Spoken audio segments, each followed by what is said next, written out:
Hello. I just fucking devoured a bowl of pho,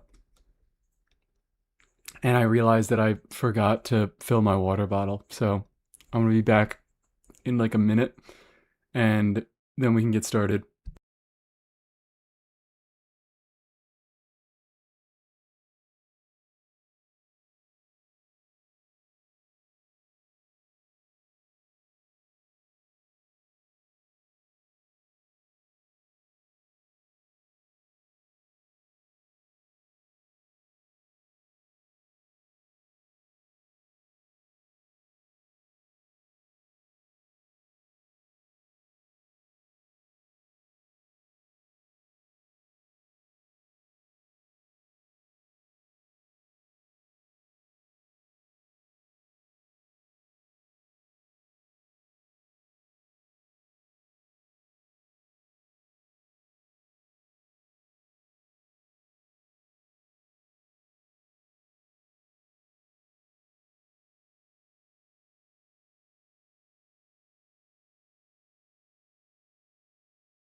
Hello. Hi. Hello, everybody. How are we all doing? Andromeda dying from the flu. What the fuck? Fever finally broke, but I'm doing terrible. Well, I hope you continue to do better. Um, Hi. Hello. How is everybody else doing? How goes it? Are we excited? Are we ready for part two? I love how I gave space for YouTube chat to talk on this starting screen, and nobody's using it, so we just got empty space on the screen now. 9 hour stream part two. I fear no. I fear hell fucking no. We are not doing another 9 hour stream because what? Like 4 of those 9 hours were all on the character kit section, and we got what? We have one, two, three, four, five, six, 7 topics left. And I think one, two, three, 4 of those sections will be kind of short.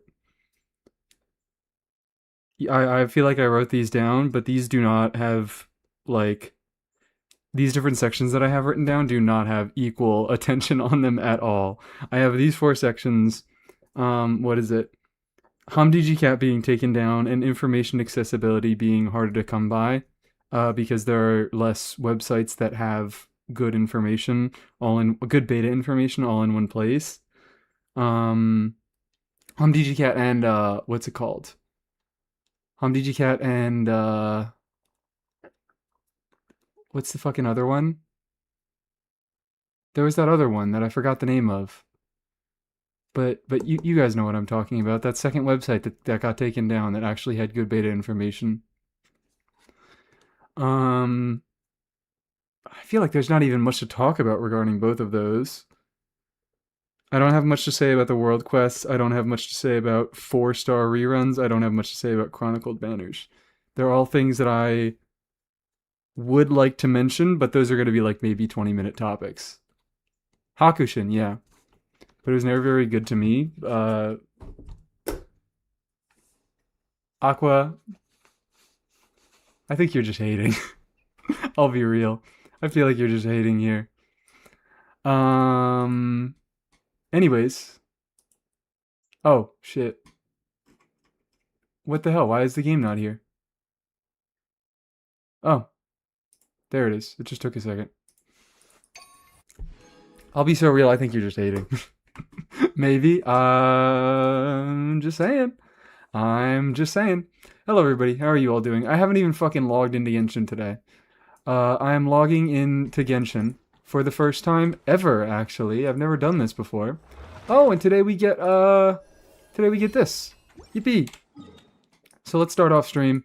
Let's get right into it because we all know, yeah, this is gonna take a while. So let's just start off. I'm just doing ley lines, right? I'm just doing fucking ley lines again, right? You know what? Oh wait, I'm kind of close to being able to fucking fully level characters. Hold on, hold on, hold on. Let me pull up my tracker, my ascension tracker. No, Lynn, not right now. You can't join my world. Let me pull up my tracker. 460. Oh my god, yeah, hold up, hold up.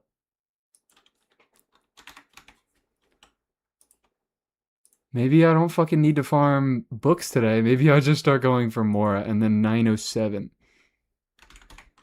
907. I need 30 more books before I can fucking fully ascend both, or fully level both Alyosha and Odette. Yippee. So I guess we start off, we probably do our enhanced claims, the double claims from the overflow. We can do those on books, and then all of the other claims we shall be doing on Mora. Yippee, we get to switch things up again. Mora for the next 3 weeks, Mora for the next 3 weeks. Do you have books to claim in Teapot? I actually do, but that's only 20. That is only 20. So what do we want to play today? What do we feel like playing today?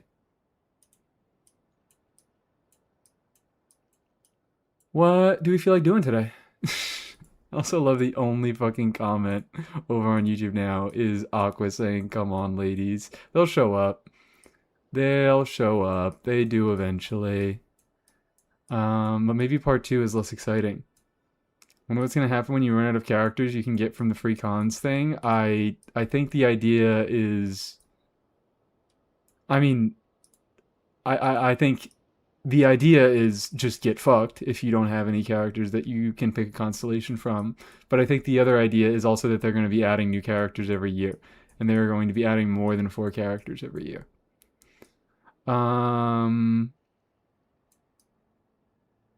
So what do we want to do?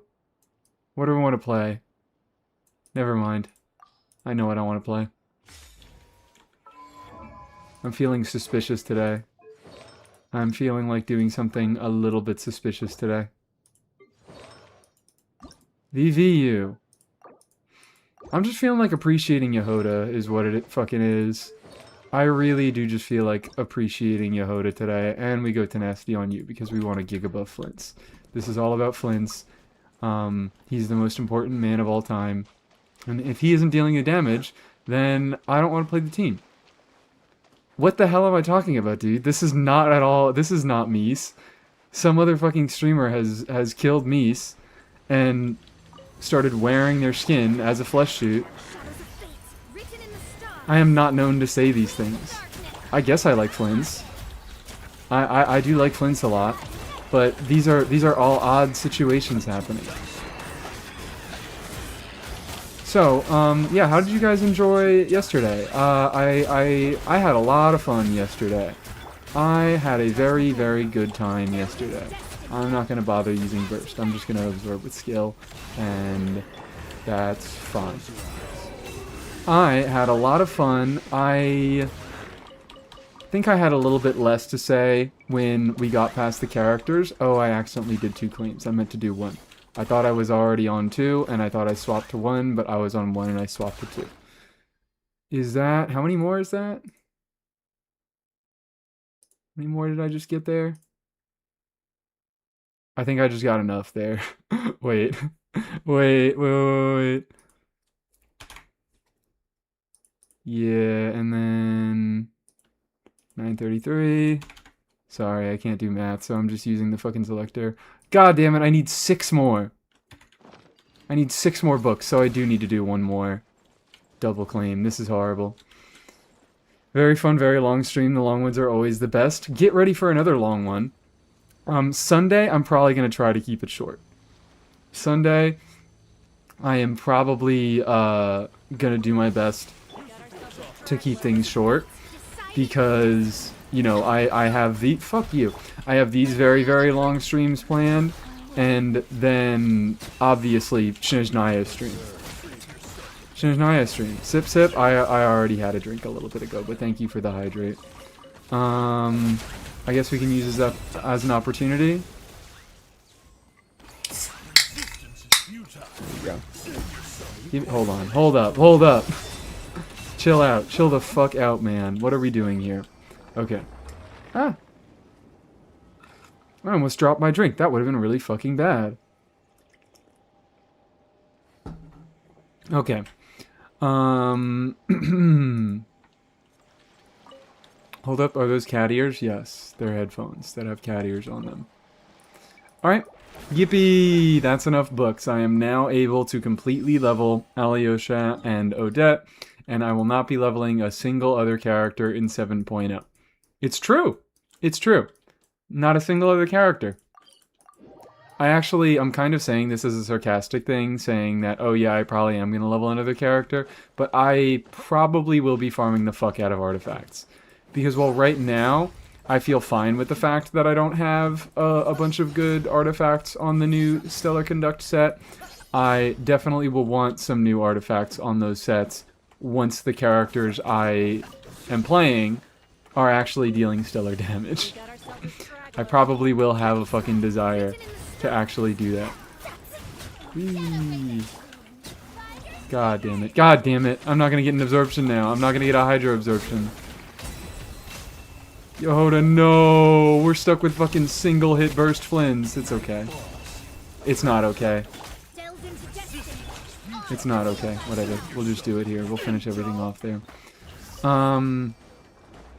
I probably am not gonna get to level up any characters. I'm being smarmy and funny because what character would I even fucking level up next patch? I guess Charlotte has some minor relevance. A little bit, I guess, sort of. Hi Yuli, how are you doing? Everybody follow Yuli immediately. Everybody follow Yuli immediately so you can see someone actually put Flameforged Insight to use. Oh fuck, that's not Flameforged Insight. Flameforged Insight to use. Because this thing, wow, I didn't realize how not useful of a weapon it was until we actually broke it down yesterday. It's cool. It's cool.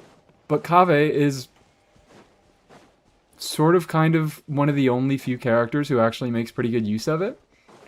I benched Flameforged months ago. Okay, well, not everybody has Redhorn and fucking Jest of the Mighty Wolf, alright? Not everybody has those. You gotta provide a good example for the people. For the people who only have Flameforged Insight to their name. Charlotte's skin is going over my head. What? Going over your head? I fear I don't understand. I fear I am quite confused. I don't know what that means. I don't know how skin goes over people's heads. Melusine Claymore? Oh, you're using Melusine Claymore. Okay, fair enough, I guess.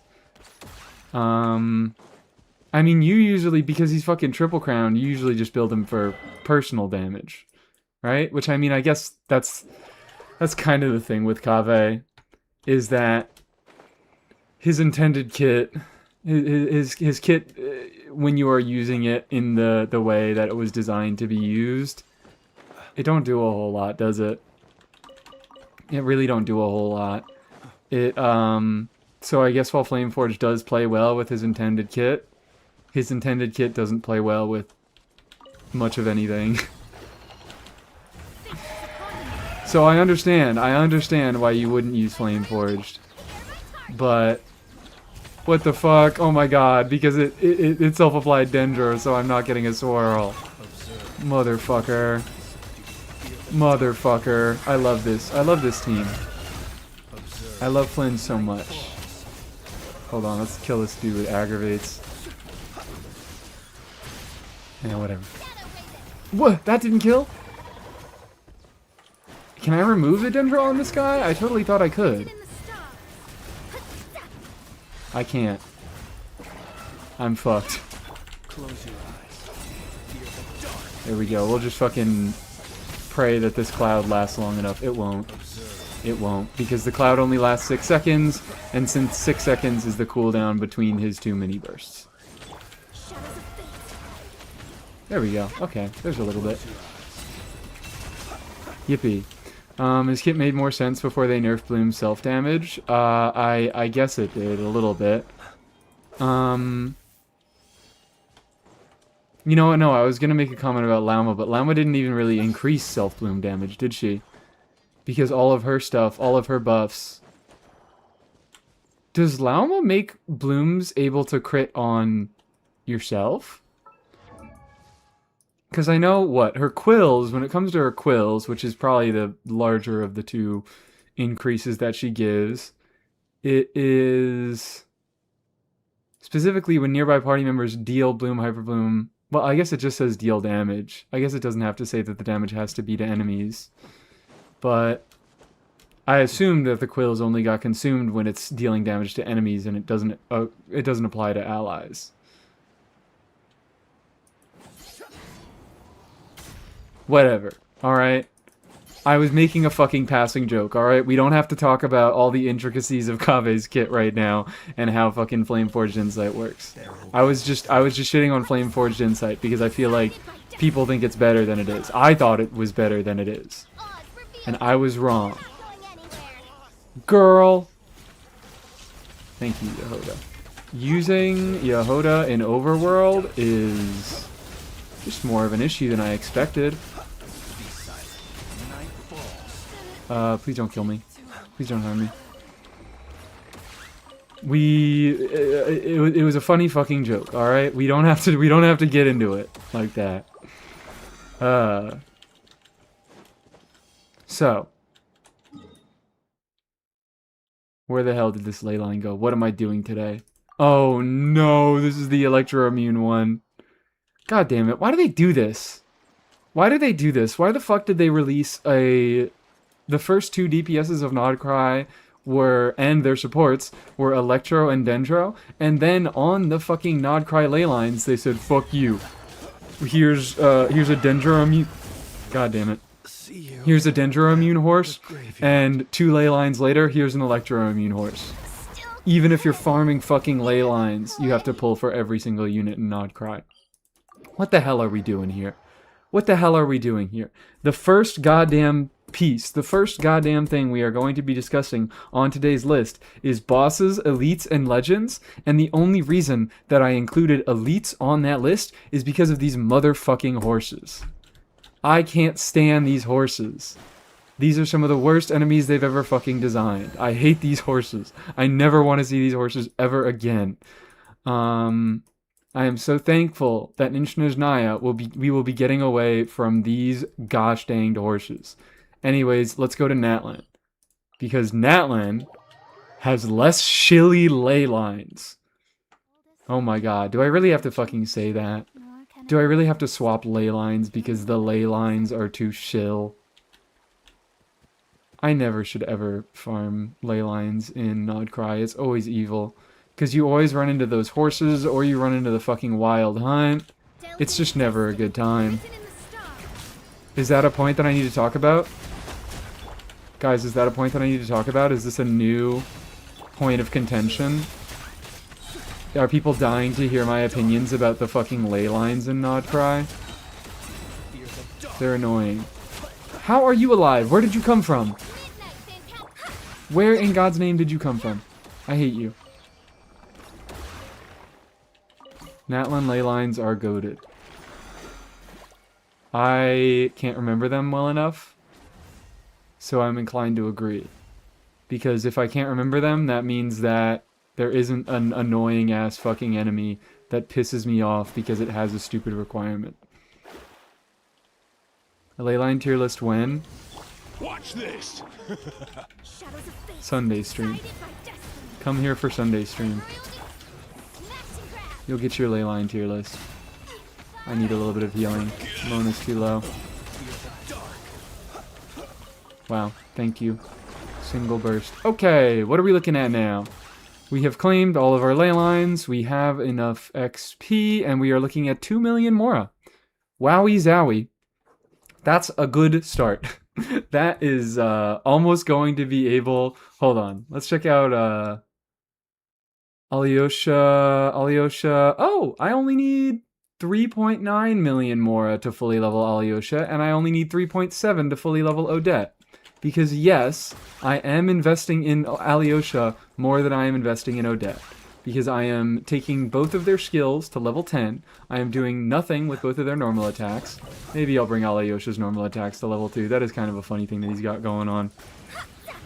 And I am not touching Odette's burst at all, but I am bringing Alyosha's burst to level 6.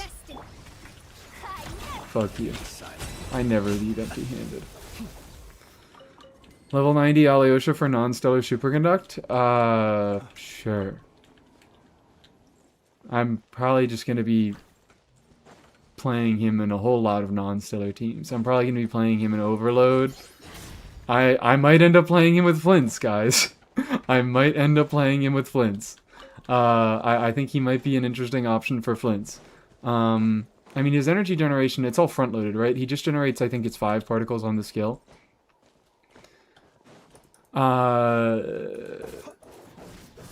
I'm still gonna be doing stuff with him, guys. I am still going to be doing bullshit with this funny little unit. You can't stop me. I'm gonna be making a little funny pre-release video about him. Because I accepted a sponsorship and I didn't realize the turnaround time. So I need to fucking cobble together an Alyosha video, which is fine. Like it's not like I wasn't gonna make an Alyosha video at all and now I'm only making it because I got a sponsorship. Close your eyes. Fuck you. Night falls. I was gonna do that anyways, and I'm gonna have fun doing it, but now you guys have an Alyosha video to look forward to. Aggravate Alyosha because Fischl can snapshot his buff. Why do you people keep asking for it? Why do you people keep asking for Alyosha Aggravate? Why do I fucking keep hearing about Alyosha Aggravate? It's not... It's just not. It's not. I guess Fischl can snapshot his buff, but I feel like we're grasping at straws here. Why am I doing this ley line? I have no idea. Take 5,000 Ritalin, the video will be done in 30 minutes and 1 hour long. Yeah, that's the plan. I would like it to be short, but you know what? We never know about these things, do we? We just never know about these things. I would really, I am hoping that it is short, and because he is not out yet, I feel like I have less stuff to be talking about, but inevitably it's going to be like 25 minutes, isn't it? Which I guess is shorter in the grand scheme of things. I just love putting more work on myself. What can I say? I need to deliver. I need to deliver for my beloved audience. Let's go collect these dailies. But yeah, you guys will be getting an Alyosha video. Basic planning for it. Because what, you know, there's the fucking 1,000. I mean, that's the thing, is I usually have to make those videos longer anyways because they need to stand out. Because everybody and their mother puts out their fucking slop videos. I shouldn't call them slop, that's really, really mean. But they put out their videos about, oh, here's fucking how Alyosha works in 10 minutes. I'm not going to tell you any of the nuances. I'm not going to fucking tell you, like, exactly what pieces of his kit do what. I'm just going to say, he has a taunt, and he heals. And sometimes I'm not even going to mention that he fucking taunts. I've watched several Alyosha videos that don't mention that he taunts. I am so taunt-pilled. You can't rip me away from taunts. If you don't mention Linny and Ticknutty, I will be very angry. I won't. I won't. I'm not doing that. I actually maybe should mention Linny at least because it's healing. And that's kind of relevant for him. I'll call them slot videos for you. Thank you, DorsalFin1. Oh my god, are you excited for joining today's stream? I don't know how long my other things are going to take. Obviously, the Archon Quest section of the retrospective is going to be the longest, so I was thinking of saving it for last. because all the other points I have to talk about today, I think I have 2 big points, which is talking about new enemies, bosses, elites, and local legends, and exploration and the new compasses. He's the best 4 slot for Nicole, Durin, Core for Linny. Yes, indeed he is, because he does off-field electro application, he shreds res for Durin, and he heals. And that's neat.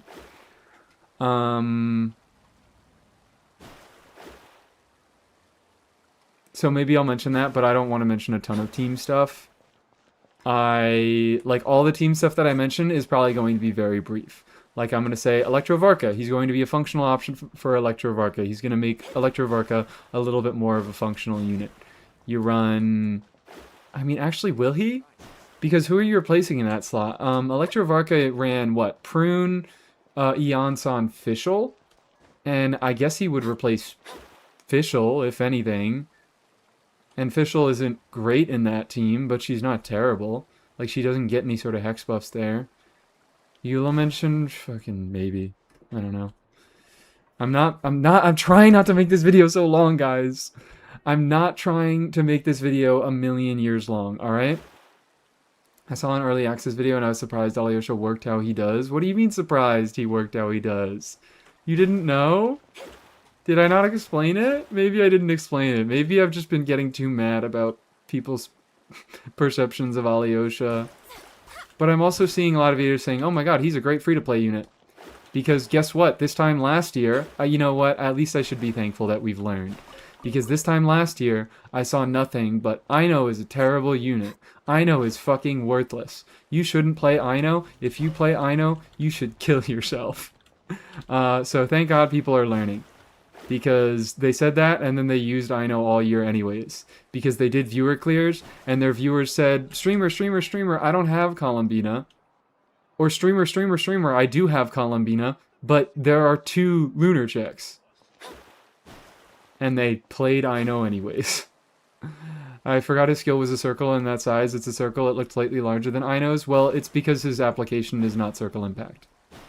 That's his taunt, guys. That's his taunt. Only his taunt is circle impact, and that's a fucking good thing. Because if a taunt followed your active character everywhere, then it wouldn't be a taunt. Because you'd just be drawing enemies to where you are. But he has Electro application. His taunt does have Electro application, but he also has Electro application that is apart from the taunt. The dog, Tugarin. The dog walks around and does Electro application on his own. Inefa, where did you put my crumb kakes in lean? She doesn't drink that. You're fucking insane. You're fucking insane.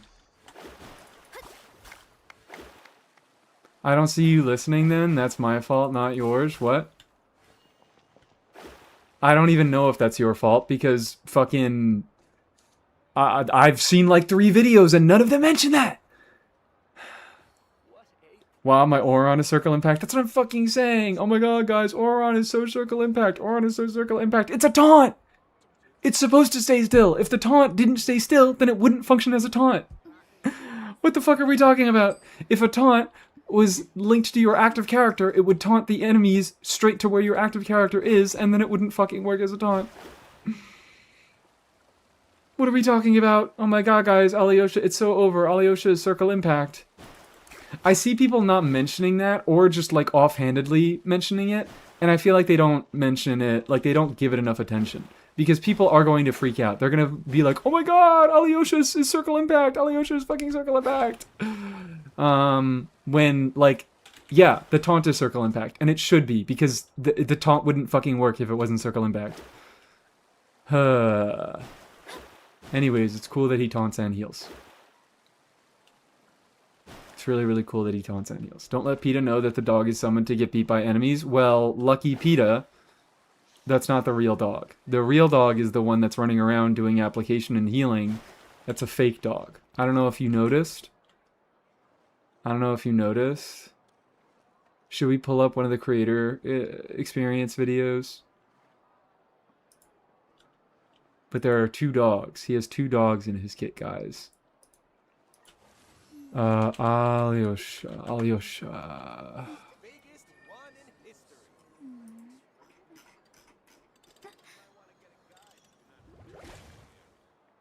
Wait, what? Oh, that's C4. Okay. Sorry, I just thought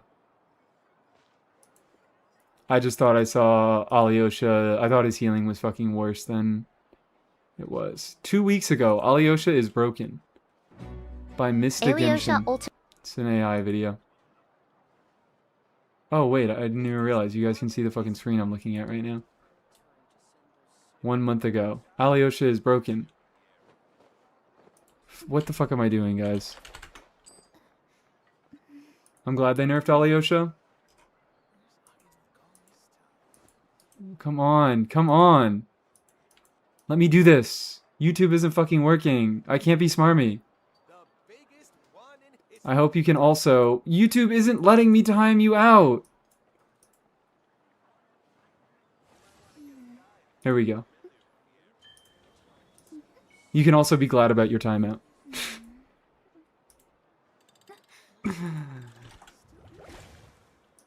If you're glad that Alyosha got nerfed, you can also be glad about your timeout.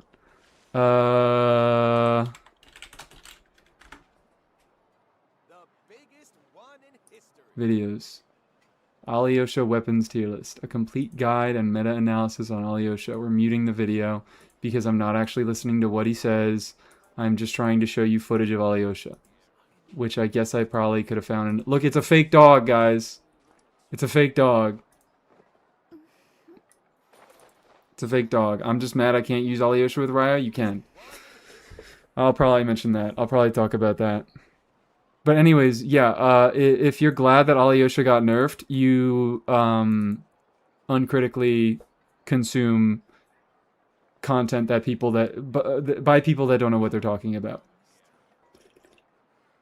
What you are saying is, like, I would like to hear some real reasons why you might be happy that Alyosha got nerfed. There aren't any, is what I'm saying. There is not a real reason. Any reason that you try to come up with, I am able to counter. He was just going to end up like Chevrolet. You literally need C6 for him to exist as a character. I hope you also enjoy your time out. Ah, fuck. That's for fundamentally misunderstanding Chevrolet. There we go. Wonderful. Alyosha was a lot more... Well, actually, yeah, that's number one. Alyosha was more affected by his C6. I'm not going to say reliant on his C6 because he wasn't reliant on his C6, and Chevrolet is super not reliant on her C6. Her C6 is just a nice additional bonus. In any case, if you think that Alyosha needed his C6 to be functional at all, you are meta brain rotted and you are on the wrong channel. I just like Chi-Chi, bro. Glad I can use her for once. You still could use her. You don't have to play the best team every single time. And also, there are contexts in which using a cryo unit is maybe more impactful than using an electro unit. They are two different elements. Do you know whose channel you are on? Do you people know whose fucking channel you're on? You can use both of the units and you do not always have to use the best in slot unit all the time. And you do not have to get Alyosha C6 for him to be a useful unit. What the fuck are we talking about? What are we talking about? This is why I need to make an Alyosha video. Because people are coming up in my chat and talking about, oh, Alyosha's useless without a C6. Oh, thank God he got nerfed. Because now the team that did the most damage in the game is doing 20k less damage. And that matters because, a theory crafter said it mattered? They're fucking gonna scale the content in the same way regardless. Like, it doesn't matter how much more damage a team does than the last fucking team. They're still going to design the content in the same way, and they're going to scale that content to the amount of DPS that the team has. What are we talking about? What are we fucking talking about? We're being idiots. We're evaluating units in neutral contexts, and neutral contexts don't exist in Genshin. It's not fucking real. We're saying, oh my god, you need to be using the best units at all times, and we are ignoring the fact that there are reasons to be running units of other elements. There are reasons to be running non-optimal units, because oh my god, what if you're using fucking Chi-Chi on another team, and you have to use Alyosha on this one, because you don't have a better option? He's free! You get him for free! I can't stand you people. Because every single fucking piece of content in Genshin Impact is a DPS dummy that has neutral resistances across the board, and you are always able to use all units, and there is no content that requires you to build multiple teams, because that's the game that we're playing, obviously. I see your point, thank you. I'm sorry that I'm getting pissed the fuck off, but like, come on, people. Come on. We are playing Genshin Impact. We are not playing DPS Dummy Simulator. And that is what so many fucking theory crafters and meta heads miss. Is they only think about the game in terms of numbers. When that is far from what the game is about. The game has content that is suited to particular units that might require you to have different things. A taunt is a useful thing! A taunt is a useful fucking utility! God damn it. You people, hold on. People are fucking like, oh wow, Sandrone should have a shielder. Sandrone really needs a shielder in her premium team. Do you know what a taunt does? Yeah, a taunt isn't a shield. It's different, but a taunt is still a defensive utility that makes it so that enemies attack you less and are able to stagger you less. You are going to be able to feel it. If you people are fucking asking for a shielder for Sandrone and you don't level your Alyoshas, I'm coming to your house. Oh my god. They're rage baiting you? It's fucking working. It's working.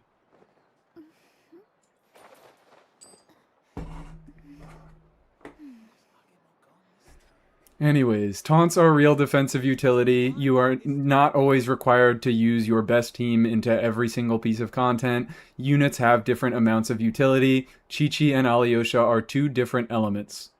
And there are reasons to bring units of different elements into different contents. Isn't taunt kind of unreliable? Sometimes. Is about precisely foretelling one's occasionally. destiny. It's sort of unreliable, and like I said, it's not a shield. I think a shield is better. But a taunt is still a good defensive utility. It's better than nothing, is what I can say. Why would I ever need this generic electro support? I don't fucking know, man. IT sucks. Why do I never have enough spare units? And you don't level the free attack buffing fucking electro 4-star that also has healing and a taunt and fucking elemental application. I can't stand it with you people. Talking how much about how fucking Imaginarium sucks, and then you don't level your Alyoshas. I cannot stand you people. Yeah, level your Inos now. You're gonna get banned from chat if you can't prove that you have a level 90 Ino right now.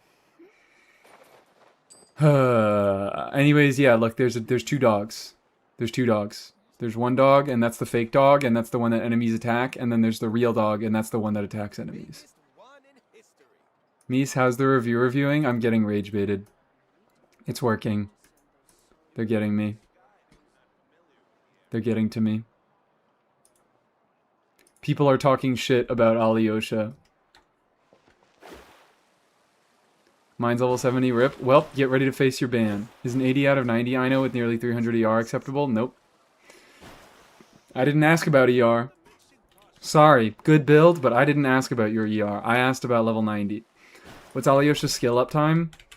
I don't remember the exact number. It's good. It's like 15 seconds, I think. But let's find out together. What am I looking for? Nanoka.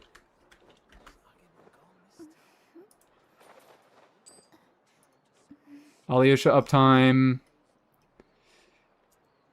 Hunter's Mark duration is 15 seconds, so he applies the Hunter's Mark with his skill. He activates it with his burst, so that buff lasts for 15 seconds. His burst lasts for 14 seconds. That's his electro application and his healing. And at C2, his burst duration gets extended by 6 seconds from 14 to 20 seconds, which it already has really good uptime, so this duration extension really isn't that big of a deal. But it also makes it so that each time Tugarin attacks the opponent, which is the dog, the electro application that is not attached to the taunt, he will also apply the Hunter's Mark This effect does not activate existing Hunter's Mark. Damn. So wait, how do you activate it? Is there any opponents nearby? If one affected by a Hunter's Mark is hit, the Hunter's Mark will also be activated. Wait, what?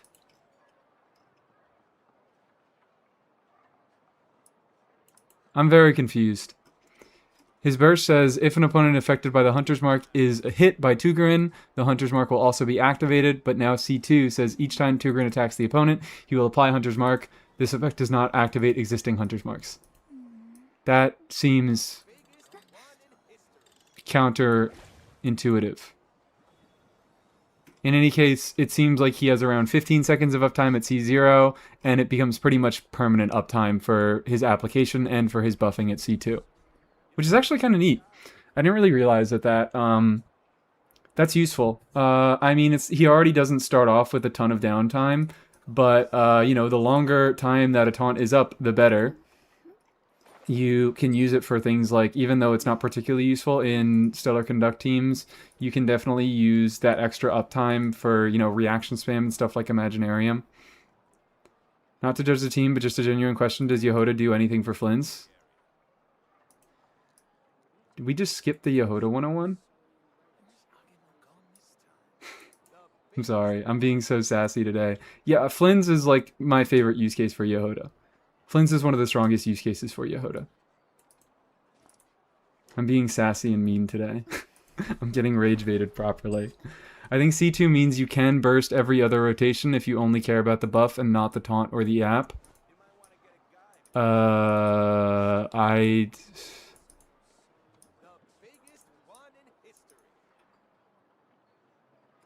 No? Maybe, depending on the length of your rotations. Because 14-second burst duration Divination is... precisely foretelling one's written destiny. Over-embellishing. I guess you'd make him go a little bit later into the rotation. You have a lot of units that have longer uptimes in Stellar teams. And C2 changes it so where he goes earlier. And I guess, yeah, you could do that, but I wouldn't recommend it. 20-second burst plus 15-second bust, so that's 35 seconds. I don't exactly know. This wording is kind of confusing to me. It sort of sounds like that, but I can't say for certain. I was hoping we get more electro pole arms. I don't know if we're being sarcastic here, but but I mean, I don't know. It's fine. Really glad you're in this mood. This will be great when we get to discussing the story tomorrow. I promise it's gonna happen today. All right. How long is streaming going on for? It's, oh my god, we've already been going for 50 fucking minutes. What is wrong with me, man? What is actually wrong with me? Should I pull Flints' weapon in C2 or Flints' weapon in C0 Arle? Guaranteed on character banner. If you like Arlecchino, you should get Arlecchino. But C2 Flints is maybe a, I don't know. C2 Flints...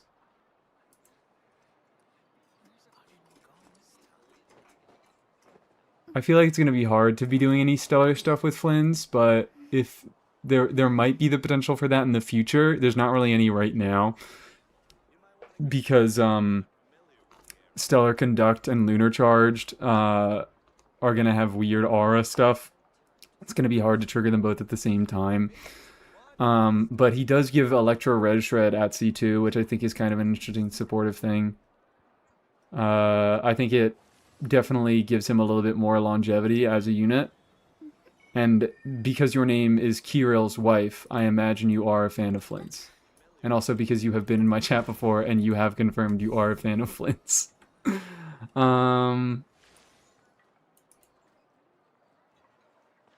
So, anyways, yeah, I like Alyosha, and if you motherfuckers start doom posting him, you're gonna catch these timeouts. I'm in an evil mood today.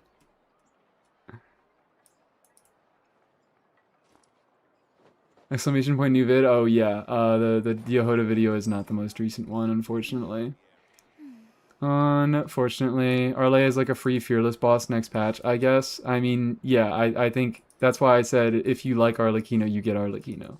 I don't think she's a particular, like, she's not a bad unit by any means. I think she's still very usable in a lot of contexts. I know even like up to the wolf, people were brute forcing with Mono Pyro Arlecchino using like Kazuha and shit like that, because she's still like Only by ridding oneself of she's evil not can one's easy true to play reality. into higher level content, but you can do it. You certainly can do it. Seeing early access Alyosha just convinced me that I love him a lot more. Yep, I like him. I'm a big fan, and I'm really, really happy that people are being less stupid about him than they were about Aino this time around. Let's just look up Alyosha and Aloy. Divination is about precisely foretelling one's written destiny. Over Just look up Alyosha. Useful, free to play support. Useful 4-star. This is an AI video, so don't watch it. Damage test. Okay, well, this is 2 weeks ago, pre-nerf. Right? That was pre-nerf? Or were they just really up on him? This is another AI video. I'm cracking him on God. He got massively nerfed, lol. I still can't believe people were in my fucking comments talking about Alyosha like that. Is the Yehoda 101? Oh my god, yay, there it is. If you look up Yehoda, there it is. I still can't believe motherfuckers are in my comments. Oh, yippee! We ratioed! We ratioed Game Troll 117. About that. Also, I don't know how this is actually maybe one of my favorite comments of all time. Alyosha is a side grade to Lisa because he can't carry Dragon's whatever book that gives 48% attack and only gives 0.069 damage increase to his best in slot team on C6. I don't know how I feel about this. I mean, I don't know where this comment is coming from. I don't know if they like or hate Alyosha, but this is my new favorite comment. You can't beat this one. You can't beat it. It's not happening. Huh. Oh my god, the Beto side grade? Wow, Alyosha's a Beto side grade at C6? I wonder what constellation Beto we're talking about. Who the fuck has C6 Beto? I guess she's in the Star Glitter shop. So she's a little bit easier to get. But still, what fucking loser in their right mind has C6 Beto? Okay, everybody in the comments, stop fucking saying. In chat, stop saying it. Because I also have C6 Beta. That's the joke. But, like, it's not a lot. It's not a lot of us. Because Beto's not been running a lot recently. Even if you got a few Betos on Sandrone banner. Huh. Oh my god, look at those auto-generated subtitles. Those are looking pretty good. I don't. Wonderful. Thank you for proving my point. You guys are so brave for coming out and revealing yourselves. Anyways. We're almost a fucking hour into the stream, and we haven't started yet. Oh, wait. Yippee. Fucking god, I still didn't get the crown. God damn it. It's fine. It's fine. It's whatever. How many crowns do I have? I think I have 3. Yeah, we haven't even installed. I got C6 Beta 2 years from now. Oh, haha, I get it. I got C6 Beta. When did I get C6 Beta? I think I got C6 Beta. I believe I had it. I don't know if I got it right at the start of Sumeru, but I know I had it at the start of Sumeru because I was considering using Beta with Sino. Because I was like, oh my god, C6 Beta, she gives Res Shred.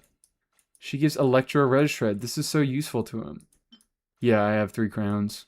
So I at least have enough crowns for Alyosha skill, for Odette skill, and for Emily normals. But then I'm going to need to do Mona normals too. Which characters do you have double crowned? A fucking lot of them. Emily normals is Krai. Dranks. What the hell? I thought you came from the YouTube channel. What the hell are you talking about? Emily normals is Krai. I love Emily. I have something to tell you. I have something to inform you. There's something that you need to know right now, and it's that Emily gets 1 million free damage bonus. She gets 1 million free damage bonus that applies to all of her damage that goes out. It's not just Dendro damage bonus. Her set gives 50% damage bonus. Her fucking Ascension passive gives up to 36% damage bonus. Her weapon gives an additional up to 36% damage bonus. And all of that damage can apply to her normals. Would you really need Mona normals past 8? I think you are greatly underestimating C6 Mona. I think you are greatly underestimating C6 Mona. I got her... what was the exact number that I was pushing? I was pushing, like, 160k DPS on, like, granted, it was a scuff team. It was a fake team. It was a team where I had a permanent Pyro Aura on the enemy because I was doing that testing while Hera was in Stygian. But I was pushing, like, 160k DPS on a team where Mona was doing pretty much all of the damage in the team on fucking level 8 normals. She has some shit to gain. She has some serious shit to gain. Mona normals are really fucking good at C6. Huh. My Mona is so bare bones because I realized her burst scales off talent level and nothing else. Yes. And it stops scaling at level 10. So if you have C3, is it? Yeah, then you don't even need to get it all the way up, leveled up.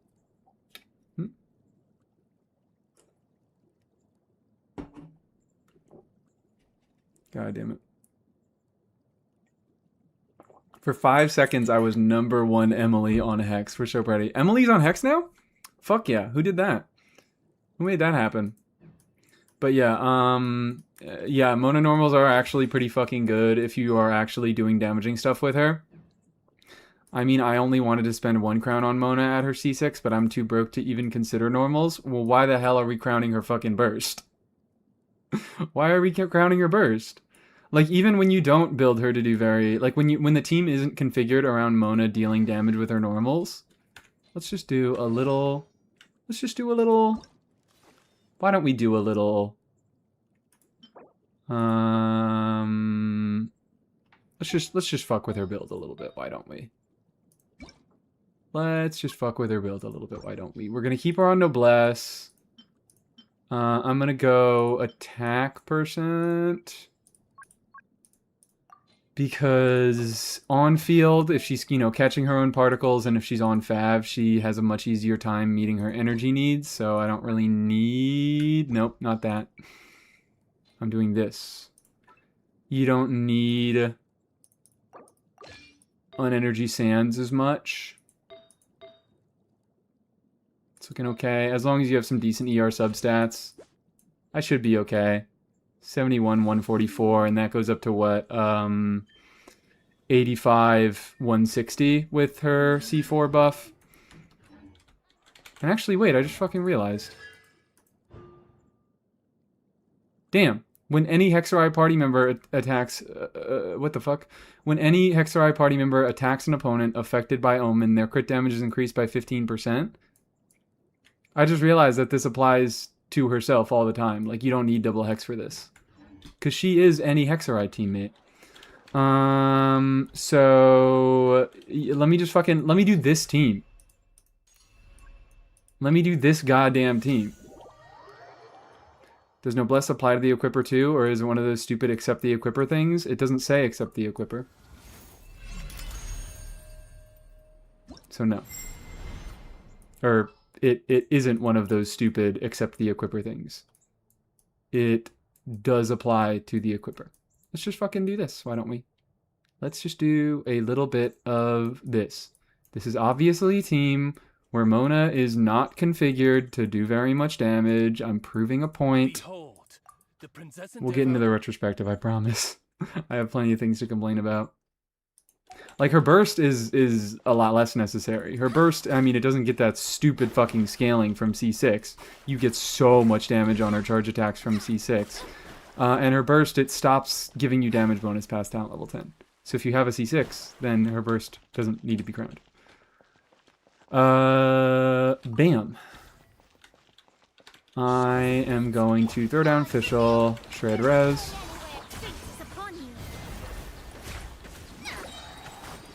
Come on. Okay, this is maybe a bad example, because this is a team where she has really fucking bad buffs. But look at that! She's still hitting like 30Ks, 40Ks. 48% of the team's out. She's doing fucking 15k with like basically no buffs. She's doing 15k DPS with almost no buffs at all. It would probably be better if I put her in a team that actually had some decent buffs for her, though. Like, a lot of Durin teams, when you play her with fucking Durin, I do really, really enjoy some vape Mona teams with Durin. I think you still keep her on Noblesse, right? I think you still do the same thing. So let's run Durin on wins. Let's run Nicole on there we go. And last slot we'll do Seat Lolly, because Seat Lolly, she does do her cryo application and she does allow Durin to get a few melts, but she also does Red Shred for both elements. For both cryo, or for both hydro and pyro.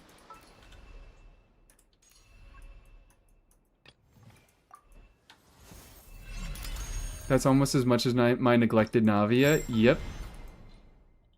I don't know if you're being sarcastic or not, but like, she's fucking catching absolutely nothing. And here's a team where she actually is getting some significant buffing going on. I actually think Wins is optimal on her in this team. I think even though you can run Noblesse to give Durin a little bit of an extra buff, I think that Wins is the optimal thing here because she does so much personal damage that speccing into her personal damage more than just her buffing capabilities is better when she's at C6. What the fuck am I looking for, dude? Seat Lolly. Durin, Nicole. Increasing our combat. So she's catching a fair few more buffs here. You're probably getting some damage bonus off of Scroll. That's not fully consistent, but you're at least getting damage bonus from Nicole, as well as 900 attack. I got Durin Sig going. That's an additional 28% attack, but she's still on a supportive set here. She is on fucking Fav because she needs to go on Fav. Anything else, and she will suffer and die. Show no mercy.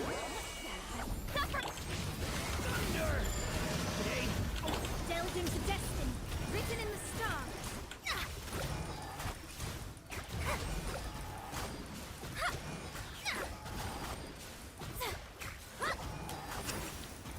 80Ks. I think I kind of fucked up the rotation a little bit.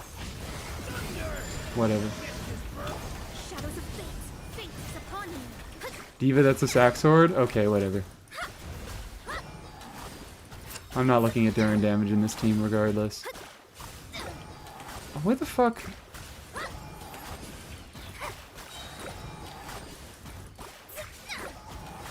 Those are some numbers. Now I kind of want to swap this wins. I kind of want to swap to wins and prove my point even more. And then we can swap. Enough to clear menacing. It's enough to do fearless. I mean, whether Mona has a good time into fearless, that's a different question. Or Stygian at all. Hold on, I didn't do my daily check-in. Let me make that happen. Let me make that happen. Sorry. Sorry. I want to do this. I'm sidetracked. I'm trying to make a point about how... Oh my god, look at that. She already has the fucking build ready. Ready to go. Durin, you might have to get robbed blind. You might have to get robbed blind a little bit. Dorsal is decaying. We'll be okay, alright? I don't have that much to talk about beyond the Archon quest today. We'll be fine. I'll get to it soon. I promise. Why is that boy on Sack Sword? Who did that to him? And we can swap to doing...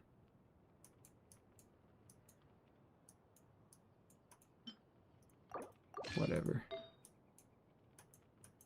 And then the DPS of the team doesn't matter that much, so Durin's just going to be on some shitty stuff. I'm just trying to show off Mona! Ah! I'm just trying to show off Mona!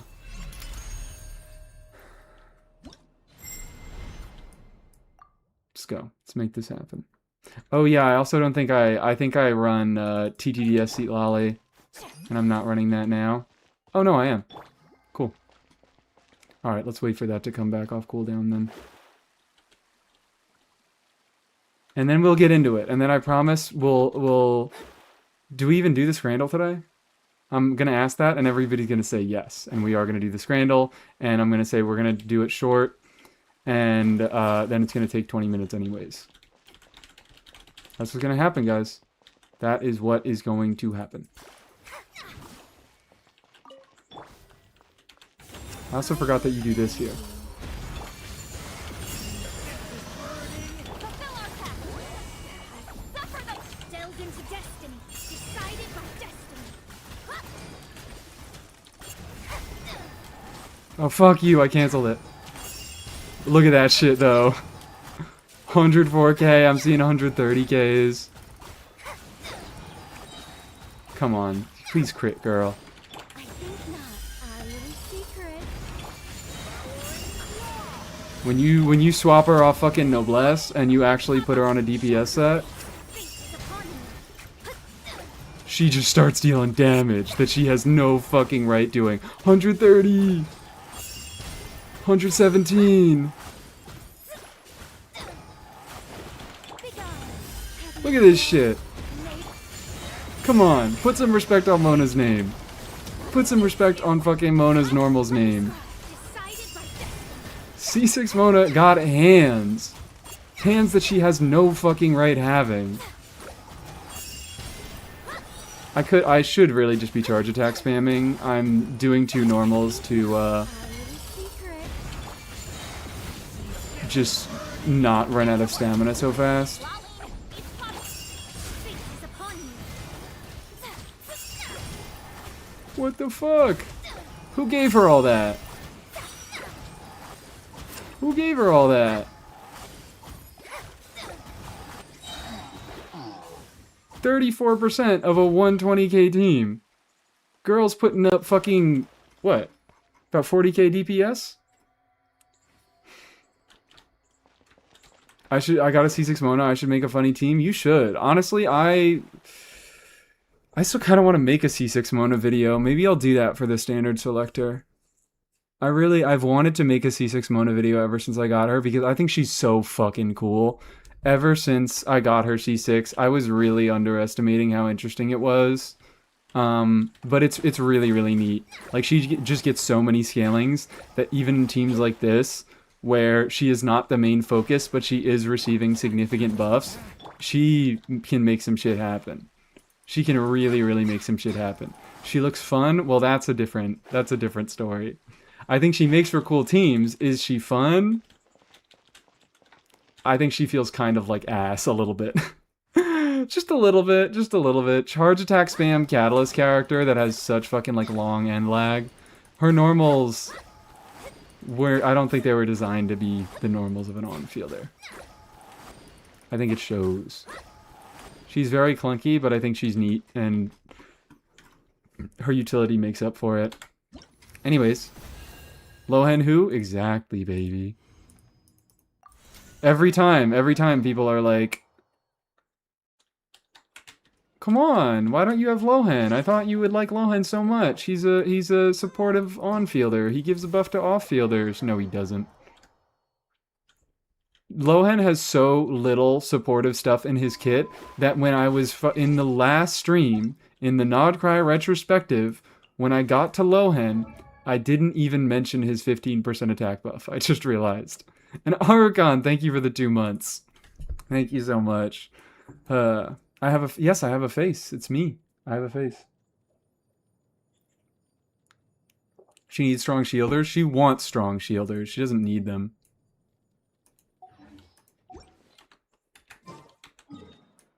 She wants strong shielders.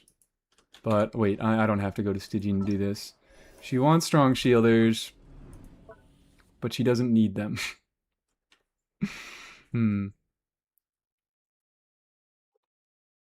Just on field Nicole? Exactly. There are so many more interesting options. And I mean, honestly, I think Nicole is one of the less interesting ones.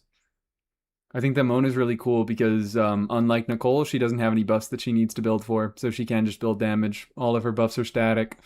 Her damage bonus buff depends on the burst, the level of her burst, and all of her other buffs are just static based on her constellations. Neat. Astrologers Mona is like a Toyota Corolla. I will not elaborate. Only by ridding oneself of clutter can Wonderful. one see the true world around them.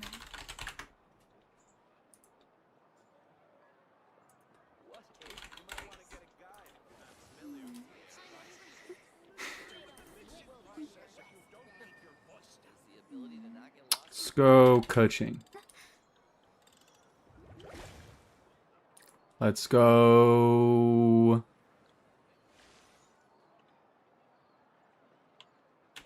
Ticknutty. You might want to get a guide if you're not familiar with the area. In Sumeru, not a unit from Sumeru, not a unit from Liyue. Precisely foretelling one's written destiny. Gotta be, baby. It's gotta be the boy. It's gotta be the boy.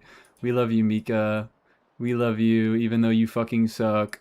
I hate rain. Let's go inside. I'm not scared of water. I just hate it when my clothes get wet. No! Fuck. Because she's the one who's always like, I'm not a cat. I'm a Nekomata. I'm not a cat. Other cat? Oh, shit. Ugh. It's not the other cat.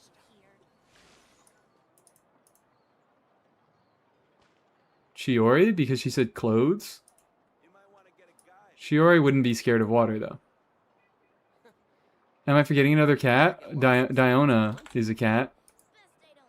Okay. There are multiple cats. Sorry. Sorry, girl. I forgot about you. I know. I like you. I like you a lot. I just... You know what? Yeah, you're right. I should have gotten that. I should have gotten that. I should have fucking gotten that.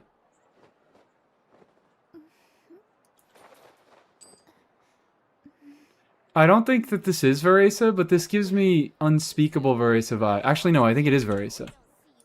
Yeah, it's her burst. I was like, it just looks Veresa-esque because it is Veresa's. Hayaka. I wonder who. Carlet? It's Carlet.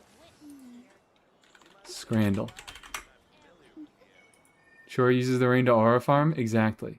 Don't speak badly about my daughter. Who's your... Who? Who the fuck am I speaking badly about? Who did I speak badly about? Tell me who I spoke badly about. I love these three. Diona? What the fuck did I speak badly about? Diona was one of the first level 90 characters I ever had. I love Diona so much.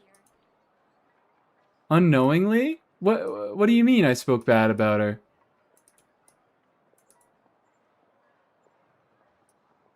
She is scared of water. That's not talking bad about her. She's just fucking lying. Because that's what she does. Boomtown chili dog or bacon sausage and egg baguette. 25.30. Fuck you. I don't care how good it is. It's 25.30. You said fuck that other cat? I did I say fuck that other cat?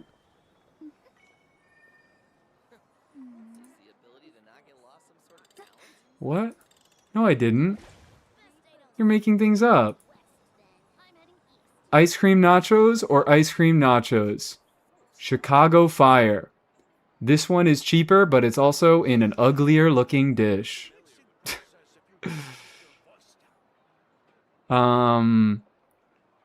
It's the exact same thing, so I guess I'm gonna go cheaper? But I feel like I'm gonna be wrong. Yeah, because Scrandlers are... I don't know what's wrong with them, dude. I have no idea what's wrong with them. Why would you pick the option that is just more expensive? It is the exact same dish. It is from the exact same place. It is just more expensive. I got that one right. I got that one right, okay? We're counting me as getting that one right because I said I'm choosing the one that is cheaper, but I think Scrandlers are going to choose the other one.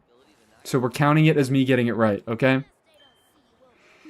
Loaded chicken nachos or unloaded chicken nachos?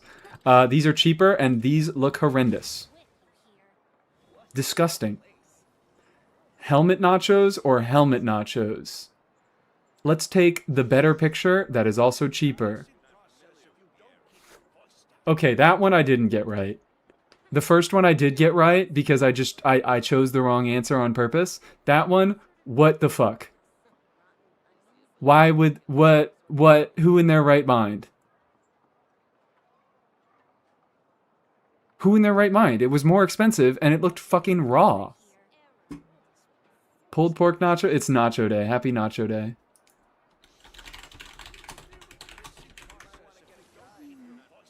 October 21st. That's not today.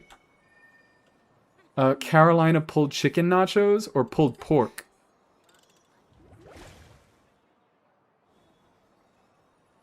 I think these have more potential to be bad. And also, these are $8.60 versus $3.50. Okay. You got it right because everyone else is wrong. I guess everyone else is... You might want to get a guide if you're not familiar with the area. Don't interfere with the mixing process if you don't keep your voice lost. They don't see you over in the west, then. What sort of is this? Rotten onion skin? I'm heading I don't think it matters what is on the left side here. You might want to get a guide. Frankly, I just don't think it matters what's on the left side here. When you take a picture of a pile of soggy nachos in the palm of your fucking hand, you lose. they don't see you over in the west, then. Rotten onion skin? I pray to God. I pray to God. Don't you come with? I pray to God. You might want to get a guide if you're not familiar with the area. What a place. The world is full of surprises. What the fuck are we doing here? Fate is called as such, for it cannot be changed, nor can it be reversed. What the fuck are we doing here? Can only but be accepted. I'm heading east. Error. Don't you come with, you hear? You might want to get a guide if you're not familiar with We're calling it a perfect scran, okay? We're calling it a perfect scran. I don't care. I don't care anymore. We're calling it a perfect scran. Because these people are objectively wrong. They're trolling, Your Honor. They're fucking trolling. There's no way. I know those nachos did not look good. They looked like plain nachos with like shitty fucking like store-bought defrosted cheese. But it was... You might want to get a guide if you're not familiar with the area. It was in his hand. It was in his hand. One's written destiny. Pulled pork nachos or barbecue chicken nachos? Pulled pork. They're cheaper and they look better. Why the fuck? Best they don't see you over in the west, then.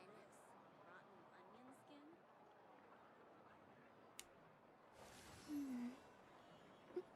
I swear to God. I swear to God. I will lose my mind if these fucking nachos lose again. These do not look like good nachos. But it's been up against straight fucking vomit both times. Thank you. Thank the Lord. Loaded pulled pork nachos for 10 or dirty nachos for 4? Yeah, those nachos do look dirty. Looks like you dropped them on the fucking floor. They're back. They're haunting me, guys. This is a fucking social experiment. This is not a real scandal. This is a goddamn social experiment. This is wrong of them. Nor can it be They did this specifically for me. only but be accepted.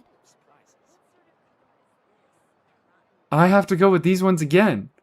All 3 times, it's both been up against straight fucking vomit.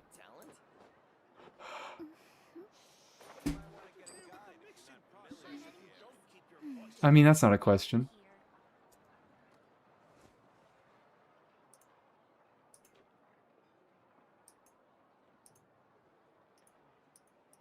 Best they don't see you over What the fuck happened today?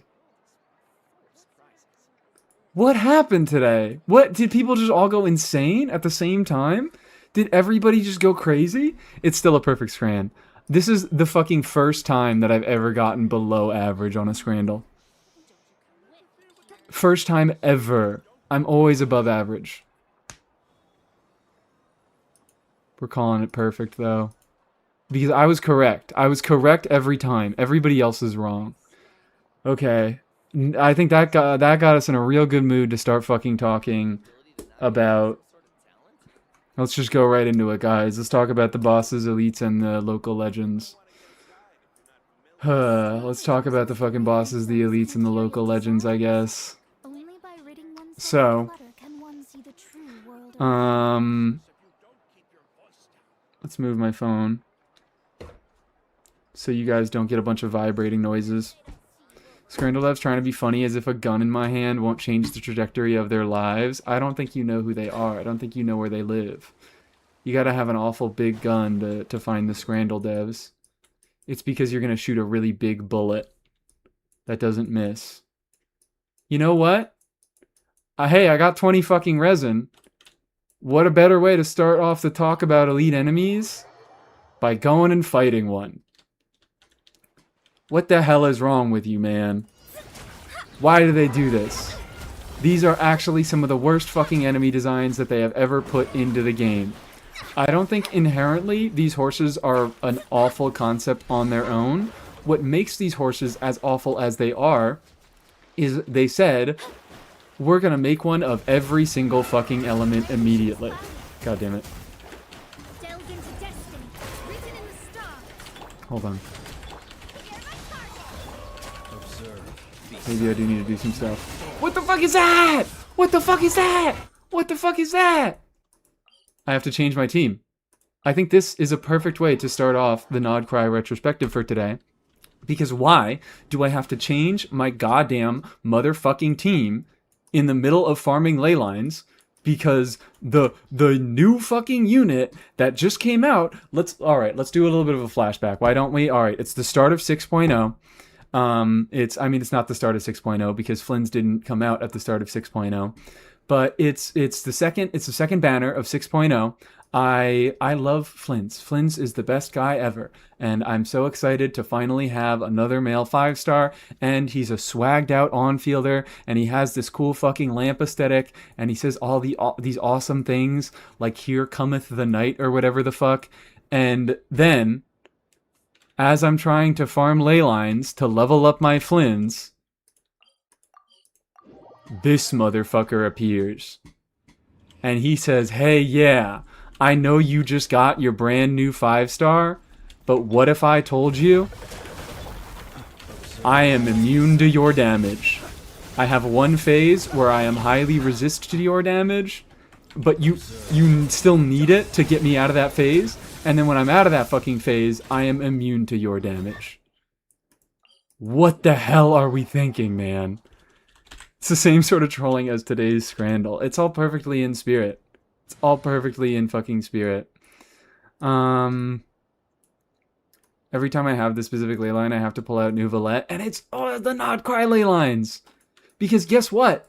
Even if maybe I don't like Flynn's, maybe I didn't pull Flynn's, but hey, it's still 6.0, and I'm still excited about there's a new fucking region coming out, so hey, why don't I go and I start playing my brand new llama that I got my hands on? But guess what? Fuck you too, because 2 ley lines before this one is a fucking Dendroimmune one. What are we doing? What are we doing? What are we goddamn doing? Why are we doing this? What in God's name? Who decided this was a good idea?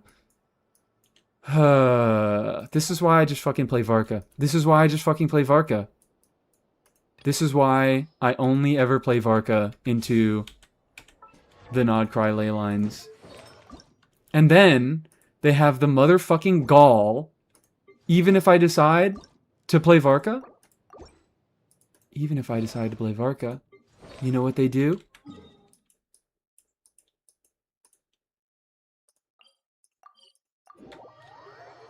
They still do.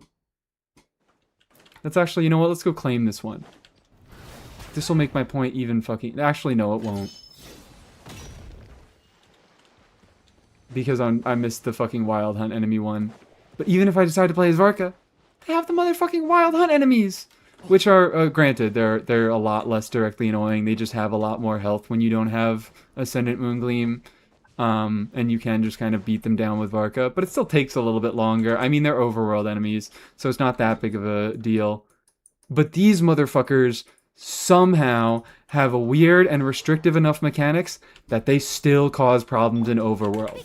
And this shit, I'm gonna do a full fucking rotation of premium Varka into this dude. Okay, you know what? No, he's getting kind of shredded. Never mind. I thought it was a little bit worse than this, but he's getting kind of shredded. Whatever. But still, why the fuck are we... Why the fuck is this the best team to be playing into Nod Krai ley lines? We're not even doing shill correctly anymore. What the fuck is going on? I thought you wanted to be shilling all these lunar units and all these motherfucking... all these goddamn units who are so insular that only buff each other. We can't have any EM buffing. We can only have stellar damage bonus buffing. Fuck you. We're starting off in a really good mood today. Varka is a Nod Krai release after all. Yes, he is. But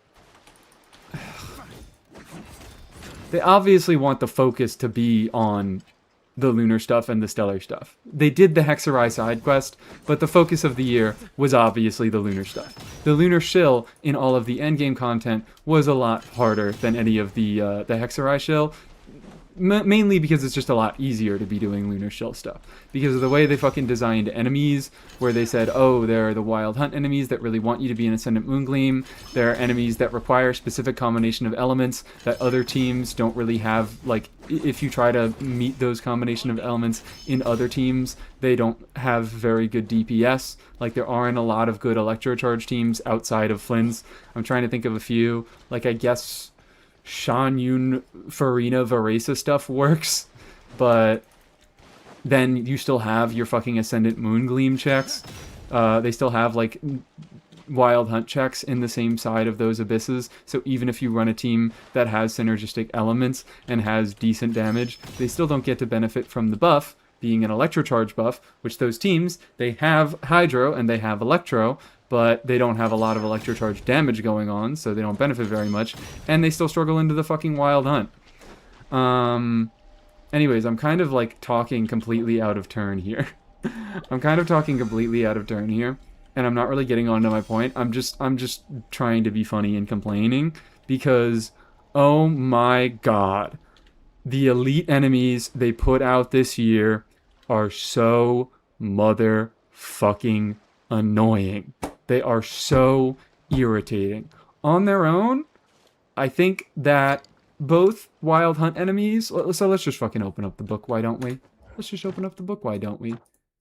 Because it's specifically the elites. It's specifically the elites. I don't think that the easy enemies... Yeah, I mean, they don't run the easy enemies in Abyss very much. These guys basically never show up. The bosses, I think, are okay-ish. We'll get to them. But I think the elite enemies are actually some of the most insidious content that they released this year. Because the elite enemies, they are low health enough that they are very rarely the focus of a chamber. But they are also high health enough that if you don't meet their mechanics, your fucking clear is slowing down by a lot. So they loved throwing in, like, after you do a chamber, I could fucking show you guys on this exact abyss. I could show you guys on this exact abyss. Because guess what? They did that shit here too. They've been doing it the entire year, and why would they fucking stop now? Let me do the clear. Let me do the clear. Let me do the clear. I hate how they designed these. It's literally in both halves! They did the shit in both halves! Alright? They did this shit in both halves.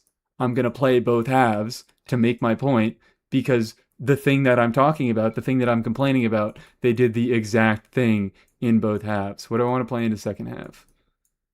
Sure. How are these guys looking? Columbina should be mostly equipped. Sure, take that. Whatever, who cares? Auron should be mostly okay. Oh no. Oh dear. Sure. You can rob Flynn's. I don't care. I don't fucking care anymore. Whatever. We're just kind of trying to get through this in a reasonable amount of time. Oops, Varka's not on the right stuff. Oopsie daisy. Varka's not on the right stuff. Durin's not on the right stuff. Does it really matter? No. But my sanity will suffer if I don't do this. Manefa should be on the right stuff, and then finally Aoife. Where the fuck is Aoife? Wandering Even Star. There we go. Easy. Let's make this shit happen. Because, oh my god. Oh my fucking god. Alright, we start off this chamber. We got some Wayobs, right? Wayobs. Ah, fuck, I didn't get to burst. Whatever. Wayobs. They're enemy. I mean, I really like Wayobs in general. I think Wayobs are a fun design. I think it's cool, the dynamics they have with energy. Green burst to make sure I get it off. But obviously this layout of Wayobs is a little bit more restrictive, making them spawn in right after another, making them spawn in AoE. It really makes you want to have good AoE, and it makes the energy mechanic a little bit more annoying. But then, oh my god, after you beat the fucking Wayobs, what's this? But a dumbass fucking horse. This is exactly what I'm talking about. These elite enemies, I don't think on their own, I don't think they are horrible enemy designs on their own, but it is how they were used in the context of the content this entire year, where you have your shill with the Wayobs, which wants you to have a team that has good AoE, and that isn't incredibly energy reliant, and that can rotate easily into multiple different waves of enemies. And then, like, which is still pretty restrictive on its own. All of those things, the way that they implemented the Wayobs are pretty restrictive all on their own, but that wasn't fucking enough. And they also had to throw in this dude, who says, okay, I want you to have Electro on the team, but I don't want you to have a significant source of, I don't want most of your team's damage to be Electro, because I go into this phase where I have giga high resistances to every single element, and you have to hit me enough with Electro, or I think lunar damage also works. I just learned that recently, but lunar damage takes a much longer time to fill up the bar, so lunar does have a harder time into it. Mostly it's an Electro check. It wants you to have Electro to be hitting as a supportive element, but it doesn't want you to have Electro as a damaging element, because once you get through this phase and it starts getting it starts getting more reasonable resistances, it becomes completely immune to its own element. So it goes back and forth between wanting you to have the element, but then being completely immune to it, which, I think I've talked about this before, I don't think inherently is an awful design. Obviously, I've talked about Lava Dragon statue. I'm a big Lava Dragon statue defender. I think a lot of people treat Lava Dragon statue pretty unfairly, when I think it's a fun design. Wanting you to have Pyro as a supportive element, but not necessarily one as a damaging element, because it has high resistances to Pyro, is pretty cool. But notably, Lava Dragon statue has a pretty big difference when compared to these horses. Number one, Lava Dragon statue actually does let you use pyro damage dealers, because when it is in its down phase, when it stops moving, it gets even resistances across the board. So if you have more bursty sources of pyro damage, like if you're running Malwika or Arlecchino, or I mean even to some extent you could still run a unit like fucking Varka and probably be fine, you can still deal good damage in that phase. As long as you are getting the bar up pretty fast, you can keep him in that down phase pretty consistently, and you can deal good damage with Pyro. And number two, Lava Dragon statue is a fucking boss. So when you put Lava Dragon statue into a chamber, there is usually not any other thing in that chamber. All you have to think about for that chamber is Lava Dragon statue. These horses are not like that at all. They don't have any sort of mechanic that lets you deal damage of the horse's element. when you like hit a specific phase, so you can't do any gameplay stuff to kind of work around that mechanic. And because they're elite enemies and they have a lot less health, they are often thrown into these chambers after another check, like what just happened in that fucking chamber right there. And guess what? That isn't the only fucking instance of that they did this year. Because if we mosey on over to the second chamber, we got Magu Kenki. And Magu Kenki doesn't have very many specific checks. He's a little bit of an annoying boss. He does a decent amount of stall, but like he doesn't want you to bring any specific thing. He just wants you to have a decently high damaging team, and one that also is not impacted by circle impact because he does shit like that. He teleports around a lot, and he really hurts units that are circle impacted. But then, of course, it's not over. Once you beat Magu Kenki, it's still not fucking over. What the hell happened? Come on, dude. Get out of here.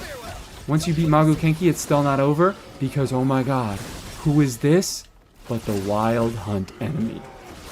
Where he is a lot less annoying than the horses. Like, mechanically, the Wild Hunt enemies, I think, are a lot less annoying than the horses. What they require, for anybody who doesn't know, is not only do they require you to be in Ascendant Moongleam, but to put them into the gray state. So they start off in this purple state, and you can put them into a gray state and start... I feel like I should start over. Normally, if you just have them in this pink state, what happens is... Come on. Let's just do a little bit of this. Once you fully reduce their health, they go into a gray state, and you can start dealing damage. They basically get a second health bar, and you can start reducing their maximum health. Or, the other alternative, because if you do that, if you just try to brute force them with pure damage, they effectively have a lot more health. Where, if you engage with their mechanic, I feel like I'm talking backwards here. Their mechanic is that they want you to be in Ascendant Moongleam, and they want you to use an ability that gets affected by Ascendant Moongleam. So, for example, Columbina's skill gets larger AoE when she's in Ascendant Moongleam, so when I use her skill, he immediately goes into Gray mode, and all the damage that I deal is also dealt to his Gray health bar. So he wants you to be in Ascendant Moongleam, and he wants you to use an ability that is affected by Ascendant Moongleam to deal with his mechanic. Like I said, inherently not that like big of a mechanical issue all on its own. We do have a Nefa. A Nefa is a Nod Cry unit that doesn't have any abilities that are affected by Ascendant Moongleam, but because these guys require you to be in Ascendant Moongleam, that's not really an issue, because a Nefa is the only unit who doesn't have an ability affected by Ascendant Moongleam. So that means if you're in Ascendant Moongleam, you have to be running another Nod Cry unit, and that other Nod Cry unit will have an ability that is affected by Ascendant Moongleam, and you can put them into that special state.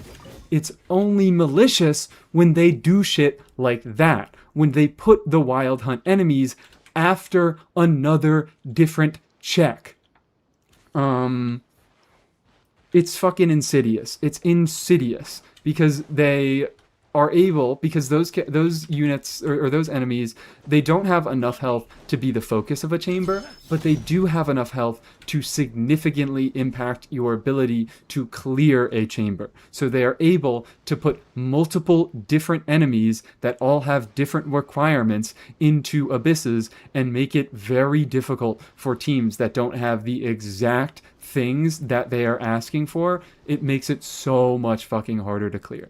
That is the big issue with the elite enemies this year. Not that they necessarily have a bunch of issues themselves, but they are often, because they are only elite enemies and they're not bosses, all of the worst enemies this year, I think, are elite enemies and not bosses, because that is they were designed for this purpose. They were designed to be able to be ultra customizable for Hoyo, so that Hoyo can make content that is extremely restrictive to certain things. It's like the chickens. I disagree.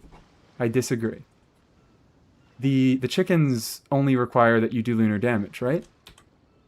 They don't even require that you're in Ascendant Moongleam, which obviously, you know, the best lunar damage teams, the the best lunar damage teams are Ascendant Moongleam, but I'm trying to think.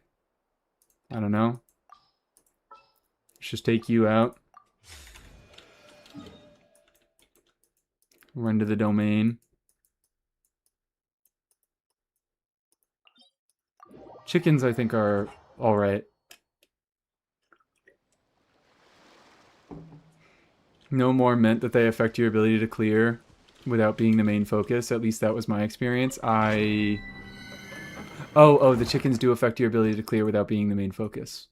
I'm struggling to think of the time, a time that the chickens were used in that way. I can think of a lot of times that the horses were used that way, and I can think of a lot of times that the wild hunt was used that way, where they just threw in a random wild hunt enemy into one chamber, or they threw in a random horse to one chamber. But I feel like the chickens weren't... yeah, they just get affected by any lunar charge damage. Yippee. So you don't have to be an Ascendant Moongleam to whoop them. And also, I think the chickens mechanic is a little bit less restrictive. I don't know. I also just like that the chickens have a cool AoE check. I like that the chickens are AoE check, and I like that the chickens group themselves, so it's not... Like, it's an AoE check without necessarily being a Venti check. Because so many AoE checks, if enemies don't act perfectly, then it's kind of like, oh, well, you really do want Venti to have continuous strong grouping. But the chickens group themselves, so you have a lot less issues with things like that. Maybe it was just a skill issue. Yeah, I think it was a skill issue, but also I don't think that that is necessarily, like, your fault. I think that, I mean, I'm a person who spends a lot of time on this game. I get a lot of practice in this game, so I was able to kind of learn the patterns of the chickens better. So, like, there are instances, like, I really fucking hate the Cryofatui. The Cryofatui that was in Stygian, I despise that motherfucker. I never want to see her come back ever. I am so glad that the upcoming Fatui in Stygian, Tashil Arlecchino, is instead Animo. But I know Tars Blamo really liked that enemy. He spent a lot of time fighting that enemy, and he was like, oh yeah, she actually has really predictable patterns. I think she's a lot of fun to dodge, and I think both of those things can be true. I think that my dislike of the Cryofatui is reasonable, and I think that his enjoyment of the Cryofatui is enjoyable. I don't think that it's necessarily so black and white. I think I can like the chickens, and you don't necessarily have to like the chickens. Let me do this. It's already getting kind of dark here. Tars Blamo mention, yippee, everybody follow Tars Blamo. I still haven't watched his Raiden video. I need to do that. You want to fight the Cryo one? I don't want to fight the Cryo one. I really don't. I really would not like to fight the Cryo one again, and I'm really happy that the Anima, it's getting changed to Animo. The Raiden video was good. Yeah, I'm not surprised. Tars makes good content. But yeah, I haven't checked it out myself yet, but you know, shout out to that video. I think it is fine. I think enemy designs can be hostile towards people who don't get a lot of practice towards them, and they can be better to people who do get a lot of practice into them. I don't think that those two things are mutually exclusive. Anyways, yeah, so no, that's the wrong button. I absolutely hated. I think, like I said, I don't think the Wild Hunt were not as bad mechanically themselves. They require pretty simple things, but they were very annoying in the fact that their DPS checks got way, way higher if you weren't running Ascendant Moongleam, and they were often thrown into abysses where there wasn't any other sort of Ascendant Gleam check, and they made it much harder for teams that weren't the specific shield team to get a full clear on Abyss, and they required you to go back with multiple different teams and try that with different clears, and it's like, it's not impossible. I think, like, this current Abyss, I think I probably could have gotten, when I was doing viewer abysses, I think I probably could have gotten 9 stars on more abysses than I attempted, but I think a lot of those clears would have taken a very long time because they require you to go through the abyss with multiple different teams for each chamber. which is really, really irritating.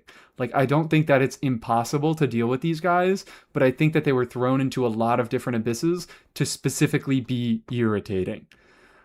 Same thing goes for Frost Knight Scion. Like, these guys were just thrown into random content checks, and they made it way harder for any team that wasn't the specific team to clear that content comfortably. The Frost Knight Scions, in particular, I think are absolutely fucking evil. Because the Wild Hunt, at least the Wild Hunt lets you do whatever combination of two Nod Cry units that you want. Literally any two Nod Cry units will do just fine. I mean, you want to have a synergistic team, obviously, but like I mentioned, the only Nod Cry unit that doesn't have any abilities affected by Ascendant Moongleam is an Effa. So the fact that this forces you to run two Nod Cry units, even if one of those units is an Effa, the other unit is guaranteed to have an ability that puts them into their, what the fuck is it called? It's called like the Strife state or something, where you can start dealing damage to their gray HP. I thought my Ino didn't have any Moongleam. Yeah, you can't read. She has her burst. Bam. She's got a burst. Grief-stricken. Thank you. The grief-stricken state. Do you follow the Genshin lore? Do you think Nod Cry has been really significant in terms of lore? No. I do not follow the Genshin lore, really. And I also don't think... I don't follow the lore, and I also don't think that it's been significant. Take my opinion with a grain of salt. We'll get into that. We haven't talked about story stuff at all yet.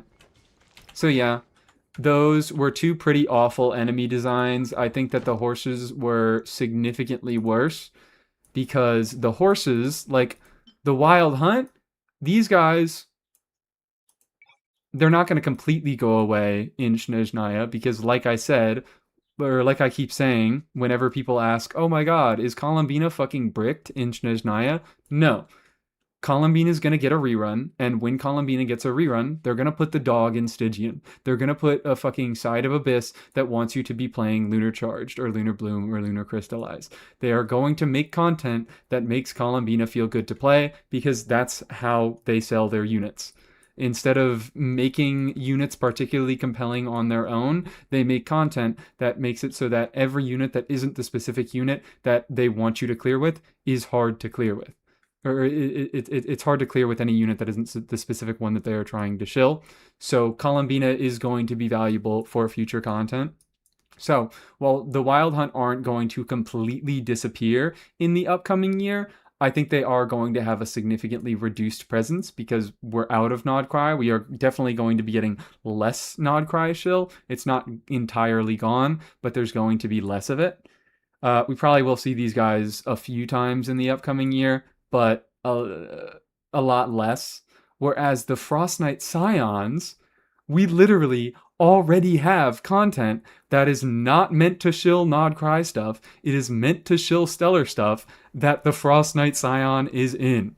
Because these guys, they fucking jumped ahead and they made a Frost Knight Scion of every single element. They covered all of their bases, so they said, all right, now in the future, whatever type of team that we make, whatever type of team where it's like, oh, we want a cryo DPS that wants an electro triggering reactions for them to deal some damage. Or maybe, I don't fucking know, maybe you want something like Mawika. Maybe you want a fucking pyro unit where you want a cryo unit applying cryo for a pyro unit to do all of their damage, but the cryo unit doesn't do any damage of their own. Or maybe we want a fucking team. I mean, there are a lot of teams where you use Animo units where they don't deal a lot of Animo damage themselves, but they do have an important role. And those teams can be played into the Animo Frost Knight Scions. My point is that by making a horse of every single one of these elements, they are preemptively covering their bases and saying, all right, whatever content we try to make, we've got a fucking shill for it. We've got one of these Frost Knight Scions to throw in Abyss, and we can make it way more fucking irritating. Like, honestly, once Varka gets a fucking rerun, we might see an Animo Frost Knight Scion in Abyss, because that's Varka's thing. he does have significant sources of Animo on his team. He deals Animo damage with one of his claymores. He has Animo supports because you want VV and you want a second Animo on his team.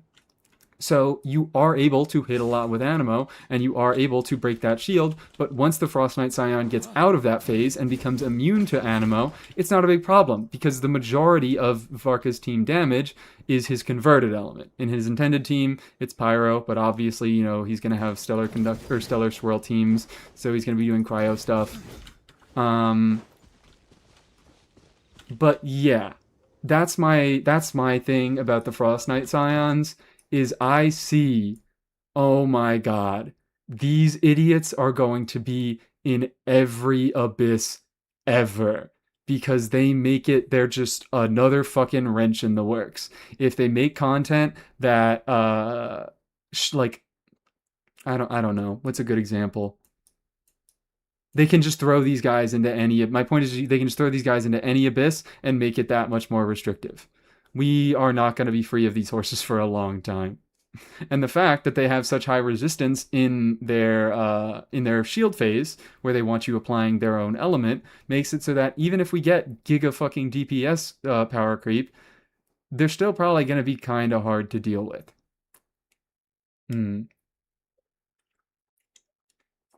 Animo horse first chamber, Pyro horse second chamber, third chamber Mandragora. Can't wait. So I despise these horses. These horses are everything that is wrong with Genshin Impact. They can be thrown into any content and make it that much more restrictive. Wild Hunt, I think, is similarly annoying to the horses, but at least it's restrictive to Ascendant Moongleam. So now that we are out of Nod Krai and we are going to be seeing less Ascendant Moongleam stuff, their shill is less relevant. They are going to be a less common enemy. Well, but it takes your skill cooldown and not your energy. Why would you say that? Why would you say those words? Why would you say those words? They put the Animal Horse and the Pirate Horse in one chamber at the same time. Whatever. There's a million fucking ways they can be evil with these horses. We can spend hours coming up with ideas that they can be in ways that they can be evil with these horses, because that's their point. That is the reason that they exist. They exist so that Hoyo has easy fucking enemies to make evil content with. I hate these dudes. I despise these dudes. These are the worst enemy design in Genshin Impact. I am comfortable saying that. I don't think there is a worse enemy design than these motherfucking horses. Anyways, the Radiant Beasts are actually kind of cool. I like the Radiant Beasts. Sorry, guys. I know I was setting up a lot of talking about how much I hate these two particular elite enemies. And especially the Frost Knight Scions, that evil fucked up horse. But Radiant Beasts are actually pretty nice. I like them. Oh my god, this is what happened to the horses in Mondstadt. This is what left Kaya without his cavalry. Evil, evil, evil. I never want to see you ever again. The only times they are ever reasonable is in Imaginarium, when they are the only enemy in a chamber. But the thing is, that's just never how it is in Abyss. It's never just a horse in Abyss. It's always a horse and something else. So yeah, Radiant Beasts. Radiant Beasts, I really like them because their shill is, I don't know, actually. Maybe I don't love them because I like them. I do like them. Don't get me wrong. I think that they are neat. Their shill is way less restrictive than either the horse or the Wild Hunt. They just say, bring a strong healer. That is all I need. I just need a healer. Because what? They do the thing where they fucking give you the debuff, they drain a little bit of your health, and then they make you deal less damage until you heal that debuff off. There's a wide fucking range of healers in the game. And yeah, even if you don't have a healer, you have Pamber. You can throw Pamber on a unit and still have a compelling option against those healing checks. I think healing checks are some of the coolest things in the game. Like I've been saying, I talked a lot about. I think restrictions are cool. When I was talking about character kits, depends on the restriction. I think the restriction has to be fun and somewhat dynamic. And I think that the Radiant Beasts, I think that the Radiant Beasts are an example of that in enemies. I think that hmm, because we have so many options for healers, and also a lot of those units, or a lot of those, what am I trying to fucking say? Like even some decent premium units are healers. Like I mean, Linnea is a decent example. There's obviously a Escoffier, but even something like Chi and Alyosha are going to be able to deal with these guys just fine. I um I think that this only really becomes a problem when you are talking about units like I just mentioned, Linnea and Escoffier, where they can potentially be used as a mixed check, where not only are they a DPS check, but they're also a healing check. So if there's a chamber that has a particularly high DPS check and a Radiant Beast, it might heavily incentivize you to bring a healer that can also provide significant offensive value to your teams. But so far, they haven't done that. They haven't given us such a high DPS check that you need a unit that consolidates damage and healing. I was able to go into Radiant Moongecko using Shilonin. I've been able to run into the fucking Radiant Moonfly with units like Yehoda and Mika, just because the DPS checks in Abyss are lower. In general, the Radiant Moonfly just has very low health, I find. And I think that that's really cool. The Radiant Moonfly is also an enemy that really does just threaten to straight up kill you. And I like that. I really, really do like that. I like when an enemy says, hey, I'm not really any particular shill. Yes, he does have minor healing shill, but number one, in Abyss, that's dodgeable. You can work around Radiant Moonfly, and I'm already I'm segueing into Radiant Moonfly. I'm talking about bosses after moving from enemies, but you know, obviously they're related. They have very, very similar designs. You can dodge the debuff from Radiant Moonfly and avoid the healing check altogether, but even so, the DPS check isn't very high, so you are able to bring less powerful teams that slot in healers, and even so, there are a lot of powerful teams that still bring healers, like Sandrone teams, like Escoffier teams, like Sibai and Linnea, like anything with Farina going on. Farina's obviously fallen off a little bit, but like her teams are still easily Abyss clearing level. And outside of that healing check, like I just mentioned, this guy threatens to straight up kill you. He is aggressive. He does a lot of fucking damage, but he also has well telegraphed attacks, so it doesn't really feel like you desperately need defensive utility, but it is nice to have. I like a boss that doesn't have that much health and that threatens to kill you more than it threatens to stall out the timer. I think that is a much more interesting way to threaten your ability to clear. Like that's why I like Tulpa so much, is because Tulpa is a fucking boss that he doesn't have a lot of health, and he has an innate Hydra aura. So not only does he not have much health at a baseline, but he gives you free reactions and it helps you get so much more damage out of him. But he also has really, really strong hits, and especially if you're playing a unit like Bennett that self-applies Pyro on fielder and you give Tulpa Vapes, motherfucker can just straight up one-shot you. So I really, really like Tulpa because the dynamic there is that you really never get stalled out in Tulpa chambers. You only ever lose by him killing you. But if you can kill him, you kill him in 30 seconds, but if he kills you in 30 seconds. You just nuke each other. And I think that Radiant Moonfly has a very similar dynamic to Tulpa, which is why I have an appreciation for Radiant Moonfly and the Radiant Beasts in general as enemies. And I think that they don't have nearly the same issues as the Wild Hunt and the Frost Knight Scions, because it's much easier. It's a much easier check to meet.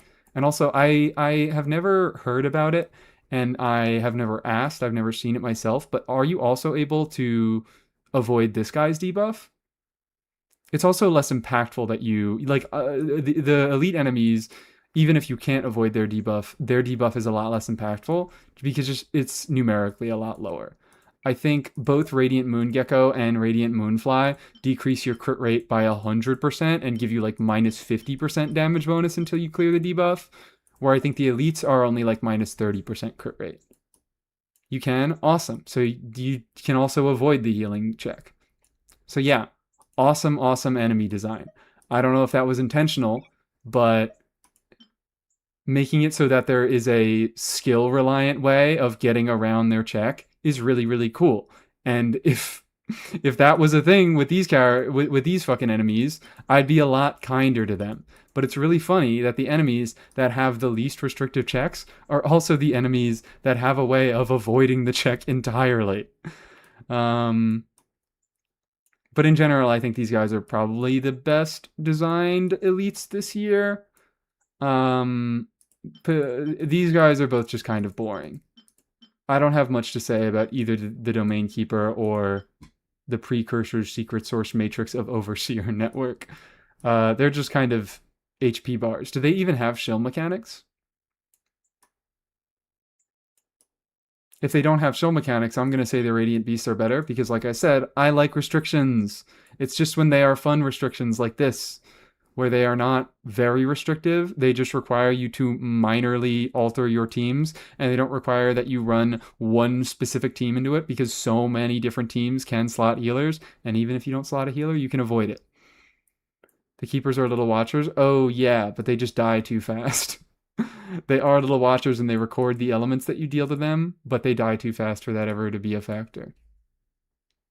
When guys need Shatter or Melt after Frozen, kind of anti-skirk. They also haven't been used in Floor 12 of Abyss, so I can't really say much about them. But I don't think either of these have been used in Floor 12 of Abyss. So yeah, I don't have much to say about either of them because I haven't had to actually interface with their mechanics. So yeah, these dudes suck. Radiant Beasts are fucking awesome. Chicken is definitely the one I am the most neutral on.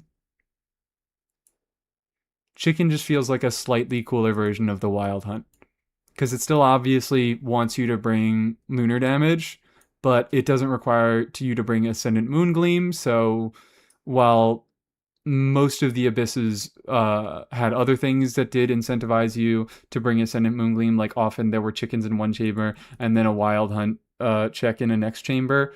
The chickens themselves are not the restricting factor there, so you can run something like Inefa, Farina, Bennett, Lenny. I just fucking always talk about Lenny with Inefa, don't I? Like you don't need Ascendant Moongleam into these guys, but it makes it easier. But also these guys, the fact that you can, like, I think that they are much easier to brute force than the Wild Hunt units because they have a mechanic where they just have a big ass shield and lunar damage deals triple damage to that shield.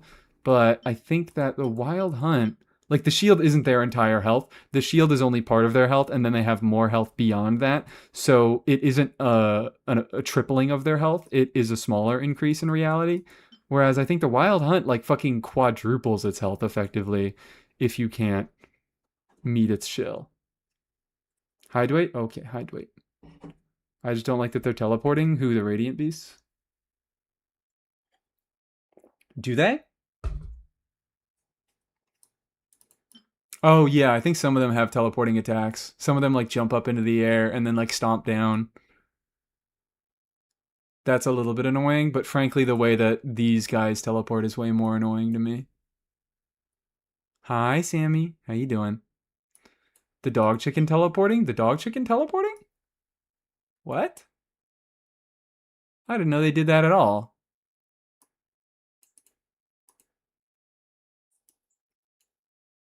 Anyways, I think that these guys are a lot cooler because their shill is a lot less punishing than the Wild Hunt's shill. If you just decide to brute force it and go for raw damage, it's much easier to brute force these guys. And also, I think, like I mentioned before, I think that they act as a really cool AoE check because there are 3 enemies, but they are all attached to each other. Like they always spawn.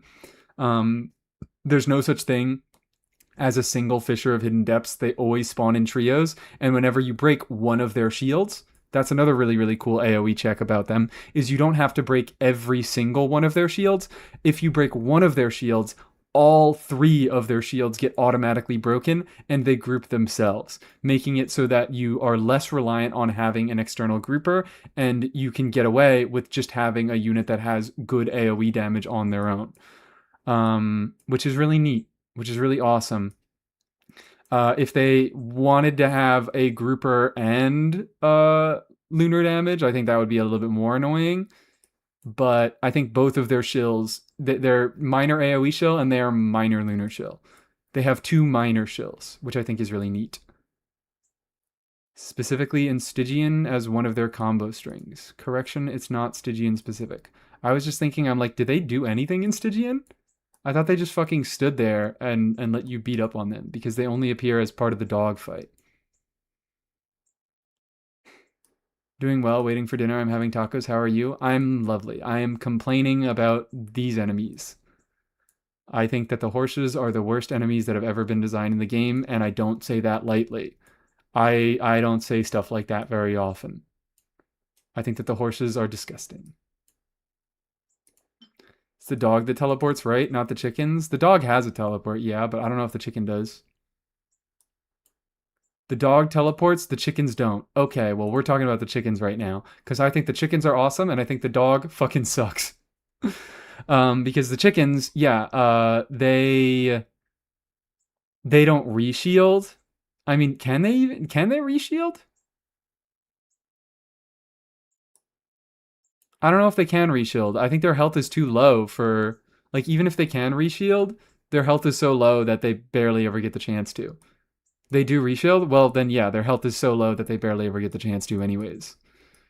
So I think the chickens are probably the best lunar shield that we got because only part of their health is actual lunar shield.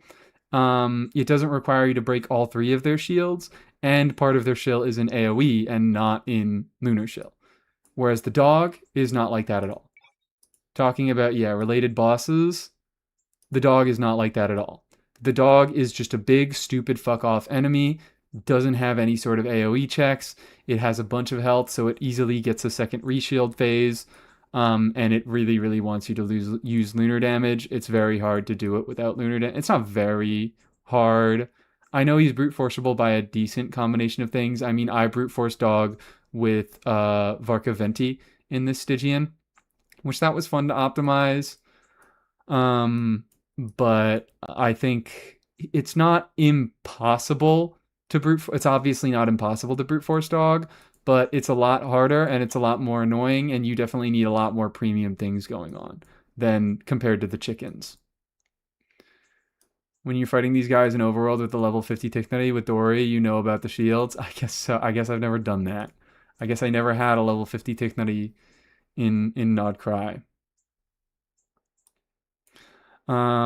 So yeah, I think chickens are they're still shill and they still can be kind of annoying, but I think that there are enough ways to work around their shill that they're fun. And I don't think that dog has a dog has similar ways of getting around the shill that the chickens do, but dog's health is just so much higher that the threshold to brute force him is much harder to meet.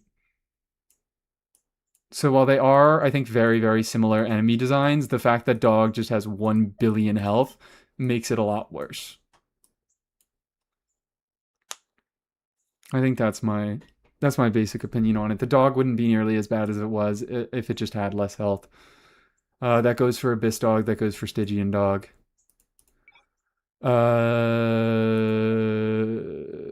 These guys, yeah, I don't really have opinions about them because they didn't show up in any significant endgame content, so I feel like I can't meaningfully comment on them.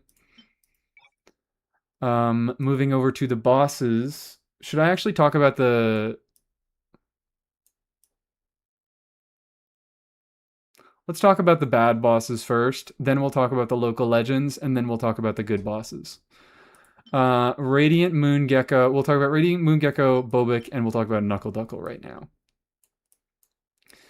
And then we'll probably look into Stygian and see what other stuff. Cause like we got more local. Actually, yeah, it's probably relevant to look at all the local legends we got this year. The duck.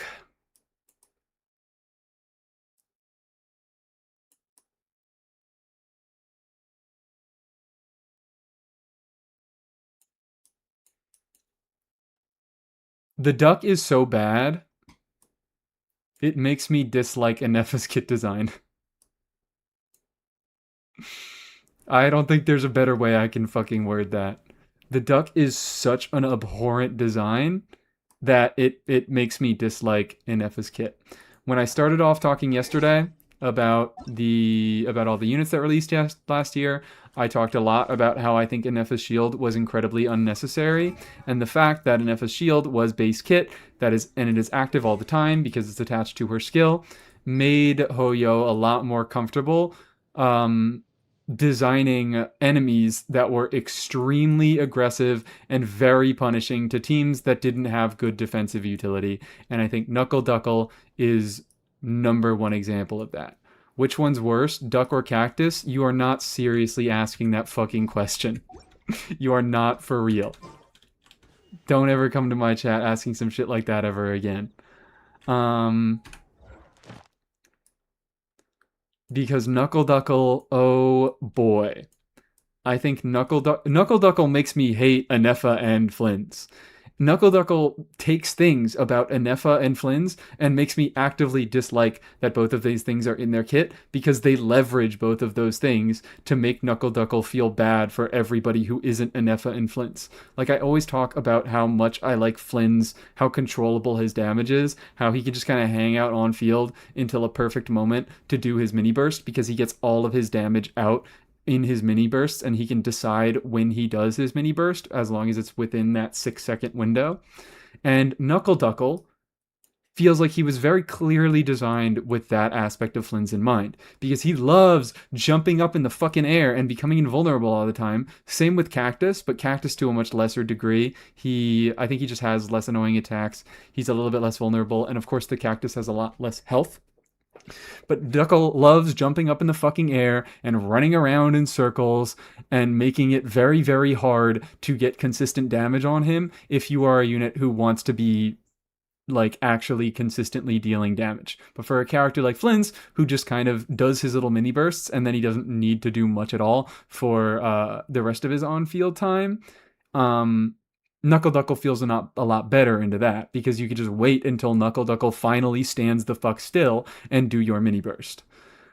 And of course, I mean, like I mentioned with Inefa, dude just has 100 million massive Electro AoE attacks, which when you don't have a unit who is, when you don't have a unit who has a giga massive Electro shield, that's a lot harder to deal with. He ends up breaking a lot of shields. He ends up being able to punch through a lot of healing. Like even a unit like fucking Lanyan. I did a lot of clears with like Lanyan trying to do that with Flynn's, and he was just busting down Lanyan's shield. I have a C3 Lanyan. She has a crowned skill, maximum fucking health, and she gets that shield's health refreshed by her C2, and Knuckle Duckle was still busting that shit down. He has no fucking business breaking as many shields as he does. Inefa having an Electro shield, like she not only has a very strong shield, but she has an Electro shield. And Knuckle Duckle does Electro attacks. So she gets 250% resistance into Knuckle Duckle and into Cactus. They're very similar designs overall, Knuckle Duckle and Cactus. But of course, the final issue with Knuckle Duckle that we will talk about is the fact that boy has so much fucking health. What the hell is that? What in God's name is that? Why does he need so much fucking damage to happen? So this, Knuckle Duckle, is honestly one of the biggest problems I have with Inefa's kit. Because Knuckle Duckle really wants you to have a unit who gives you a strong Electro shield, but also because he has so much health, he also wants that unit to be dealing very significant personal damage. So you can't even fucking run a unit like Beto or... I don't know. Is there any other unit that has an Electro shield? I guess Lanyan if you absorb Electro, but she prioritizes Hydro, and generally I get a Hydro absorption on her shield.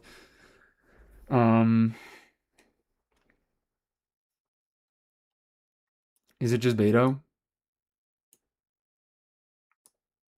My OG team against Knuckle Duckle was C2 Kuki, C0 R1 Raiden, Farina, and C1 Nuvi. It made the fight okay. We must be talking about menacing. We must be talking about menacing. New Beto can shield more reliably, but my point isn't that Beto can't get her shield up very often. My point is that Beto does not deal nearly as much damage as an Effa. So this guy, because he has so much health, he really, really wants Ineffa, because Ineffa has a big Electro shield that is not easily broken by his attacks, and she does a lot of personal damage. Or crystallized shields, those don't fucking count. Those don't fucking count. Be so for real with me. I guess they're not nothing. I guess I shouldn't discount the strength of crystallized shields. I guess I'm also fighting for the life of crystallized shields, but that's a lot more difficult to actually make work. But like, yeah, Beto has a much easier time getting her burst up, and then she can get her shield, and if you have C6, then she has a little bit more offensive value in her red shred. But I still like it's I feel like it's still gonna be pretty hard. I don't know, maybe I can try. Maybe next Stygian I'll try to do Flynn's Columbina in Effa, or not in Effa, Flynn's Columbina Sucrose Beto. That could be kind of fun, but also Beto has a 20-second cooldown, so she's going to slow down the rotations of those teams. So maybe I could do something like Yehoda. If I am going to be using that slowing down the if I'm going to be using someone that slows down Flynn's rotations anyways, maybe I just use Yehoda. I'll have you know my full EM Gilded Goro did a good shielding. I'm like, sure. I think a full EM Gilded Goro might be able to make a functional shield against that, but then, once again, we run into the DPS problem, where a full EM Gilded Goro is not providing anything to a Flynn's team. Or, you know, many other teams for that matter. And of course, because I don't... What its fucking mechanics? What are... I always forget the exact mechanics. I know it really prefers Electro Charged and specifically Lunar Charged.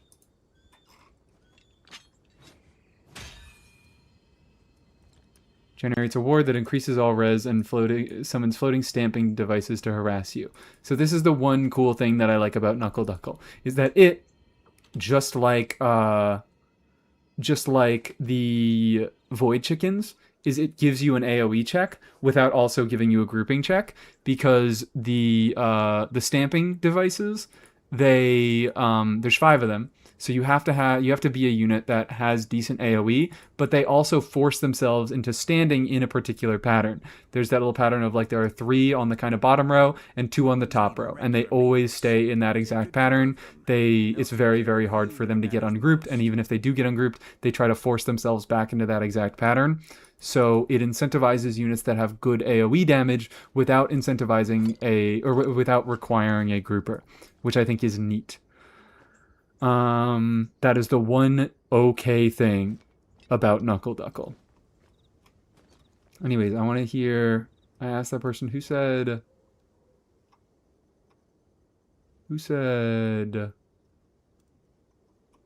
What was it? Who said they had a fine time with that weird, fucked up, scuffed Raiden Nouvelette team? I like to drink on Aaron's occasion. son. Any and every occasion. What difficulty was that, I wonder? C2 Cookie, C0 R1 Raiden, Farina, C1 Nuvi? Maybe, I don't know. That just sounds like not enough DPS, but maybe I don't know Nouvelette teams like that. Saw Mizuki with Odette on Sig beat Knuckle Duckle? Yes. Ooh, Thunder. Yes, because the new Stellar team, I guess that's a nice thing. Yeah, there was that fucking DHC clear. I also saw that video. That was the one creator experience video that I watched. Not for Stygian? Okay, it's Abyss Knuckle Duckle. Alright, yeah, Abyss Knuckle Duckle is still annoying, but the fact that its health is a lot lower, like, that's Knuckle Duckle's big issue.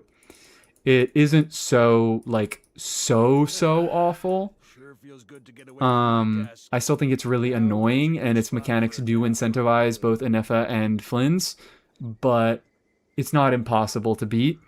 And especially in Abyss, when it has a lot less health, you have more options into it. But yeah, fucking DHC. That's I guess a cool thing about stellar teams is the power creep getting worse makes it easier to fucking brute force Knuckle Duckle. So more people are going to have more options into Knuckle Duckle. So what is this? Deal electrocharged or lunar charge damage repeatedly, or simply deal enough damage to destroy the stamping devices to destroy them. I think you have to hit them 10 times with either electrocharged or lunar charge damage, right? And then this will also greatly reduces the Nemesis Electro Res for a certain time. Okay. So I think its mechanics, yeah, you need to deal either electrocharged or lunar charge damage to each duck 10 times to destroy them instantly, or you can just deal enough damage on their own to destroy them, and then they confer the damage that they took to Knuckle Duckle. They track the damage that they take and they confer it to Knuckle Duckle. So that's how it's possible to brute force, is you can just bust those ducks the fuck down if you have enough damage to break through them, but it's obviously easier to do with lunar charge damage, and he shreds his own electro resistance, so it's easier to do with electro DPSs. Heavy duckstruction mode. Yeah. Deal more instances of electrocharge or lunar charge damage, or more damage to these devices to disrupt them. Electrocharge or lunar charge damage will be more effective. Sure feels good to Oh, and they track, okay, and they track electrocharge and lunar charge damage higher. I think Knuckle Duckle is always too easy. We got a fucking... Hold on, the music turned off. With C2R1 Flynn's Premium. Guys, I think Knuckle Duckle is too easy because I have the exact team that Hoyo wants me to be playing with vertical investment. Really? Are we serious? This is rage bait. You're rage baiting me. It's not gonna work. I got rage baited too much earlier into the stream. I don't have any rage left in me.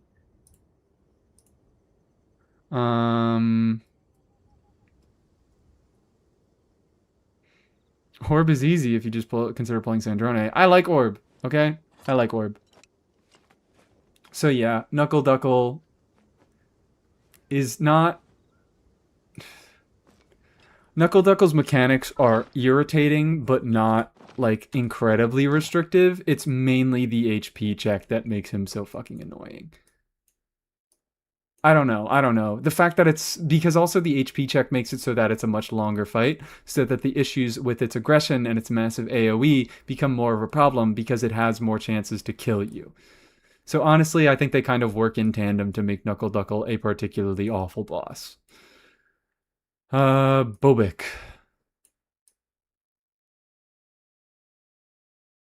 I don't know how I really feel about Bobik.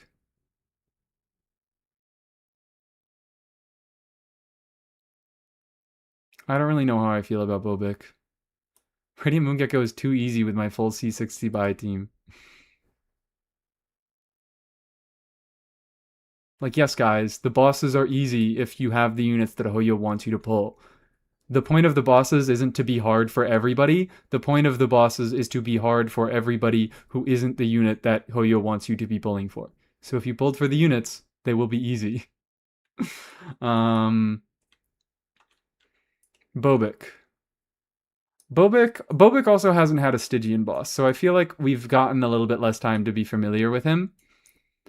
I think Bobik is probably the most effective Varka shill. Well, Wolf is the most effective Varka shill they ever put out. But at least in Abyss, Bobik was the most effective Varka shill they ever did. Because Bobik's entire thing, he just wants you to be hitting a lot with Pyro. He just wants you to hit a lot with Pyro. He has a big bar that goes up when you hit him with Pyro. As the bar goes up, he starts out with very high resistance, and he gradually lowers resistance as the bar gets higher and higher. When the bar maxes out, he gets a big cryo shield. Obviously, that's you can deal with that using other elements, but Pyro is the best element into that shield. And then he's stunned for a little bit and he gets very low resistances. Is it across the board? What are his resistances in stun phase? That is going to change my opinions of him a little bit, not a lot. What the fuck is this dude even called? Super Heavy Land Rover Mechanized Fortress.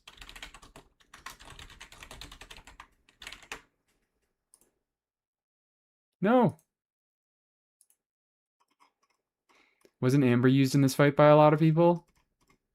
I don't know. I didn't really keep up with... I think Abyss clears are generally just less focused on this past year. If people are talking about clears, they're usually talking about Stygian clears, and this guy never showed up in Stygian, so I don't know. Why are we calling him Bobik again? Because there was that world quest where there was one of these bosses and his name, or there was one of these robots and his name was Bobik. So even though this isn't Bobik, I can never remember his real name, and Bobik is more fun to say. But yeah, Amber is a really good check into this boss. I didn't hear about Amber's getting used a lot into this boss, but Amber is a really, really cool check into this boss. Paralyzed, it's minus 60 across the board. Okay, so it doesn't even have... Oh, that's cool. I thought it was specifically lower pyro resistance, but no. It's all resistances. It's all resistances start out high, and then they all get lower. He doesn't have specifically high or low resistance to any element, which is something that I like, and I didn't realize. The fact that he still wants you hitting a lot with Pyro makes it so that, yeah, Pyro teams are going to have the easiest time into it, because if you're just using a unit like Durin, you can meet the check using a unit like Durin. He hits a decent amount with his burst off field. You can trigger overloads to get some additional Pyro hits and make his bar go up even faster, but you run into some issues once you get to the cryo stage, or once you get to the cryo shield stage, because his shield checks individual pyro hits, so that counts all of Durin's burst hits and things like overloads. But the cryo shield, what the fuck am I talking about?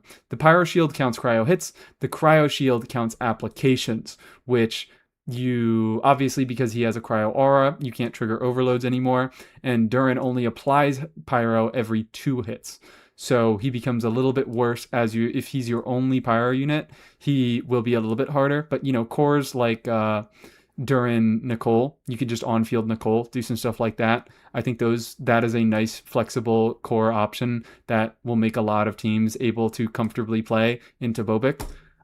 That's pretty cool. You can also stop before the shield. I think that's a very cool mechanic, is because he gradually loses resistance. He starts out with high resistance, and then he loses a lot of the resistance once his shield gets to a high enough level. And the stun phase is nice because he gets even lower resistances, but you don't ever necessarily need to go to the stun phase. You can just stop applying pyro and or just apply less pyro and hang out at this phase and do your damage in that phase. I think really my only, if I were to have any issues with Bobik, is he just has a lot of health. He just has a lot of health. Yeah, C6 Benny solos the shield. That's another one. God damn, it's lightning too. I think there are a lot of options into Bobik, and my only real issue is the health. God damn. It's thundering. There's a lot of noise. Hope my power's okay. I think he was kind of annoying in Imaginarium when I was doing my Lenny clear. He just had a tiny bit too much health, but I mean, I also had fun optimizing that clear. But I was running what? I was running Bennett, Lenny, Durin, and Effa. And Effa wasn't doing much for, the damage of the team, but she was there as a shielder for comfort for Lenny. She was there to apply Electro and Shred Res for Durin. But Durin, Bennett, Lenny is not a bad core at all. That is a pretty strong set of units. And the fact that I was struggling so much into Bobik makes me think that his health might be a little bit too high. I don't know. What chamber was that? I feel like I remember that being Act 8. And I feel like that amount of HP for Act 8 was just a little bit too high. I would have been more accepting of it if that was Act 10 HP. But I don't believe it was. Remember using a Flynn's I know Yohoda on a Cole team in this fight? Yeah, that's cool. That's neat. I think he has a lot of options. I think he can be a very flexible boss. Yeah, he was only Act 8. So I think his HP felt a little bit high. Which is, I get the one slightly restrictive thing about him. But overall, I think he's fine. I think he's fine. He wants you in his intended playstyle. He does want you hitting a lot with Pyro, but there are enough things that you can do. Like, his mechanics are flexible enough. There are enough ways that you can get around that and just, like, include singular Pyro units in your teams, like Bennett and like Nicole, who, if you on-field them, they can apply a lot of Pyro and deal with the shield mechanic, but if you off-field them, then they don't apply any Pyro at all, and they still provide significant value to your team. So yeah. If you had to pick one character for Varka team, who is more worth value, Nicole or Durin? Durin. He'll win. Does Farina work good for Luna Crystallize for Tsibai without Bina? Not for Tsibai. But she works well with Linnea to enable units that don't deal Lunar Crystallized damage themselves.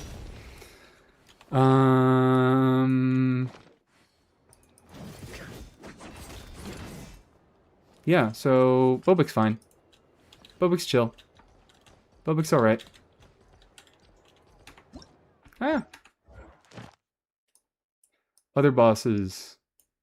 Moon Gecko. I think Moon Gecko, not very similar issues to Knuckle Duckle. Knuckle Duckle is overall the worst boss. I think that there's more creative stuff that you can do into Moon Gecko, but I think Moon Gecko is still obviously bad because it combines the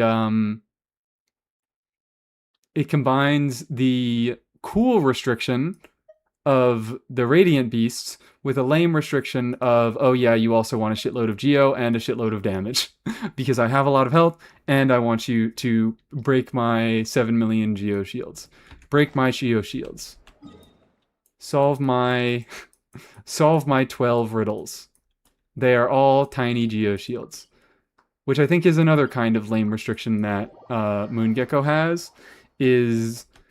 I mean, I guess there's not that many units that the many mini shields directly harms.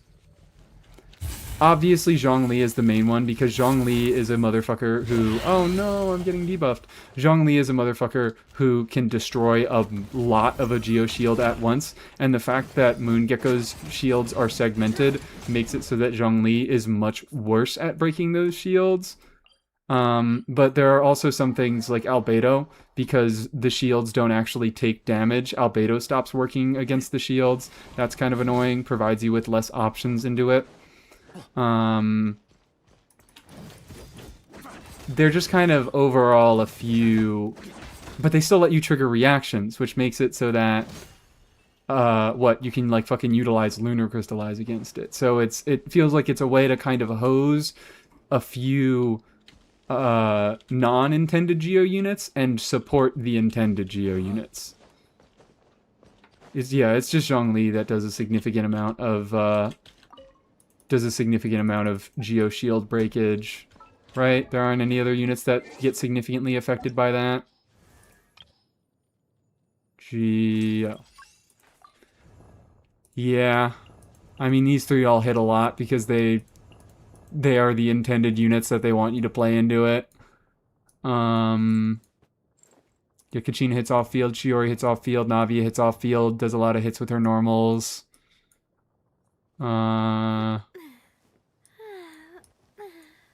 Yeah, I think it specifically just kind of hoses Zhongli and Albedo, which is sort of annoying.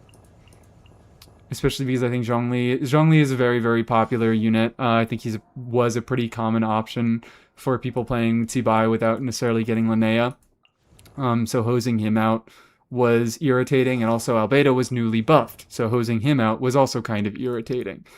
The rest of the units, I think, like Ito is also already kind of struggling at a baseline. His DPS is just not up to modern standards, and also he is incredibly energy reliant. I guess he still can just do fucking normal attacks and get some good shield breakage in. But those shields, did they track geo damage?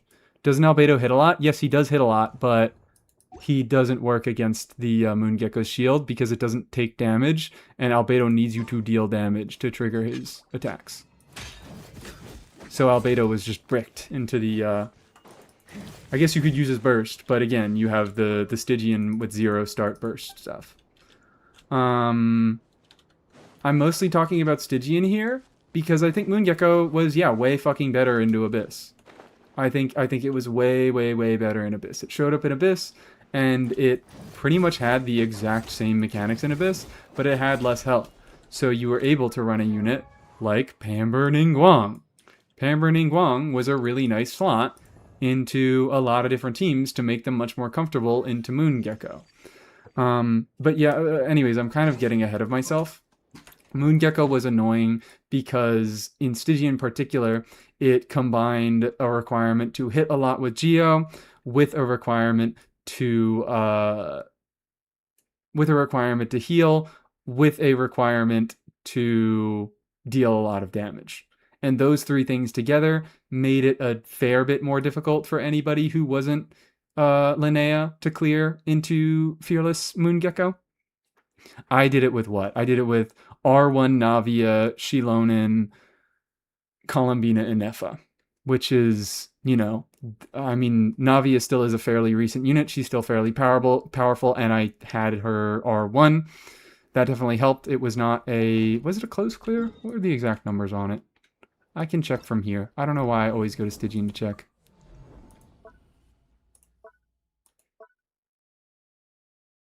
$115. It was somewhat tight. Probably could have optimized better.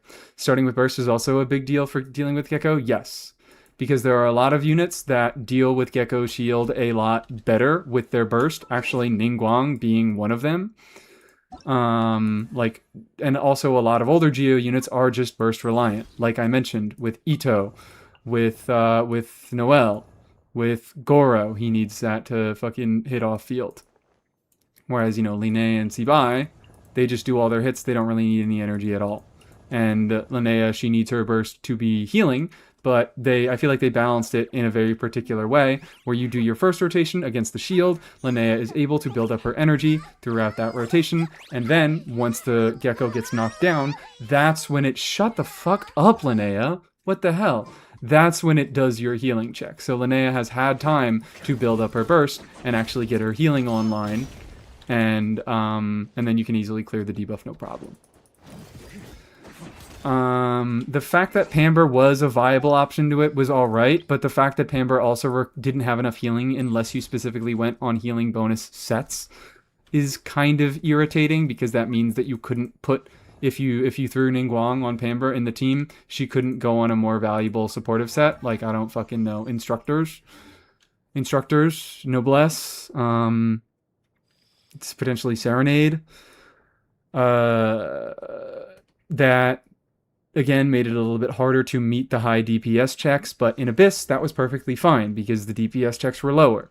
So it was okay to throw Maiden's Ningguang on Pamber in the team and have her deal with the shield, and then have her not contribute any damage to the rest of your team, because the rest of the team was able to deal with it just fine.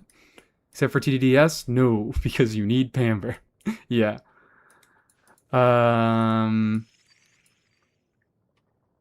So, yeah, like...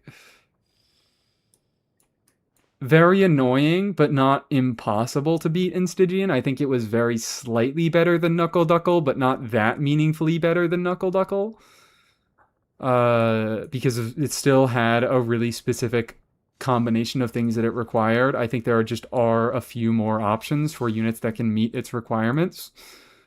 I mean, you know, Shilonin being a decent option is nice. I know a lot of people got Lunar Crystallize for Navia, and that was able to work perfectly fine into that, even without Linnea. I mean, that's what I did.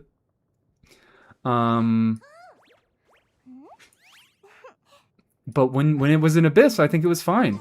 When it was in Abyss, I think it was fine and sort of cool. Because, like I said, DPS check was much lower, and I think that was... It was the combination of the three things that it wanted that made it particularly bad, and removing any one of those things makes it a lot more bearable. Because also, unlike Knuckle Duckle, Linnea isn't a shielder, so there aren't so many horribly irritating, annoying attacks that it does. Linnea doesn't heal every single rotation unless you build her for it, and its attacks are a lot more tame, so you could very realistically run Pamber as your only sustain option into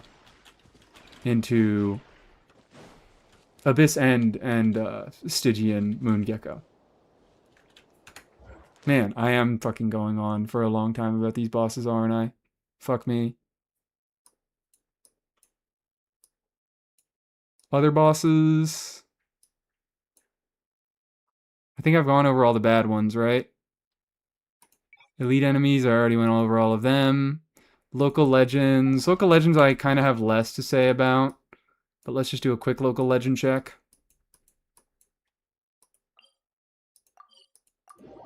Was Kachina able to clear the shield?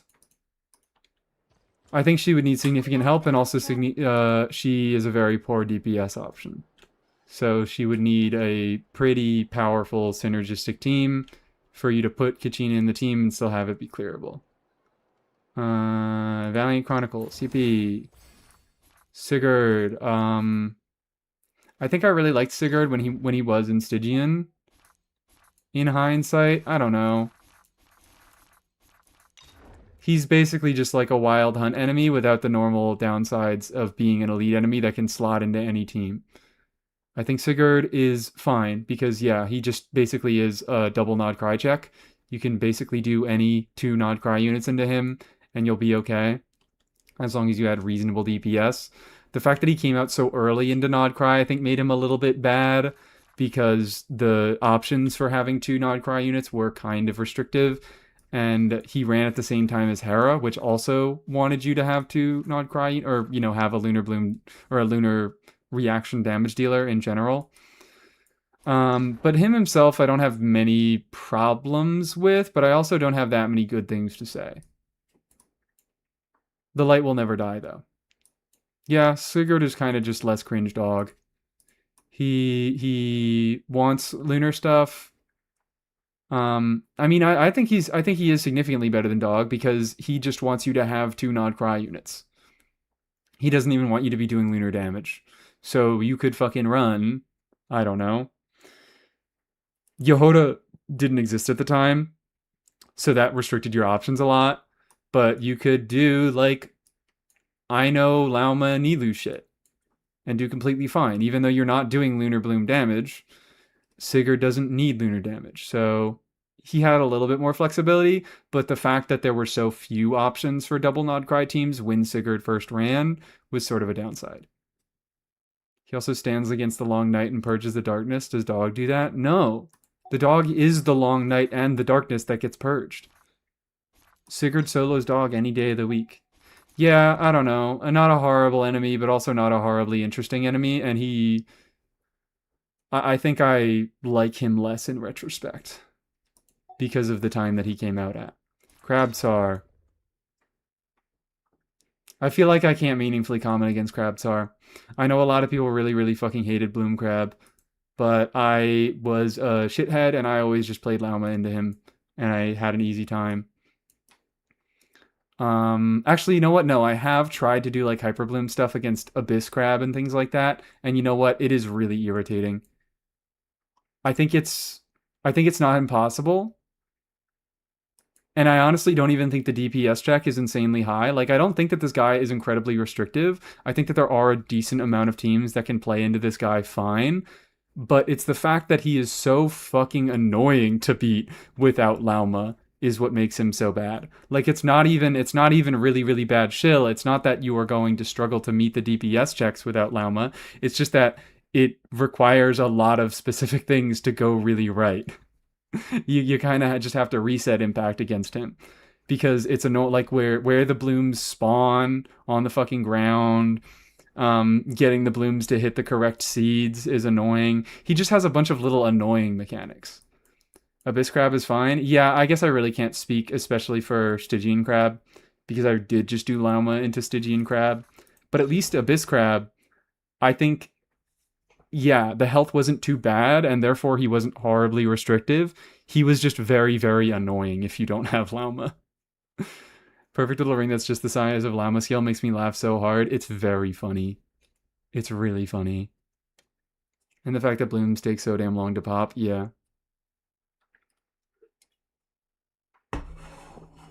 Lenny, Emily, Farina, Benny was enough for Abyss Crab all the times it's been here. Yeah, easily enough DPS, but I also imagine that probably took some resets.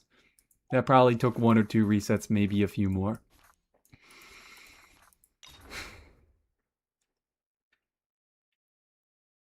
This dude is to Knuckle Duckle as Sigurd is to Dog. Pretty similar overall design philosophies, but just less health, so it's a little bit less annoying. This is Electrocharge Shield guy? Yeah. Knuckle Duckle replaced him, and Knuckle Duckle is pretty much just the same thing with more health, and that is what makes Knuckle Duckle. I mean, it's like I said with Moongecko. It's the combination of all the things that Knuckle Duckle does. It's the restrictions, it is the massive AoE attacks, and it's the massive fucking health pool that makes him annoying. So when you take away one of those things, he becomes a lot better. Pretty aggressive? Yeah, he is pretty aggressive, especially during the shield phase. He just does a lot of AoE electro damage, and it does make it harder to clear without an Effa. But, like, I think he is much less reliant on flints. Like, I think you can do a lot of a Nefa scuff into this guy. I mean, I think my recorded clear in Stygian was using Nouvelette. Even though I had flints, I ran Nouvelette. Whereas Knuckle Duckle feels like he wants both flints and an Effa. This guy kind of just wants an Effa. And again, it's another kind of annoying thing that was enabled by an Effa having such a strong permanent uptime shield, is they enabled shitty designs like this. But yeah, I don't really have much to say about him that I didn't say about Knuckle Duckle. He's just slightly better because he has lower HP and he's a little bit less aggressive. Mandragora, I don't know.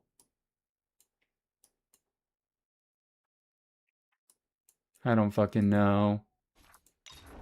I think he has really annoying attack patterns. I think he has really annoying attack patterns, and I don't love the grouping phase.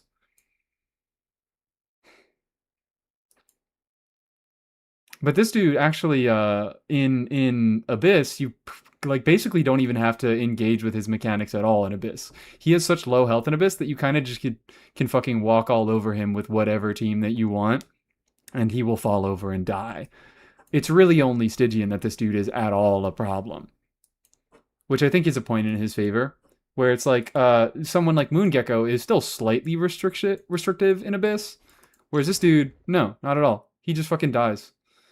I don't have Venti and Kazuha and I hate him. Yeah, maybe that's my just overall take. He is evil. He was absolutely fucking malicious without Venti or Kazuha in Stygian. But in Abyss, he pops like a zit. Venti is Venti shield that ever Venti? Yeah. Yeah. I mean, Kazuha was usable, but it was pretty clearly meant for Venti. And I mean, I like Venti, but it's Venti shield is always so fucking boring. Where it's just, hey, spawn a million guys that are all 10 light years apart.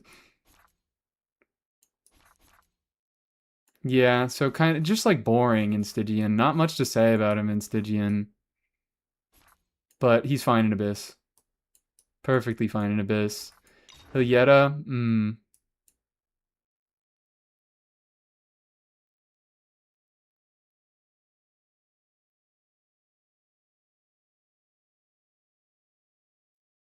even when you engage with the intended mechanic, she can be really infuriating because of how freeze works. She can be very, very infuriating because of how freeze works.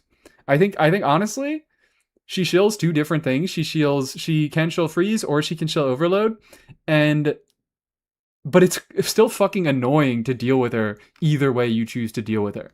Honestly, I feel like a lot of the times I just would prefer, and I would prefer to just fucking ignore her mechanics and brute force her. Don't forget her overload side. It's so weird because I feel like I can't even like talk proper shit about her because this is the one piece of content I feel does not fit the pattern of very difficult if you don't have the shill, but very trivially easy if you do have the shill. Because she's still fucking irritating if you do the shill. The targeting on the pieces of armor is weird, so overloaded is kind of weird to. It's just kind of annoying to deal with. I think Varesa probably has the best time, but even Varesa doesn't have an incredible time doing overload stuff into her. And even doing full freeze, you freeze up time is fucking weird, and she occasionally gets to collect pieces of armor and still like fuck around and do her little funny dash attacks. And obviously, she takes some true damage when she is frozen when she tries to collect her armor, so that makes the DPS check a little bit lower, and she does less of those dash around attacks when she doesn't collect as much armor. So even if you don't perfectly block all of her armors with freeze, you do get benefit by freezing at least some of her pieces of armor. But like, she's still fucking irritating. Overload without Durin can be weird. Yeah, I think you kind of need Durin or Mawika to make Overload feasible against. Or I guess Xiangling might be functional. Xiangling probably ain't too bad, but I feel like people just didn't do a lot of Xiangling this year. Overload, or yeah, Mawika. Like Mawika Oron probably has a good time into this. Damn, maybe Overload is just an easier time into this. Maybe they fucked up and they tried to make Freeze Shill, but they made Overload Shill. I mean, they also made Overload Shill. PMC, no. Because what's annoying about the armor pieces is that they spawn so far apart that you have to spend a bunch of time running between them. So why I'm saying Mawika is good and Durin is good and Varesa is good is because with the off field of Durin and Mawika, they excuse me, they have pretty good AoE. Their fucking damage just spawns right on top of the target. So you don't have to worry that much about that. And with Varesa and Mawika, when you're on fielding them, you don't have to run all over the place to try to hit each individual piece of armor because they move a lot when they're on fielding. So it's just easier to deal with the overload mechanics without having to like break up your rotation and spend a bunch of time running in fucking circles and losing DPS. Warren like to piss me off and his skill would not bounce to the shields and instead go to Grandma. Damn. Can his bolts hit the because I was thinking his hypersense bolts, can those hit the armor pieces?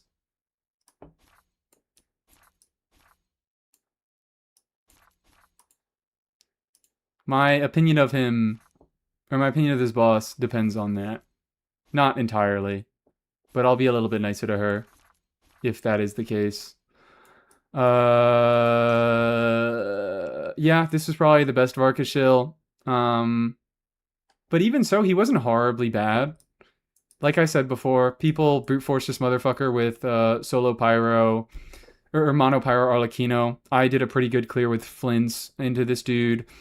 You could do easily Mawika stuff. I think the main annoying part about the wolf, I'm not really talking about him as a local legend at all. I don't really know exactly how he works as a local legend, but in Stygian, in Abyss, he's just a regular elite enemy in Abyss. Not much to talk about there. He just drains your HP. In Stygian, I think the one thing that I don't like is animo resistance. He had innately high animo resistance, and he made it so that you couldn't run any animo DPS into him. Which, honestly, I feel like... I guess it would be hard to shill against something like Mono Pyro Arlecchino while you're trying to shill for Varka, because they're effectively the same. Like, their fucking damage layouts, the damage layouts of those two teams are effectively the same. Like, you do some animo stuff, you do a tiny bit of animo damage, but the animo is mainly just there to be triggering swirls for certain buffs to activate, certain conditions to be met, and you're mostly dealing pyro damage. So, like, I don't know how they would have tried to shill for Varka while shilling against something like Mono Pyro or Arlecchino. I like the fact that the shield can also be destroyed by Electro. I guess that's just an inherent aspect of cryo shields, but I guess it's cool that they didn't make it immune to Electro. I haven't missed the part where you review every new food dish introduced in Krai. No, that's coming up next. Yippee. I feel like you have way more. Like, even if he didn't have the Animo res, I feel like you'd have way more options for Pyro DPSs than for Animo DPSs into this guy. So they just said, like, fuck you to, like, specifically Venti. So it's just kind of annoying. I mean, there are more Animo DPS options, obviously, but, like, specifically Venti, Xiao, and already they wouldn't have been particularly good into him because units like Venti and Xiao are incredibly burst reliant and have a lot of difficulties in Stygian anyways. So they didn't. I feel like they kind of didn't really need to give him Animo res. That was just kind of overkill. But it was fine, boss. It was the best Varkashil, but it was still flexible enough that you could do a lot of stuff into it. And Stygian Electro felt pretty fake. I mean, I guess, yeah, I only did it with Flynn's Premium. I think I needed Columbina and Effa. Potentially better builds and better play could get you to do it with just Ino instead of Columbina. But the DPS check was particularly high with Electro. Because it took so much longer to break the shield. Anything else? You showed up in Abyss, but I didn't have much to say about you. You honestly have a lot of options. I think that this dude is alright. I think that this dude is, he's obviously a little bit more restrictive in, he's had 2 appearances right now. He's currently in Abyss and in Stygian, and honestly, I got a lot of fucking problems with both of them. Not a lot of problems, but I do have my issues with both of them. But I also have an appreciation for both of them. The Abyss boss is a little bit less restrictive on its own because in Stygian, this guy, he gets pretty high resistances to every damage type except for Cryo and Electro. So he really wants you to be doing Cryo and Electro stuff, but there still are a decent amount of options to be doing Cryo and Electro stuff as long as you can meet his mechanic. You also are able to just ignore his bot mechanic entirely and face tank his shield in Stygian, which is not really an option in Abyss. So it restricts you in some ways, but it also gives you a few more options in some other ways.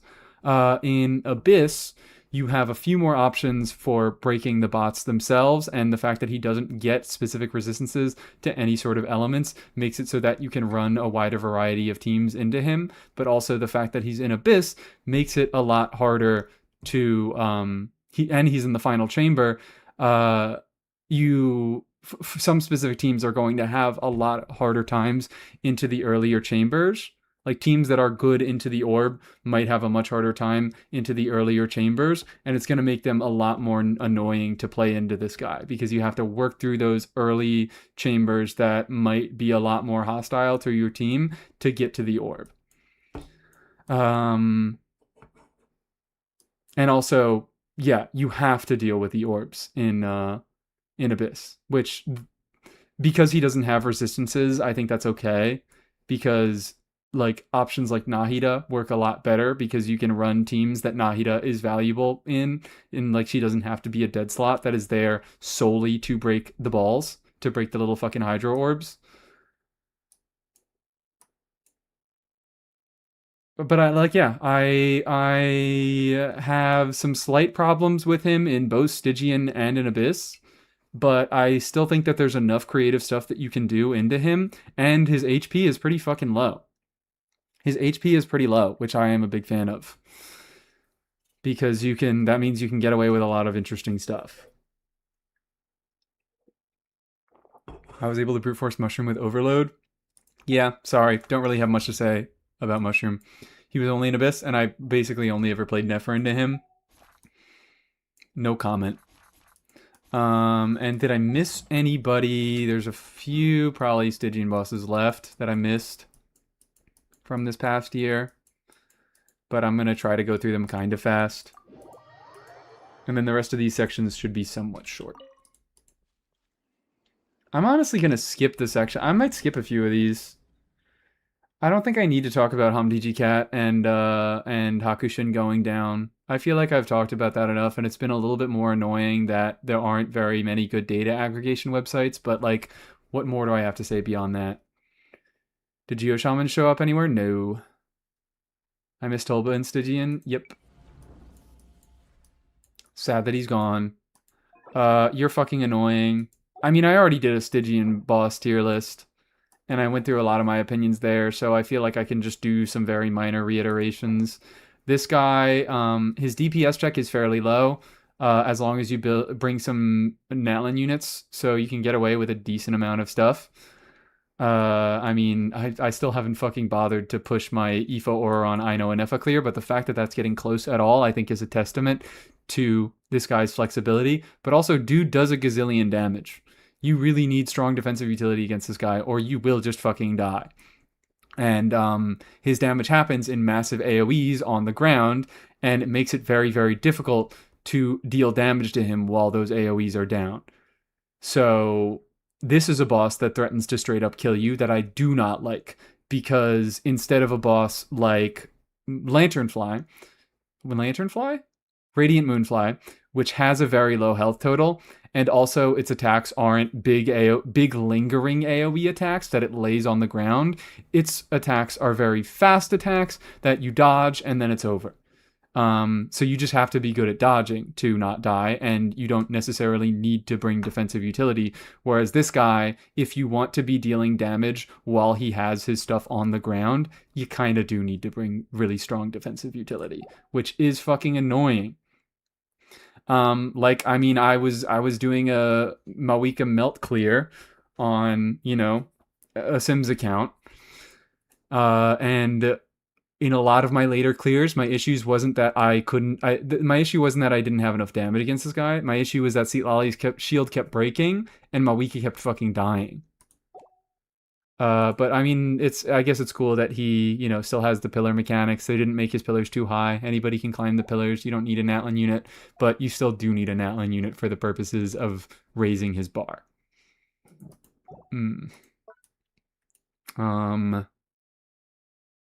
I do have 2 more bosses that I will get to. Tulpa was not new this year. I already sung my praises about Tulpa. Everybody knows I like Tulpa. Stygian Tulpa is a tiny bit more restrictive because of those little mini Tulpas that have way more health and that really do want you to bring Cryo, but it's still not a necessity. Obviously I didn't bring Cryo here. I had a, Nilu Bloom clear, a triple Dendro clear with Kave that didn't bring any Cryo, and I was able to deal with him just fine. So you got a lot of options. It's Tulpa.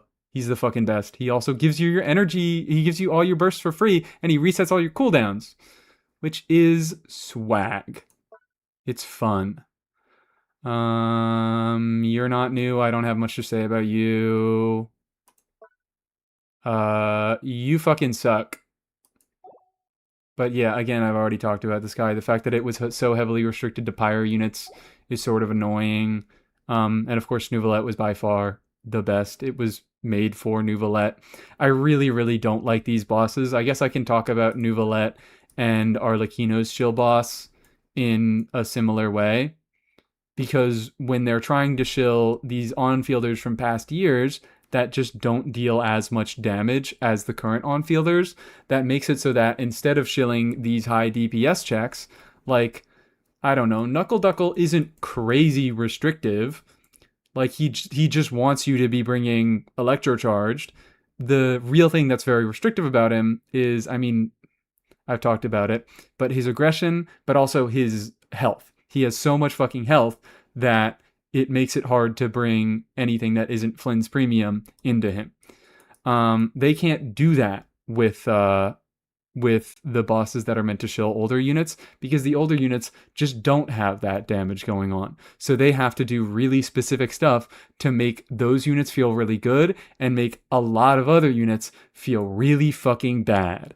And I think that both this crab and this Fatui lady had that exact issue. Where this dude, he says, hey, you can pretty much only bring Hydra units into me because I record the damage that the mini crabs take and I deal it to myself. But of course, it's one of those stupid mechanics where it's like 10% of all the other damage and it's 80% of Hydra damage. And also Hydra is very, very good at breaking those little pyro shields. So that's just like irritating. It's an AoE check. It's a Hydra DPS check, because Nouvelette does not have the personal damage to compete with a lot of the current not Krai teams. you need to do a lot of stuff that disincentivizes older units or disincentivizes newer units and incentivizes the specific strengths of these older units. And same with fucking this dude. Same with this dude, where because they were like, oh, what is like part of Arlecchino's kit? Oh, well, she can't heal. So if we make it so that every team is unable to heal, that doesn't affect Arlecchino at all because she doesn't heal anyways, but it nukes Farina teams. It nukes Linny. It nukes a bunch of fucking units that do want, I mean, it nukes Nouvelette. It nukes Risley. It nukes all of those Fontaine DPSs that want HP fluctuation going on. Of course, Farina is a much more versatile unit, and you could run her with a lot of different teams, enabling a lot of different stuff. But she was just gone because you couldn't do any healing stuff. But Arlecchino was unaffected, and also they gave you a gazillion Bond of Life, which could really only be used by Arlecchino. Siegeween? No, not even Siegeween. Fuck your Siegeween. Because she couldn't heal through that shit. The Bond of Life was like 100 bazillion%. And yeah, the one other fucking unit in the game who used Bond of Life, this dude applied cryo and made her feel 10 times worse. 10 times. Like, Chlorand was near unplayable into this boss if you got hit at all. Clearing this guy with Flint's Fischl Ino Sucrose was very fun to optimize. Like, yeah, I had to use Flint's because Flint's is a unit that basically is unaffected by cryo application. The fact that getting cryo applied to your units slows down all of their animations, that heavily affects a lot of other units. It affects the speed of their normal attacks. It affects the fucking speed of their ability to whatever they're trying to do on field. Where Flynn's, because all of his damage happens in quick bursts, he is much less affected by that. So he actually felt kind of good or he felt okay. He was one of the very few units that felt okay into this boss. I really, really don't like it when they make bosses. And that's why I'm so happy that she's coming back, but she's not going to be Cryo. She's going to be Animo. Still going to have all the same problems with healing, but you aren't going to have the same problems with Chlorand. You are going to have more options. I think like Kanich is going to have a much better time, especially now that his premium team has a shielder. Kanich, Emily, Durin, Nicole are going to have a fine time into this dude. I mean, Varka's here. Varka is Kanich but Animo. So, yeah, I think we have better options now, especially now with Nicole, because this disincentivizes, this straight up says, no, you can't bring healing as a defensive utility. If you want defensive utility, you bring a shield, and she is a sort of aggressive enemy. She did make you want a shield. I don't know if the Animo one will make you want a shield as bad, because dodging will be easier against her, because she doesn't apply cryo to you. But now we have another option for a shielder that is a much more flexible unit that provides a much wider, like it provides, Nicole provides stuff to a much wider variety of teams. So I think the existence of Nicole will make the upcoming Animo one a lot better, and the fact that it's not cryo will make the upcoming one a lot better. Swag ass boss. I would love to talk about it a little bit, I guess. I don't know.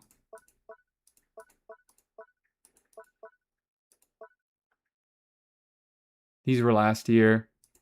This dude is just... They just made Knuckle Duckle 3 times and they gave him more HP every time. Cactus, Fatui, and Knuckle Duckle are all basically the same fucking boss. They just each got progressively more health. I think this guy's kind of lame and weird. I talked about him a lot in my tier list, and I don't really want to talk about him that much more. These were last year, so I don't really want to talk about them as much. I feel like Cactus is a little bit more relevant because he was the NFA boss. Scram Raid, hello. Hi, Scram Raid, how are you doing? We're almost done talking about fucking... How long has this taken me? Jesus, it's been 2 hours. See, Squam, I told you he has a mustache. Who the fuck are you talking about? Who is he? Who has a mustache?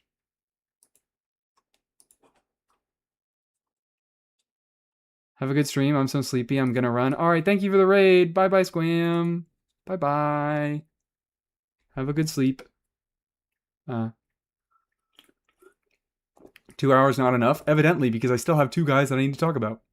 I still have the two actually incredible bosses that I need to talk about.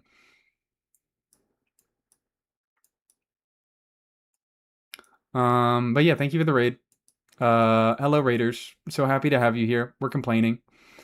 I'm actually getting to almost not complaining now because yeah, whatever. Cool boss. There was a lot of interesting stuff that you could do into it because it tracked the amount of damage that you dealt to it and then gained resistances based on how much damage you dealt to it.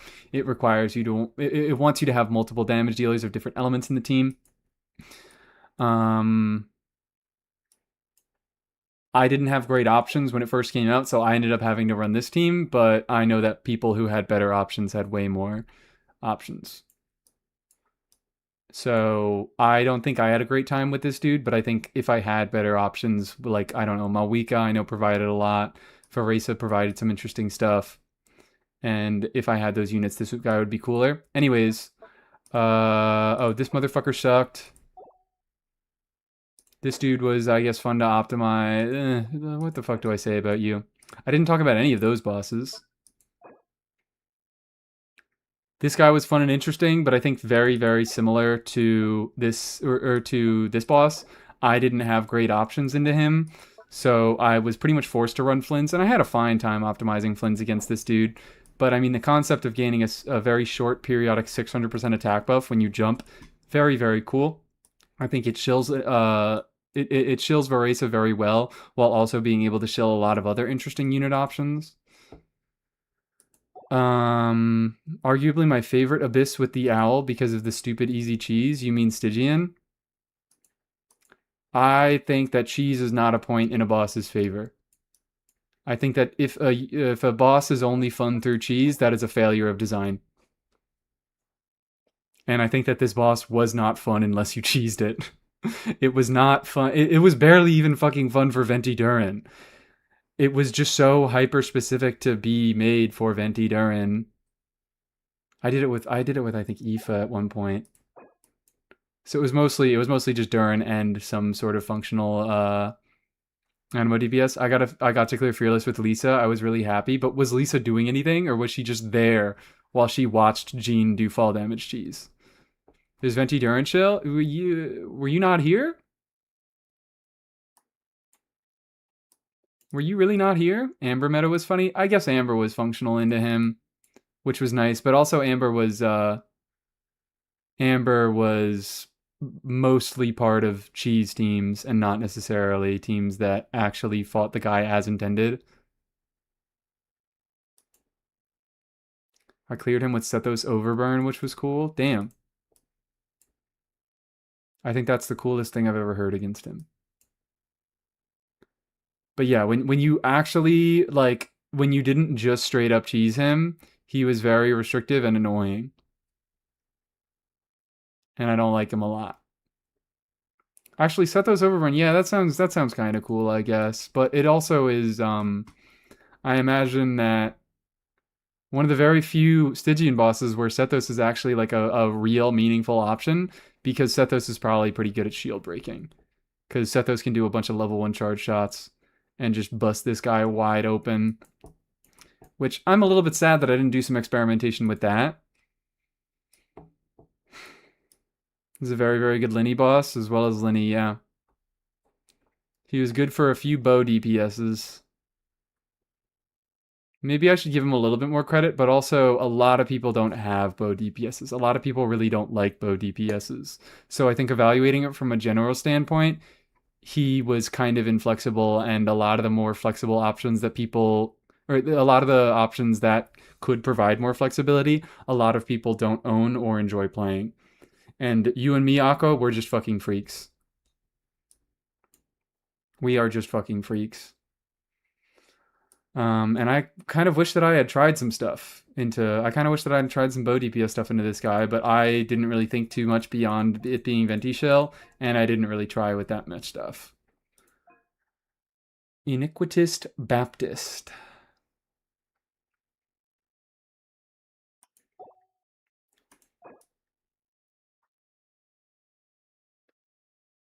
I talked about him a lot in my Stygian tier list. I think he's fine. My initial impressions were that he was sort of restrictive, but I heard about a lot of creative stuff that you could do with him, and I had a lot of fun playing Nefer into him. And Nefer wasn't necessarily the intended shill. I think it was kind of supposed to be you could either use Nefer or Skirk. But I think Nefer is the far more fun option. Because would you believe it, Nefer is, I think, a lot more fun of a unit than Skirk is, and I think she played with the dynamics of this boss a lot better. Baptist. Anyways, two bosses that I liked, and then we're gonna move on. The two best bosses that they have released in maybe ever. It's fucking crazy. So we started off this enemy section talking about perhaps the worst enemy that they have ever fucking designed in the game. I'm losing my mind. The worst enemy that they have designed in the game, in the Frost Knight Scions. And we are going to... Well, I guess we could talk about Watcher a little bit first. I do really, really like Watcher. Let's just make this nice and thematic, okay? I am a big fan of Watcher. I don't think that's a big surprise. But, you know, the fact that Watcher can incentivize a thing like Aloy to be one of the fastest clears that I can achieve against it, beautiful. Beautiful, beautiful, beautiful, gorgeous. Recording the elements that you... And what? I think it's kind of... You can kind of compare Watcher to this guy in some ways, where, you know, they're bosses that record the damage of elements that are done to them. But honestly, I feel like Aeon Blight Drake just does it in a much less interesting way. He records the element that did the most damage to him, and then gets a resistance to that element, which I think does open the door for some cool stuff, but it is sort of restrictive, and it still mainly requires that you have two good damage dealers of different elements. Whereas Watcher, instead of tracking damage and just counting individual hits, opens the door for so much bullshit. It's gotten far too late. Good night, everyone. Good night, Berry Pad. Watcher, recording the amount of hits that you did with elements, opens the door for so much more. Like the use of Aloy. Aloy is not a unit that does very much damage. Aloy, her main utility is, I think her particle generation is pretty good. Her buff, she has some minor buffing utility in her kit, but also her ability to hit, to front load so much cryo. She hits a million fucking times with cryo. When you throw her on Sackbow, she hits a bunch of times with each skill, and once she gets her infusion, she can also hit very fast there, and she can deal with that mechanic very, very fast. And then, you know, it makes it so that you get a cryo star, and that's another really cool thing. Instead of gaining a resistance to the element that you hit the most with, he instead creates a star, and then, you know, you break those stars, and he can trigger reactions on himself with those fucking stars. Those stars also were scaled in such a way that I don't think they were so massive. You weren't so massively incentivized, even though it says that he likes melt and vape. There was still a lot of the star's damage that didn't get melted or vaped, and he also still, like, you still wanted to be dealing damage to him outside of the phases where you are breaking the stars and dealing damage to him that way. So while there was an incentive to play teams that can get melt and vape stars, that can infuse Pyro and Hydro or Pyro and Cryo, it was not a heavy restriction. If you had a team that just had higher DPS, you could very easily get away with a fucking Hydro and Electro star and not trigger any amplifying reaction at all. Or, you know, a fucking Superconduct star, a Cryo and an Electro star. And the fact that the Cryo and the Electro star have so much less health than the straight up boss that is Aeon Blight Drake makes it so that you still wanted to have significant damage dealers of multiple elements, but it wasn't so necessary that you needed to have really good sustained damage of each individual element. I'm saying that as if I haven't fucking seen that Resh clear against Aeon Blight Drake, but that's Resh. That doesn't count. So like someone like Aloy, who has not very good sustained damage, but she has a decent chunk of front loaded damage in 2 skills and a burst, she could break through the stars and deal with the mechanic fairly easily.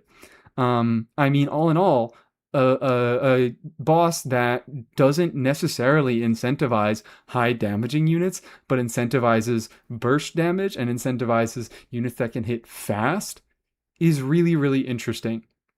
It breaks the mold.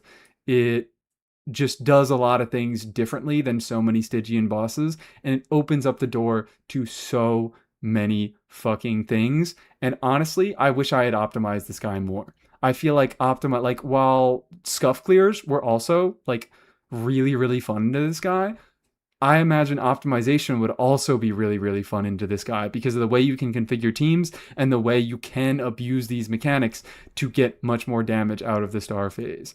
I think this motherfucker is just an incredible boss. Is just an incredible boss. In Abyss, he fucking sucks because you don't have to deal with the mechanic at all. in Abyss, like his mechanic is so flexible that I don't even really consider it shill at all. There are such a wide variety of teams that can meet what he wants you to do, and you can even completely ignore what he wants you to do and do like just brute force DPS stuff into him. I honestly think the Abyss form having so little health makes him suck ass because he's kind of just nothing. He's not even a fucking obstacle in Abyss. Hello, aggro. Hi. Yes, Mies12. That's me. Who is he supposed to show anyways? I think Lohen. Which, I mean, it's not like Lohen team was bad. It's not like Lohen team was bad, but I think also the intent was that you wanted to be running Varka up here, so it would have been like a Lohen team that maybe didn't have Durin, because Durin wanted Varka a little bit more because this boss was a little harder. Which I think is why it had such low health. Like, I don't think Lohen needed low health. Didn't Ziox do Animo Pyro Plunge Shao with C6 Bennett? I don't know. I don't keep up with Ziox at all, but if he did, that is a testament to Watcher. Because Watcher is fucking awesome. Watcher is awesome in Stygian, and he sucks ass in Abyss because he has so little health that he's basically not a fucking boss. You can roll over him with any team. Damn, I thought it was T-Bye. No. Look at what it says. Look at what the thumbs up thing says. Hope I didn't miss Dorsal's appearance. No, we're still talking about enemies. We're gonna speed run through the rest of the categories, and then we're gonna get Dorsal online. Baptist is bad. Lohen shill. Lohen worked better in Wolf than Baptist, funnily enough. Baptist, do you mean Watcher? I don't think Lohen was bad into Watcher, but I think Aloy was better because of the way Watcher worked. Aloy being much, much better, being a little bit more flexible unit and being quick swappy and allowing you to deal with his absorption mechanics a lot faster and making you able to get into the star phase a lot faster. This is what I'm saying. Like, the optimizations around this dude were so much fun, and I really wish that I spent more time optimizing against this guy. Scuff was fun against him, optimizations were fun against him, because it didn't even feel like he shilled any one thing in particular.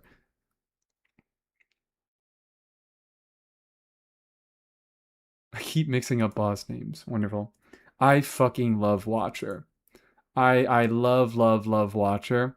And honestly, I mean, I saved Hera till last, but I don't even know if I can pick a favorite between Hera and Watcher, because Hera and Watcher are both such fucking wonderful. I guess Hera feels like it does shill some specific stuff, and it has the flexibility to do other things.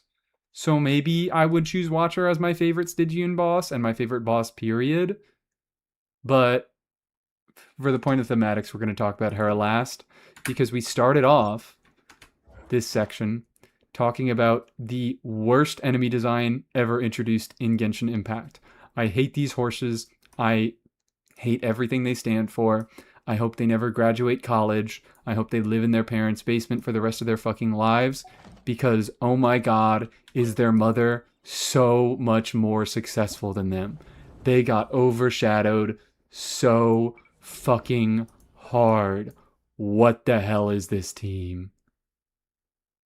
What the hell is this team? Hera had lower HP, especially on rerun, which enables more stuff. Did Hera have lower HP than Watcher? Because Watcher also has HP mechanics. So just a lower HP number. Like Hera didn't have HP mechanics. So just a lower HP number doesn't mean a whole lot. Because Watcher had a variable HP mechanic. Oh, what a great boss. What a great boss. Anyways, yeah, Hera is beautiful. Because what if, instead of being one specific element and wanting you to have that element as a supportive element, but not as a main damaging element, what if instead of that, you did the exact same thing, except it was whatever fucking element you wanted it to be?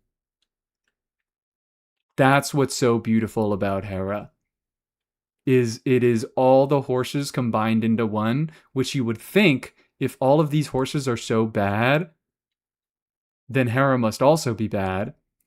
But the horses are really bad because Hoyo gets to pick the elements. Hoyo gets to decide, we want to put this horse into the abyss to make it so that you have to bring Electra as a supportive element, but you can't bring Electra as a main damaging element.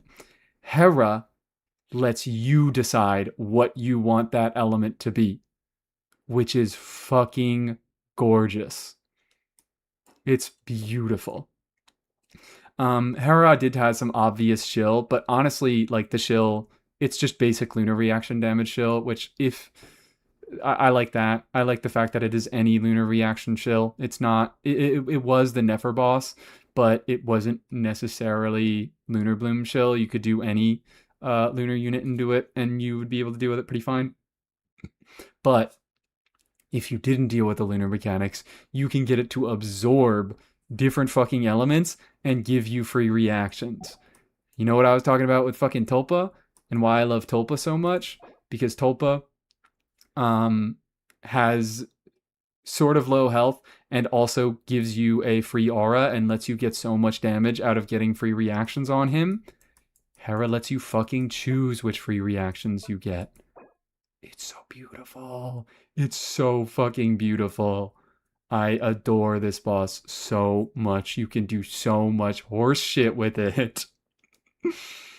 Horse shit, get it? Horse. In fact, there are so many routes with Hera. It's so cool. Like, honestly, now that I'm on to Hera, I feel like I can't fucking pick a favorite between Watcher and Hera because I feel like they do such similar things. They both enable you to do a lot of reaction bullshittery. Hera is a little bit more restrictive because it counts damage instead of raw hits, which is a little bit harder to configure to your exact liking. Like you can't run, I don't fucking know. I'm trying to think of something. Like if you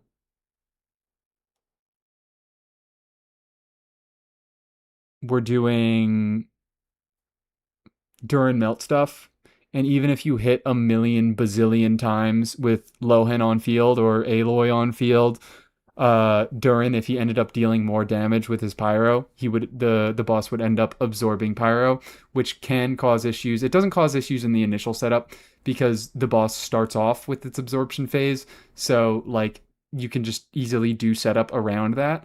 But when you went into subsequent phases, because it would do that absorption again in the middle of the fight, and if you had off-field abilities going off, you could get fucked over by those off-field abilities going off, and you might get the wrong elemental absorption. Whereas, you know, when you have a unit, or when you have someone like fucking Watcher, relying on hit count makes it a little bit easier to control. You don't have to worry so much about getting the wrong absorption. And also the fact is it gains a higher resistance. If you've already absorbed one element, it gains a higher resistance to that element, so it's harder to absorb that element again. Hera did have some minor gameplay issues with that, but also, like, I think that's okay. It was a little bit annoying in certain clears, but it's not like it was shill. It's not like it wanted you to play any one particular. I guess it made it easier for lunar teams to clear into it, but you still could have such a good time with such a wide variety of teams that I feel like it's kind of worth the cost. I just think it's fucking beautiful. I felt like Hera was always a little easier than Watcher, but that's just a personal take. I would like to do some more creative stuff against Hera. I mainly did a lot of vape stuff against Hera. I really, really enjoyed how much vape stuff it enabled. Whereas Watcher, I got a little bit more creative with the stuff that I did. I mean, look at the fucking final team that I cleared. Look at the fastest clear time I got. It doesn't even engage with the melt mechanic at all. I did Electro Hydro.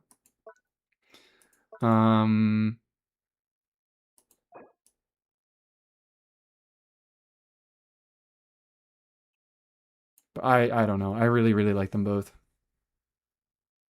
Because of the hits versus damage thing, I think which is easier just depends on your account. I don't know. I think that Hera, I've also, like, I've experienced this myself, and I've also seen it with other people playing Hera. It's somewhat common that people get the wrong absorption on Hera because they have off-field abilities going off, whereas that doesn't really happen at all with Watcher. Which I don't think is necessarily a good or a bad thing. I think it just kind of is a thing. I think it makes Watcher a little bit more comfortable to play into, but I mean, I like some things that are uncomfortable. I like it when bosses require you to alter your rotation a tiny bit. I mean, also there are units like Farina where you can turn off her fucking application whenever you want. And that sort of stuff can work interesting into Hera. It just kind of is a thing. It's not necessarily better or worse. They're just different mechanics. But those two, clearly my favorite bosses from this past year. Wonderful designs. I really, really hope we see some stuff like that in Snezhnaya. Right now, I don't have crazy high hopes. I don't know. Maybe I should be a little bit nicer. I haven't played against the upcoming Stellar Shield boss. Maybe it'll be a little bit more open than I'm expecting. But at least they are changing Arlecchino's boss from Cryo to Animo. I think that shows that they learned their lesson and they knew that they fucked up and they are doing things to make things a little bit more fun. Like they gave Hera less HP on its rerun and they changed the Cryo unit or the Cryo boss to an Animo boss. I think that shows that they do still care about the player experience to some extent.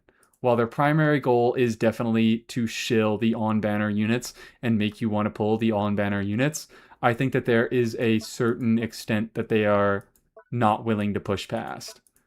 Like, they can look at this and recognize, oh yeah, the Cryo was just really bad.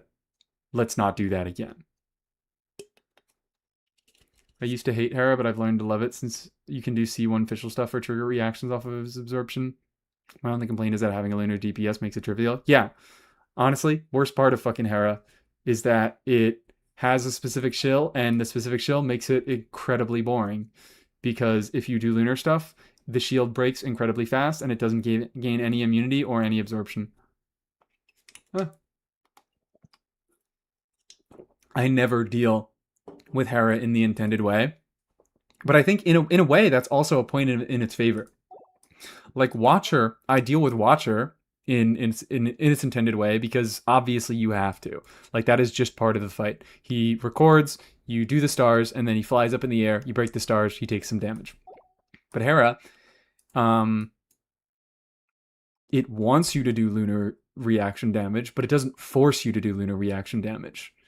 So even though there is a boring way to deal with Hera, like, they didn't have to do that. They didn't have to give us an alternate way of dealing with this guy.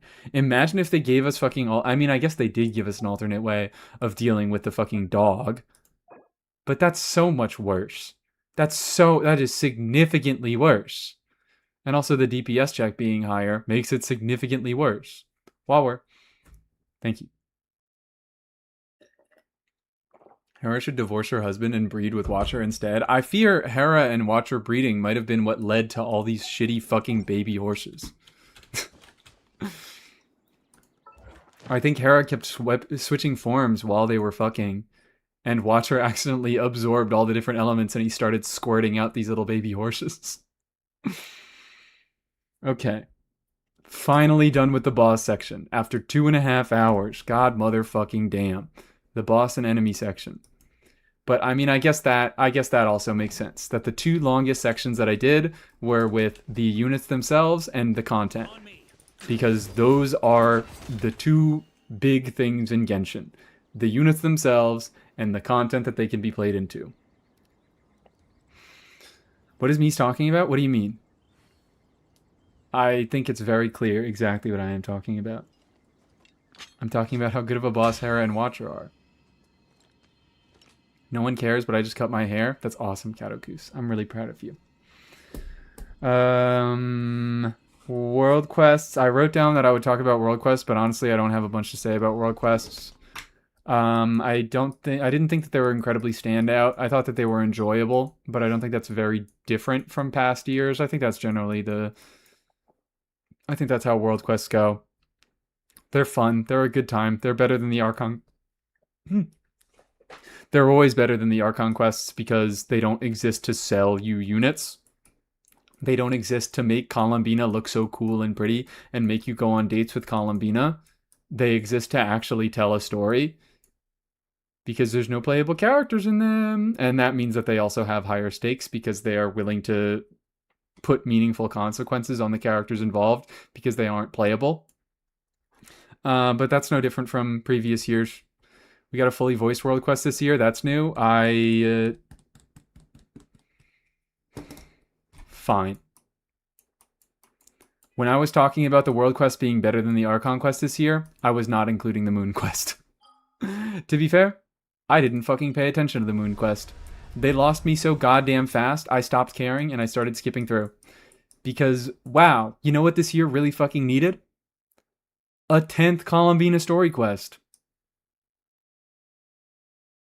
Yeah, we got a fully voiced world quest, but it came at the expense of the usual things that are good about world quests, which are that they don't have any playable characters, so they don't have to be so preoccupied with trying to sell those characters. And because they don't have playable characters, meaningful consequences can happen to the characters involved. Because Genshin does not want to hurt its fucking playable characters at all costs. Except for Sandrone, where they made her ugly. I need to stop saying that. Columbina is so minor in the quest that I didn't mind her at all.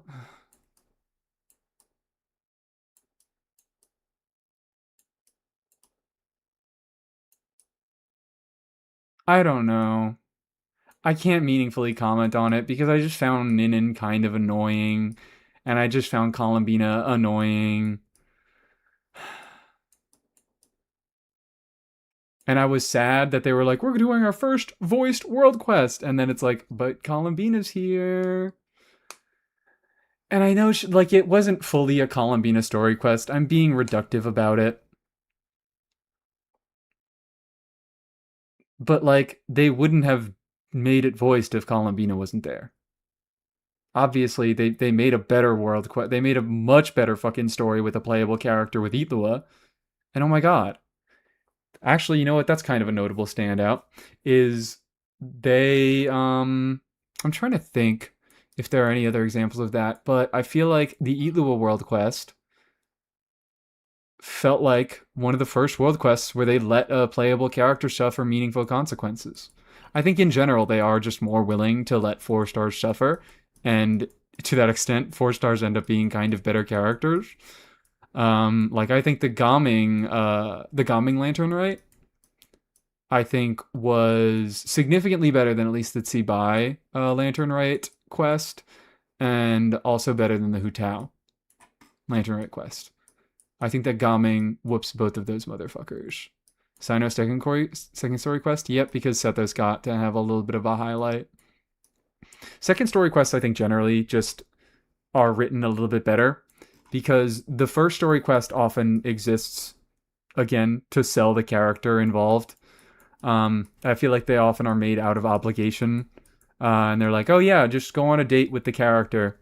But second story quests usually only happen when the writers actually have a story to tell. So like there's usually some actual interesting stuff happening in second story quests. Like especially when it's not an Archon. Like the Yoimiya second story quest was enjoyable. The Sino second story quest had some cool stuff going on. The Archon ones as well are a little bit more enjoyable. Moiki getting trashed for being a Mary Sue, but Columbine getting her toes kissed by the community really was something. Yorp. Yorp.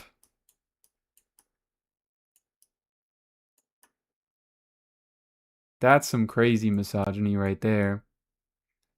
Meaningfully, I don't think Columbina and Mawika were meaningfully different characters at all, except Columbina presented herself as weaker and more helpless, even though she did kind of just... I found out, as we'll go into with Dorsal Fin 1 pretty soon, that a lot of stuff that happened in the Archon quest is just like, oh yeah, Columbina saved them. Columbina used her magic powers to save them. So like she still was doing a lot of just like crazy fucking interference, crazy powerful stuff, and she made it so that a lot of characters didn't have to face very much strife. But she was portrayed as a more helpless character, as a weaker character, and that made people more endeared to her. People were dogpiling Bina everywhere. I think that's just the corner you're in. Really? Thought people really like Columbina. I'm dogpiling Bina. That's the corner I'm in. Then again, it was mostly TikTok Genshin. TikTok Genshin dogpiles everything. But yeah, bring the Columbina haters to me. It is permanent. Usually 4 stars get an event and new players don't know character exists. What is permanent? I don't know. We had very different experiences with the Lua quest. I fear I did not retain my attention at all, but I also don't care about the Lightkeepers whatsoever. I mean, I just think that it actually provided Elua with some meaningful character development. It made him suffer. It let people die at his hands, and it made him face the fucking emotions involved with that. I mean, it's still fucking Genshin Impact, and it's not like it was stellar writing. It's not like it's not like I saw a realistic panic attack. It's not like Elua went through a fucking realistic panic attack. But I think it's better than what most Archon quests especially have on offer. Maui got a story arc? Yeah, no. I think Maui can come. We're not getting into the Archon quest yet, guys. We have to wait for Dorsalfin to get here. World quests. I guess we don't have much to say about world quests beyond that. I think they were better than the Archon quests by a large majority. I think that the moon was kind of I didn't really care that much about the moon. It was I mean, I didn't pay attention, so I can't meaningfully comment on it. Sorry. Shit, I still haven't fucking done. Wait, how much time do we have left? Oh my god, we have 3 days left. I still haven't done this. I still haven't done the fucking Sandrone quest. I was supposed to do this before the retrospective. Moon only having 1 quest was kind of bad. Yeah. Yeah. I don't know. I just kind of saw Columbina there, and I just turned off my brain because I'm so fucking sick of her. I'm so sick of her. I am so sick of Columbina. I never want to see her ever again. Do the quest, it's good. I think you might have sent that message before I said what I just said. That's why I've been avoiding doing this quest. I am unbelievably sick of fucking Columbina. I do not want to see a second more of Columbina. Moon Sister stuff on the moon was cool at least? Maybe. I don't fucking know. I don't really care that much. I'm sorry. That quest will make you throw up and maybe die. I know. It's not even about Columbina for the most part.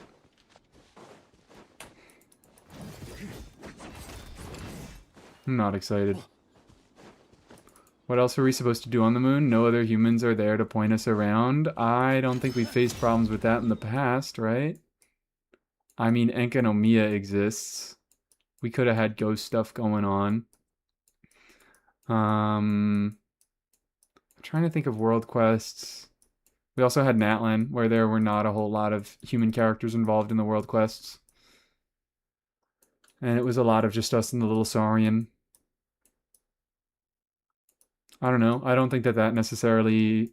I don't think a lack of characters necessarily should necessitate a lack of quests. The Moon Sisters are my goats. I don't feel anything about the Moon Sisters. I'm sorry. I think they talked way too much in the Archon quest for me to care about them. They wasted way too much fucking time for me to actually like care about them as characters.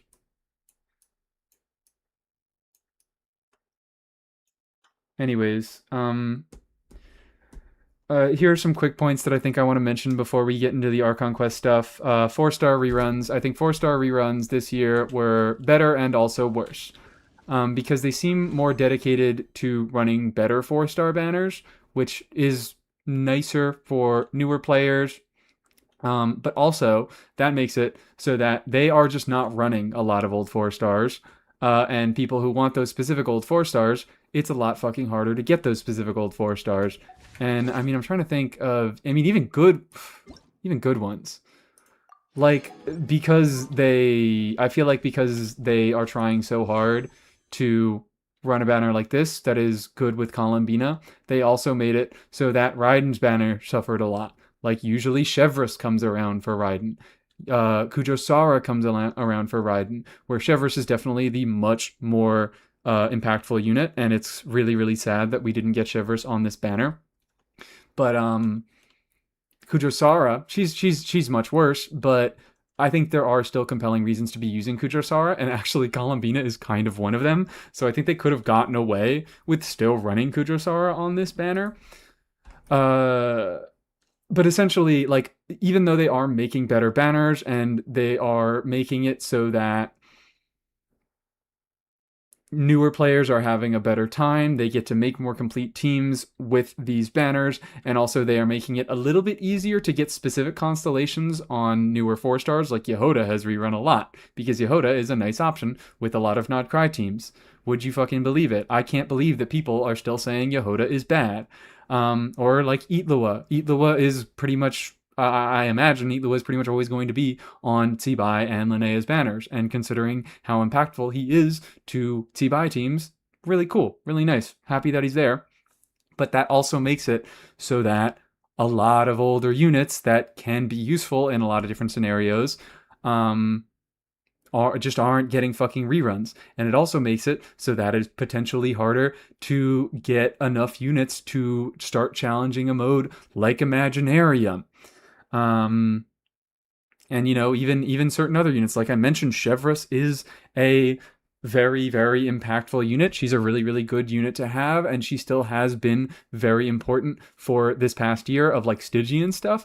And Chevreuse, I think, was on fucking one set of banners this year, and it was just reruns because they didn't have any overload specific characters this year. So they were like, oh yeah, well, we can't run Chevreuse because none of these fucking lunar units use a Chevy team. Realistically, like, I think they easily could have gotten away with rerunning Chevreuse on a Durin banner, or like the Durin and Nicole banner. I think that Chevreuse being a sort of 4-star equivalent to Durin, and also potentially very good with Durin, like, they do very similar things, and they often fill the same role in teams, but they also can play very well together. That would have fit the theme of them doing good banners.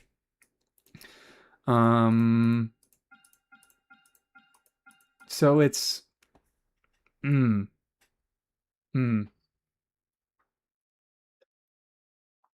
It's like... Is he buying Nuvi banners? Nuvi got no 4-star at all? Yeah, Nuvi got fucking nothing. Certain units are getting so shafted. Like, what the fuck is this for Raiden? This is a terrible Raiden banner. This is an awful Raiden banner. What the hell's going on? It's a pretty nice banner for Columbina. It is a disgusting banner for Raiden. And hold on.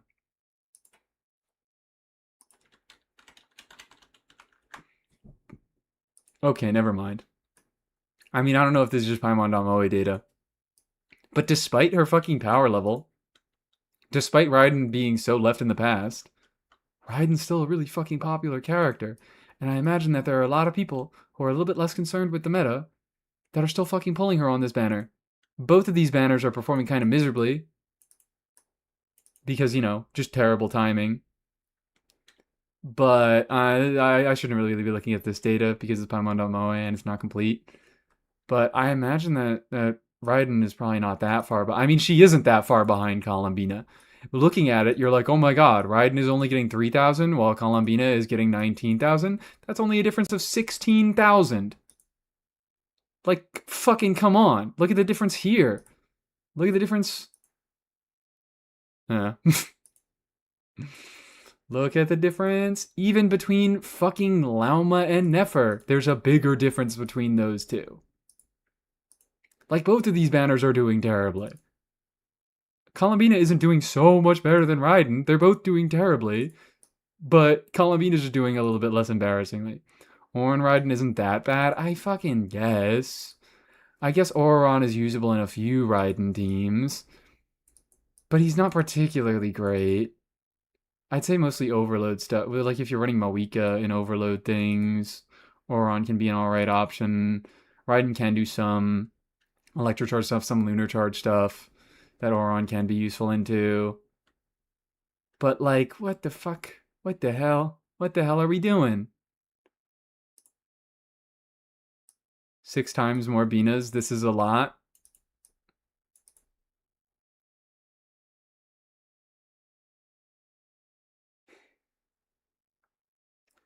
Like 10 is 10 times 1, but it's also only 9 more than 1.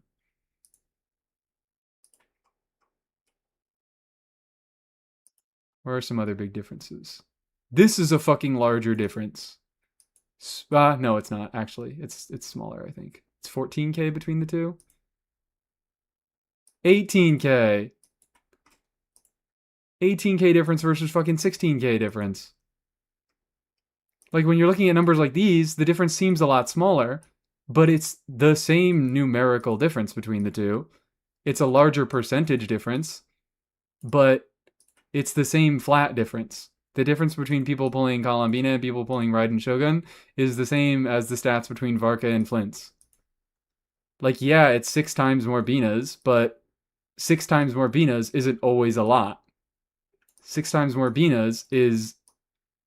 that would be a lot if Raiden had fucking 50,000 pulls.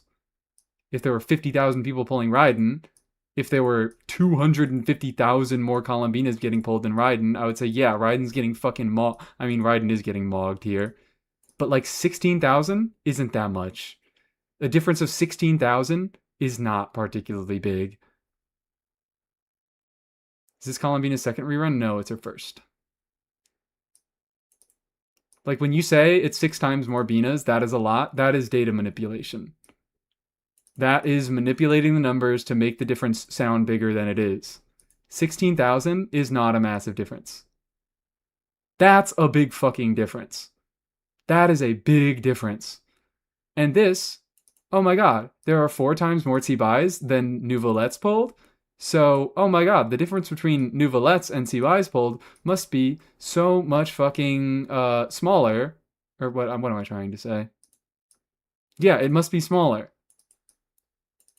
The difference between Nouvelets pulled and Tsibais pulled must be so much smaller because there are only 4 times the amount of Tsibais pulled than Nouvelets pulled. So the difference between them must be much smaller, right? Like, that's not how numbers work. There are 90,000 more people that pulled Tsibai than Nouvelet.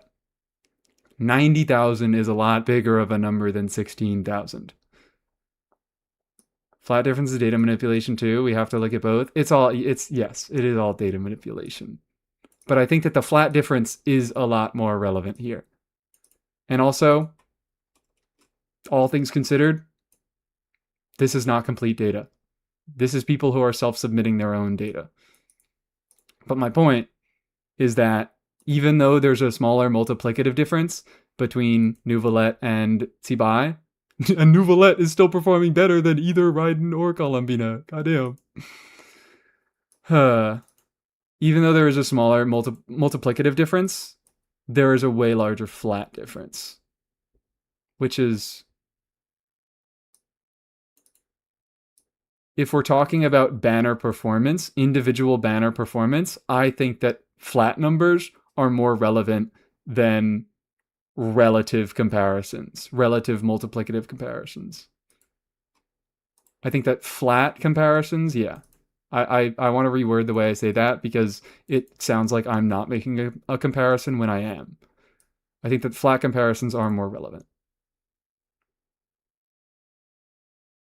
The Marisa Shilonen banner is actually kind of interesting. Fuck them. Fuck them what they're doing. Why did Iansan get one rerun this year? Iansan could have been on Flynn's banner. Fuck it. Iansan could have been on this banner. For some reason, she could have been on this banner even fucking more. Obviously, because, you know, people who are pulling Lolly probably are doing so for Mawika, and Iansan is a very relevant unit for Mawika, and she is also a very relevant unit for Sandrone. But they just don't want to do it. They just don't want to do it. I guess I'm happy that these 3 units got a rerun because they haven't gotten a rerun in a long time. But maybe I would prefer Iansan. Because Iansan has gotten such ass banners. She's gotten so fucking shafted on banners. Everyone talking about Iansan and I still don't have her because she gets fucked banners. This is Hoyo's fault.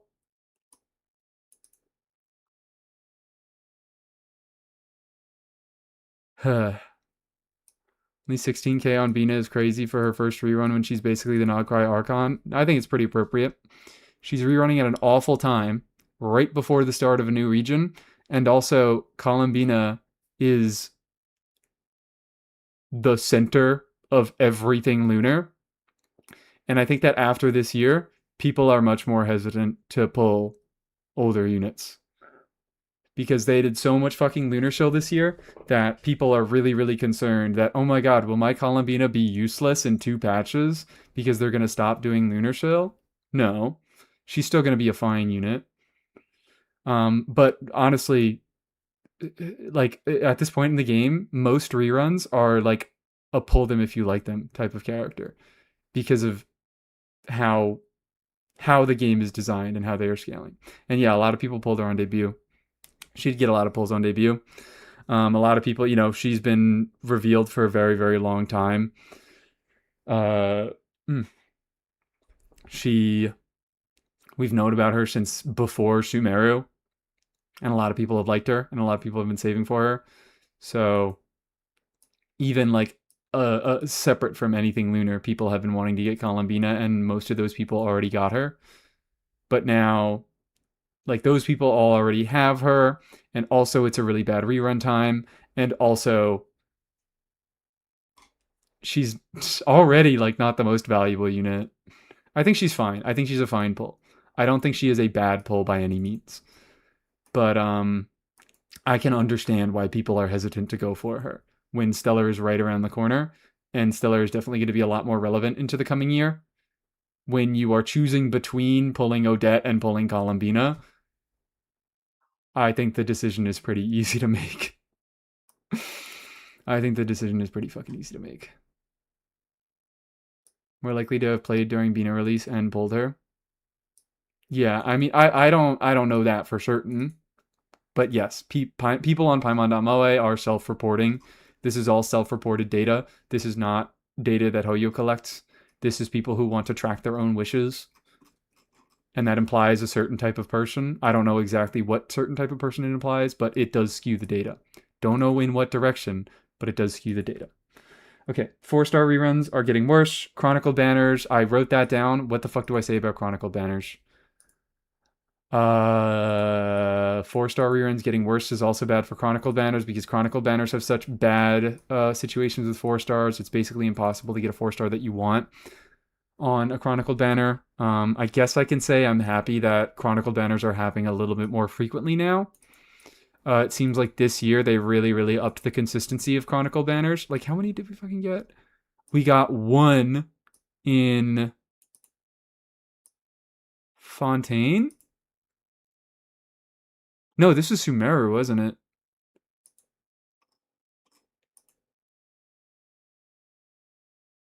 Does it tell me the date? Fontaine. It was Fontaine with Chiori. Oh yeah, Chiori patch. So they did that, and then they waited a whole fucking year until Lantern Rite of next year to do the Liyue Chronicled, which was kind of shit from a butt. that they waited that fucking long. And then, I mean, I don't know. This felt like it was a little bit less out of nowhere. But the fact that they made us wait so long for a second Chronicled sucked ass. And then that was during Natlin, yeah. That was during Natlin. And then they did another Inazuma one during Natlin. Okay. So it took them another year to do a second Chronicled, but then it took them after that, it was just a few months. Actually, no, Natlin feels like the year that they really, really started to do them a little bit more consistently. I think I remember Not Cry as the year that they started to do them more consistently. Actually, not even. There was one in Fontaine. There were two in Natlin, one during Lantern Rite, one during that Inazuma festival, and then they did 4 in Nod Cry. They started off with the Sumeru banner. Oh wow, great. Then they did the Mondstadt banner after the buffs. Then they did the Fontaine banner, which was kind of a big surprise. But honestly, the Fontaine banner feels like it really cemented their consistency. Because until the Fontaine banner happened, it felt like that they were running Chronicle banners when they were kind of convenient and they could make money off of them. Like, fucking, why can't I see the picture of this? But like the Sumeru banner came out right at the beginning of Nod Cry when we were getting a bunch of EM scaling gear, and we were getting Lauma who did Bloom stuff, and we were getting fucking Anefa who did, Electrocharge stuff, and a lot of that stuff just had good synergy with Sumeru stuff. So a lot of Sumeru units did get a decent amount of synergistic teams during the start of Nod Cry, and also Nahida was rerunning at the time, which I guess was kind of a thing. But I would argue that the fact that Sumeru units were getting a decent amount of more synergistic stuff in the meta where that was probably more impactful for their decision to run a Sumeru Chronicled, as well as the fact that, Lauma being a Bloom buffer, everyone was fucking talking about Nilou. Everybody was talking about Nilou. Nilou was the big fucking winner of the banner. And I mean, Nefer kind of came and whooped her ass 2 months later, but I mean, she's still a fine unit. She's still a perfectly fine unit. I'm still happy that I got her. I'm happy that I own her. She's more than usable. And then, of course, Mondstadt Chronicled happened after they did the Hexarai buff, so obviously they could make a little bit more money out of that. Fontaine banner felt a little random. It felt like it didn't really line up with much of anything, which that's why I feel like it kind of cemented the consistency of Chronicled banners, because there wasn't any sort of event. I would say probably the biggest thing that any of them, I mean, I guess, Nicole stuff, pretty much all of these units except for Siegewein did like Nicole stuff. Emily, wonderful with Nicole. Both Clorand and Linny really, really like shielders, and it generally just was a bit of an upscale for Navia. She had Lunar Crystallize, but her Hexarai stuff made her deal a little bit more personal damage. So there was a little bit of synergistic stuff, but I don't feel like it was being talked about nearly as much as the Sumeru stuff at the beginning of the year. So it felt a little bit more random, and yeah, for that reason, it feels like they were doing Chronicled banners more consistently. Just to, get the units their reruns. Not necessarily that they could feel they really could make money at this moment for these specific characters, but they might just be a little bit more committed to giving reruns to older 5-stars, which I think is good. And then we got the buff banner, the Heaven Lit Prophecy, which implies some different stuff, but I think it's good. I don't know. To an extent, the Mondstadt banner served a similar purpose, but the Stellar buff banner only having buffed units made it a little bit better. I don't know. I feel like when it was announced, when we first found out about it, it felt like it shook things up a little bit, but in post, like now that it's gone, it feels like, yeah, you know what, that just makes sense. it also like not only gave you the opportunity to get some stellar buffed units right before Snezhnaya comes out, but it also just gave a rerun to some units that were needing a rerun. Sino didn't desperately need one because he got a rerun at the beginning of the year, but you know, obviously they excluded Risley from the Fontaine banner. I mean, that was a little bit more targeted because obviously they knew they were going to buff him and they were going to include him on this banner. You will see me in the Inazuma banner rolling for Mizuki Sig, but actually looking for Shinobu C2. Damn. That fucking sucks. Yeah.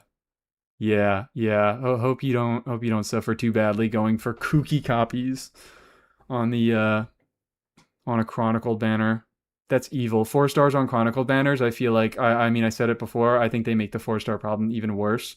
And I feel like part of the way that they could fix the 4-star problem is by letting you potentially select the 4-star lineup on a Chronicle banner. Because Chronicle banners still kind of suck for a lot of reasons. The fact that they don't keep guarantees, they work on fate points. The fact that the weapon banner, half of them, has higher pity than the normal weapon banner, the fact that capturing radiance isn't a thing on chronicled banners, all of those things together make them a little bit worse. And I think they might be a little bit more willing to improve the 4-star situation on Chronicle banners because the 5-star situation is worse.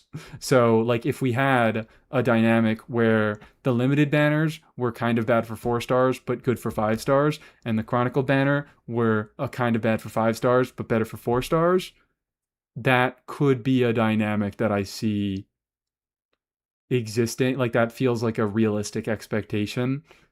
It doesn't feel like I'm asking for too much from Hoyo. I don't want to, you know, be like, just fucking let me pick the 4 stars on all the banners. I don't think they're going to do that. I think that they know they can get away with selling, like, they are making these 4 stars have good C6s as bait. That is part of their business practice. They do want you pulling for these 4 stars, and they don't want you having a good time pulling for these 4 stars. Because that gets you to spend more money.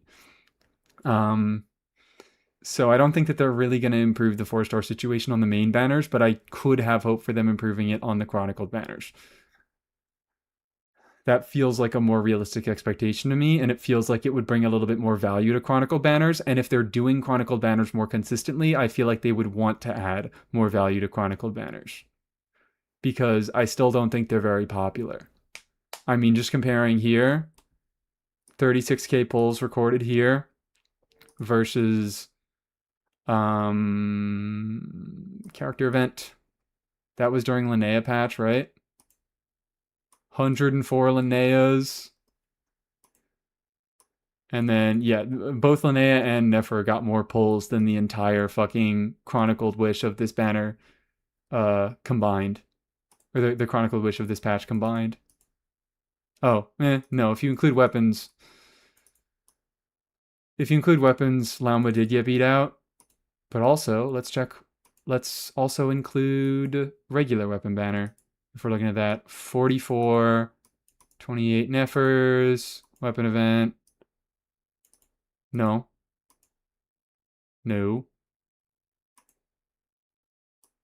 10k here. Yeah, if you include either of the signatures in with Lauma or Nefer pulls, I believe they both beat out the entire pulls of the Chronicle banner. Again, Paimon.moe, it's self-reported data. It's not exactly accurate, but it gives us a basic idea. It gives us some sort of idea. How newer 4 stars are just straight up best in slot supports at C6 is so scummy, but probably makes Hoyo a decent bit of money, so I'm not expecting any changes in that anytime soon. I don't care. I care a lot more about 4 stars being functional at C0 or early levels of constellations. I don't really give a fuck if a unit becomes best in slot at C6, because my take is always, you don't need best in slot units, especially if it's just a 4 star and it's constellations on that 4 star, because constellations on 4 stars are going to do a lot less than fucking like specific 5 star, including going from no copy of your given 5 star to a C0 copy of that given 5 star. I don't think it's a big problem because I am perfectly like, yeah, I think prune C6 is cool and I would like to have prune C6, but like my prune not being C6 does not affect the functionality of my Varka team at all. It does not affect my Varka's ability to clear at all. I wouldn't be able to do I wouldn't be able to do Dire even if I had prune C6, and I am still able to do Fearless without prune C6. Also, C6 4-star equal to C0 5-star is not bad balance. Yeah, I think it's fine balance, and I really only think it's an issue if you have a bad perception of the game where you think you need to be pulling for C6 4-stars. I think that the main issue where C6 4-star is becoming kind of a little bit scummy is when they are more versatile units. But even so, I don't know, like Yansan, I think is a fine and functional unit at C2, and her C6 just makes her a little bit better. Like, I understand why we don't like the 4-star situation, and I still think that it is somewhat like I say that I mainly care about if they're functional at a baseline or if they're functional with some good early constellations, but like because there's no guarantee system for 4-stars, you still can run into problems with that. Like you can have Nefer and or nah, what am I fucking trying to say? You can have Tsibai and Linnea without having a single Itlua. And that is a problem with the 4-star acquisition system. But I think that if you got Tsibai and Linnea and you only have a C2 Itlua or even a C1 Itlua, yeah, your team isn't going to perform at the level that it can be calced at because you don't have that C6 Itlua, but that C6 Itlua is not going to be the difference between you clearing content and not.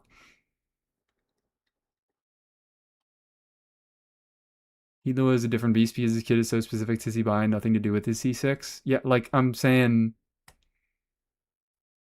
Janssen is pretty nat unlocked with the occasional exception. No siree. No siree. Incorrect. You can run Yansan with fucking anybody.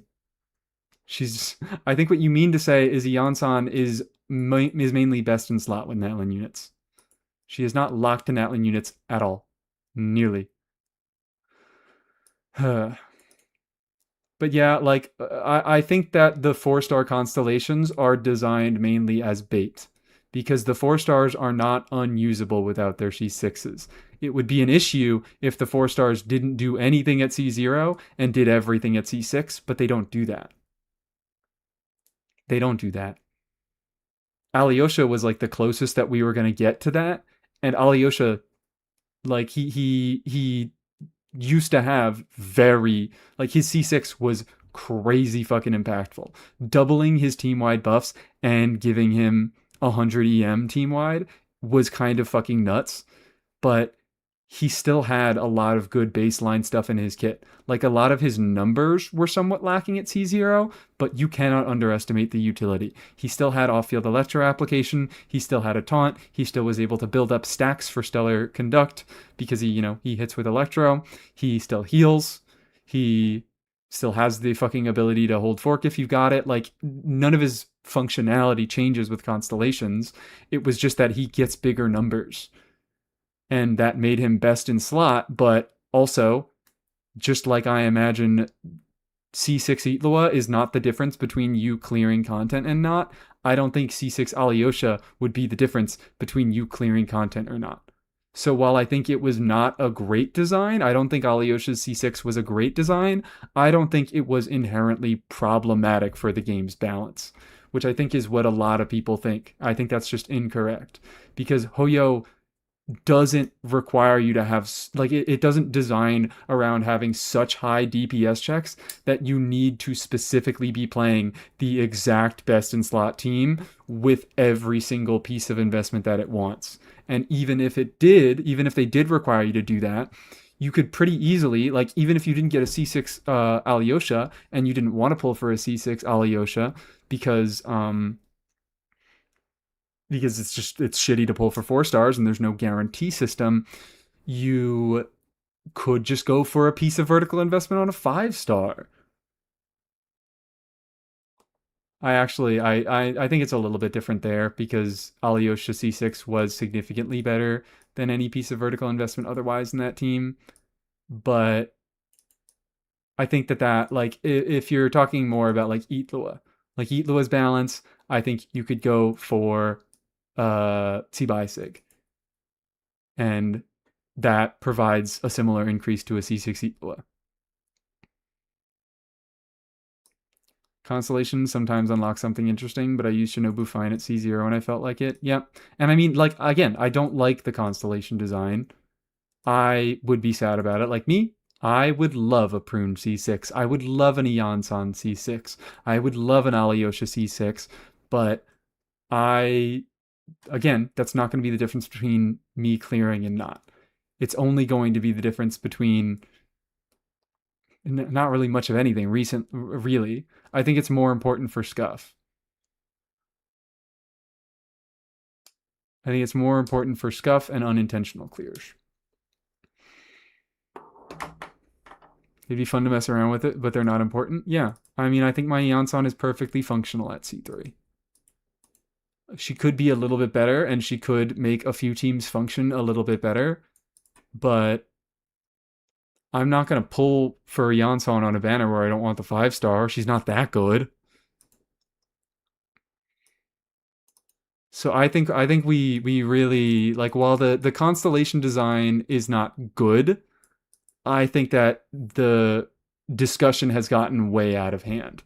I think that people have really heavily exaggerated how impactful C6 4-stars are because they get too overly focused on DPS, where that rarely, like, the exact DPS that a specific best in slot team does rarely matters, because most chill content is designed around mainly just having the 5-stars, having the C0 5-stars, or even lower levels of investment.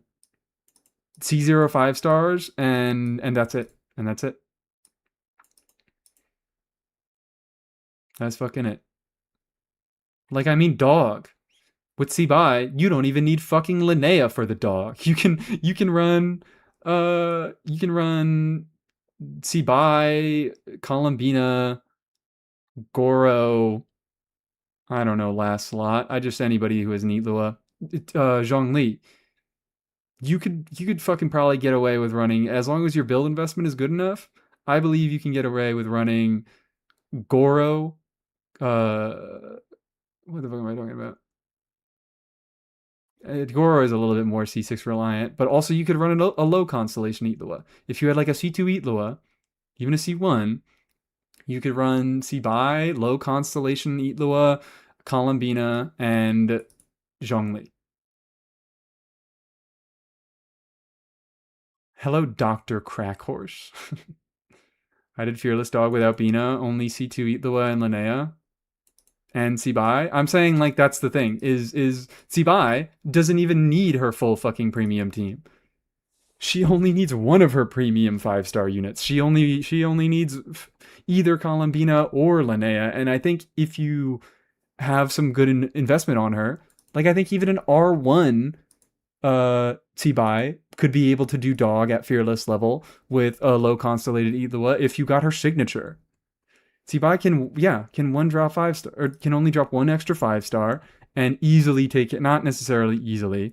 I think you still have to have good investment, but like, you have to have good artifact investment and you have to have decent play, which not everybody has.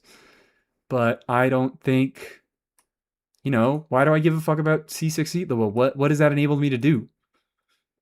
I think fucking, you don't even need C6 Eatlua to do Dire on dog. You just need Columbina and Linnea for Tsibai. I think the one example is Farazan. Perhaps Farazan is the one example.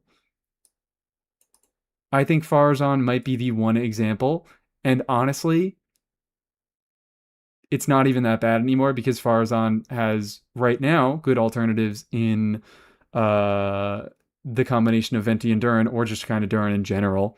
Duran being a good off-field damage dealer and an Animo Red Shredder is really, really nice. And she's probably going, I would have to guess, because of how good Right now, when it comes to Mizuki teams, Farjan and Sucrose are both very, very competitive options for Mizuki. They are both very, very strong options for Mizuki because Farjan, of course, does all the animal buffing that she does. She gives Red Shred, she gives crit damage at C6, and Sucrose gives a bunch of EM. But Sucrose being as good as she is in Mizuki teams is because Mizuki gets a gazillion fucking value from EM. She gets so much stuff from EM. She dips into it like, 4 fucking times as I went into it over my video. If Vesna comes out, and Vesna is an attack scaler, which I feel like we can assume because the Stellar Swirl set gives attack, Farzan is going to be the best option. And I don't think they are going to want to keep it that way. I think that they are going to want to have a premium unit in that slot. And also, because Farzan is so particularly bad, because Farzan is an example of a unit that is so reliant on her C6, I think that they are trying to get away from that design. I think that they are trying to make 4 stars functional at a baseline, get better quality of life with early cons, and become best in slot at C6. I think that Farzan's design is not something that they are looking to replicate anymore. And I think that they are going to try to give her currently, if my assumptions are correct, Farzan would be best in slot for Vesna. And I don't think they want that to happen. I think that they are going to try to replace her. Would you say Gaming is a second example?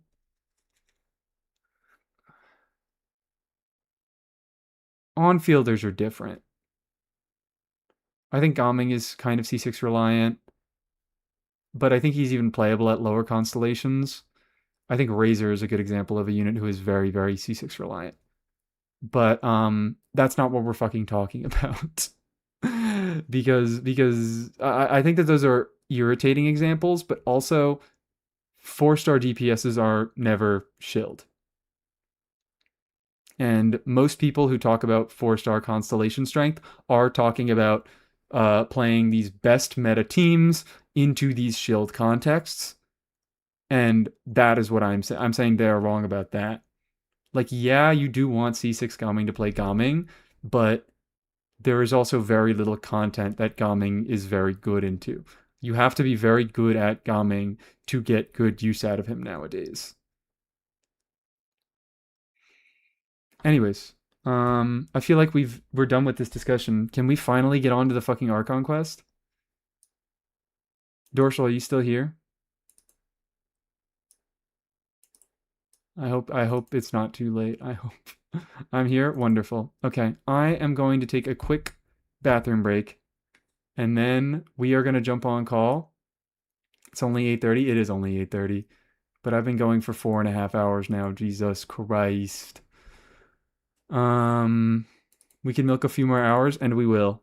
And we fucking will, but I feel like I've gone over a lot of my points.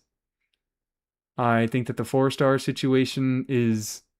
I think that the 4-star rerun situation is bad, but I don't think that the 4-star C6 situation is as bad as a lot of people make it out to be.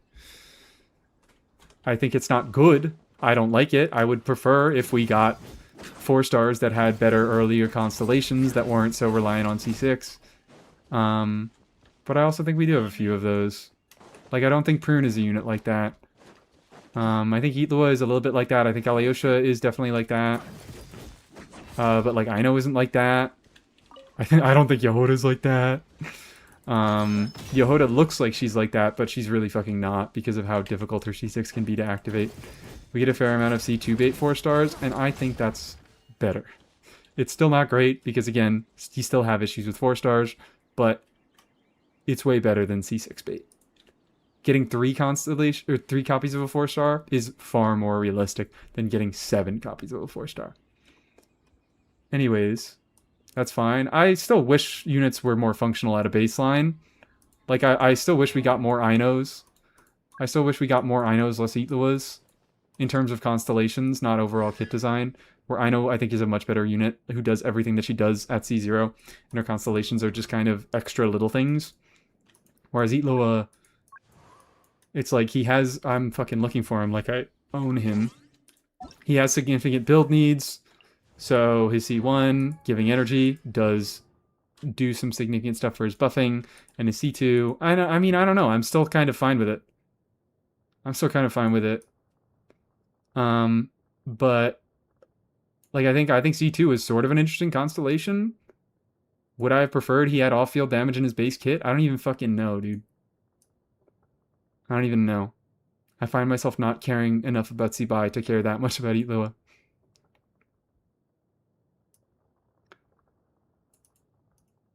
Farazan also has consistent animal map. It sees it. Yeah, Farazan is an example of a really, really bad C6 design.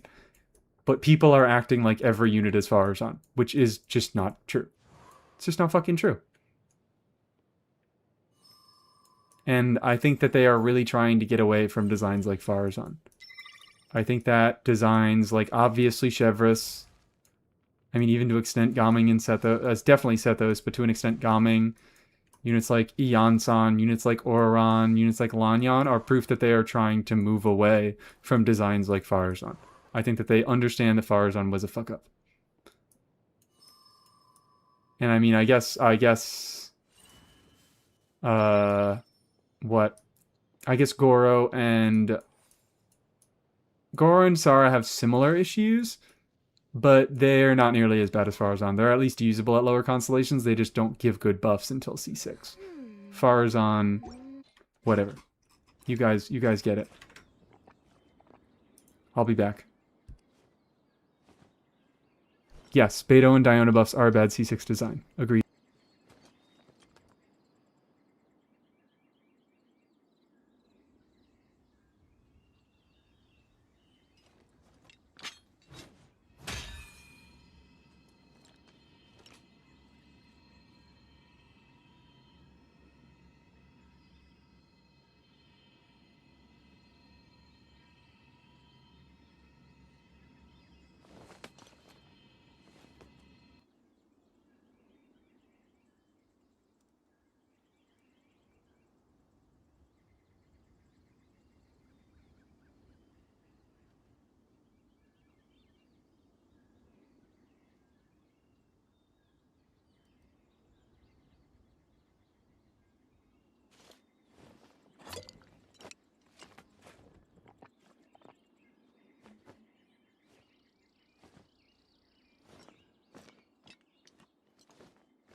I like to drink on occasion. Any and every occasion. Good one.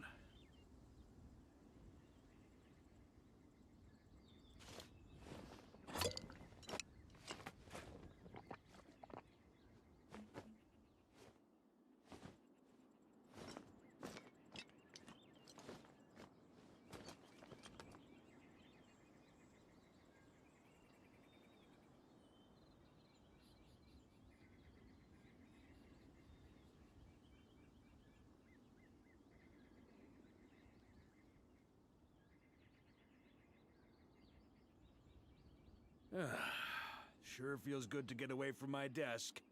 Now, where's a good spot for a nap?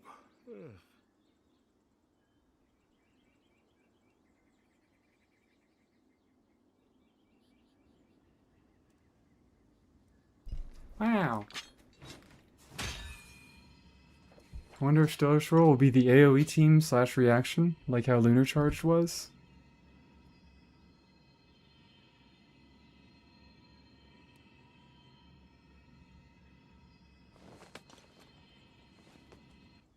I guess Lunar Charge sort of has that identity.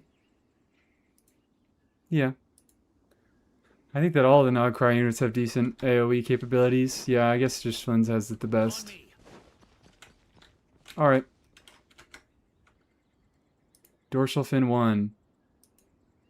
Lock the fuck in. You're getting on call. Special guest. Introduction. I like to drink on occasion. Let's get you on. Is my what is my Good one. what's my audio device on? Can you hear me good, or am I talking through the shitty mic? I sound normal? Okay. Hold on. Okay. I think I'm not using the I'm fucking with my mic. You can see on stream. So I should be using the good mic here. Okay. So, yeah. Stream cannot hear you at the moment. Capture audio. Okay, well, get the fuck out of here. Alright, say something. Hi. Oh, is that a little loud, stream? That looked like it was sort of peaking. But I think I also sometimes peak. How loud, stream? A bit loud, yes? Okay. I sound like that cat. Perhaps. I love that cat. He loves to scream. He was just screaming at me. My roommate has a cat, and dude was just screaming at me as I fucking left to run to the bathroom. So, do you want to join my world for this? Oh, Are you yeah, on that's Genshin? fun. Yeah, that'll Oh my be so fun. That'll be such silly little funny moment. All right, this is wonderful. This is wonderful because now I have someone to keep me on track for the fucking Archon quest because... Alright, notes. Let's open up the fucking notes. Take good care of Were we just gonna go through this, care of you when it matters most. just one by one thing? How did you add dorsal fin for my ears? Is that a new update? Yes, brand new update. Hi, and Code just showed up to the stream. Hi, Code. Say hi to Code. Hi, Code. Hello. Okay. Okay. Does it look like I'm shooting the chat? There you go. You can see the stream. Oh wait, you don't have two monitors. Yeah, but I was like a second behind. You're a second behind and you don't have two monitors. Oh my god, look who it is. Speak of the fucking devil. It's the bad C6 4-star design. Mrs. Bad C6 4-star design herself. But we love her regardless. Even though she has a horrible C6 design, she's so fucking awesome at C6 that we forgive her. Her trailer music is good and it makes up for it. Exactly. Why is Dorsal trying to kill us? I don't think Dorsal is trying to kill you. Because the story makes me feel violent. Oh, there's the answer. Because No, I'll the try story... to be nice to it. I'll try to be nice to the story. I don't won't just cry. I will be. I don't think we have to try to be nice to the story. Not that we don't have to try to be nice. I think that we are not obligated to be kind to the story. Story, yay. I will Shut the fuck up. get started with this by saying I do not have that many good things to say about the Nod Cry story. It's not absolutely nothing, but it's not a lot of good things. You I think are coming from a very similar place, correct? I mean, there's not many good things about it. Yeah. Frankly. I mean, to be fair, I don't think that's unique to Nod Cry. I think that is most regions in this game. Even the best one, Fontaine, has its fair share of issues. I would say most of them are more bad parts than good parts. I think Fontaine is pretty much the only notable example of the alternative. Oh my god, Arnoline saying I would agree. parts were awful? The Durin parts were awful. Maybe. I think I know what parts you're talking about. So, do we just want to start off... I'm trying to decide if I wanted to say what my big takeaway, my big funny takeaway that I revealed to you. I'm wondering if I should say that now and let it sit with people, or wait until the end and drop it as a bomb. I don't know how I'm feeling about this. I might leave it up to a poll. Start with a bang, go balls to the wall. I just don't hold Genshin Story to the same standard as other stories. Well, why not? Like I think that if you are to be kind to Genshin Story, you can't hold it to the same standard as other stories, but I don't think there's any reason that you shouldn't hold it to the same standards as other stories. Academic research isn't Anything to some say on the kind of matter, fact. Dorsal Fin 1? Topics Well, don't just I- go in and out of fashion. If I'm gonna judge a story, I'm gonna hold it to the standard that I would hold any story to. Hmm. All right. I mean, hold I on. can expect it to be bad, but I can still hold it to a high standard, like a normal, not a high standard, just like a decent standard. Yeah, the standard of a decent story. It's not like it takes less time. I mean, it takes more time to consume than other stories. So I feel like if we're going for a time efficiency thing, I feel like we should be holding Genshin to a higher standard than other stories, which it Yeah. cannot hope, but it cannot ever hope to actually achieve. If it wants to spend this much of our time, it needs to be really, really good. Which it is not. It is not, overwhelmingly. So I think people are saying, yeah, hot take at the beginning to keep viewer retention. So I think I am going to drop my take right now, and I am going to let it reveal its truth throughout as we talk about all the bits of the story. I believe that Nod Krai's Archon Quest was worse than Natlan's Archon Quest. I truly believe that. Should I talk about the reasoning behind it?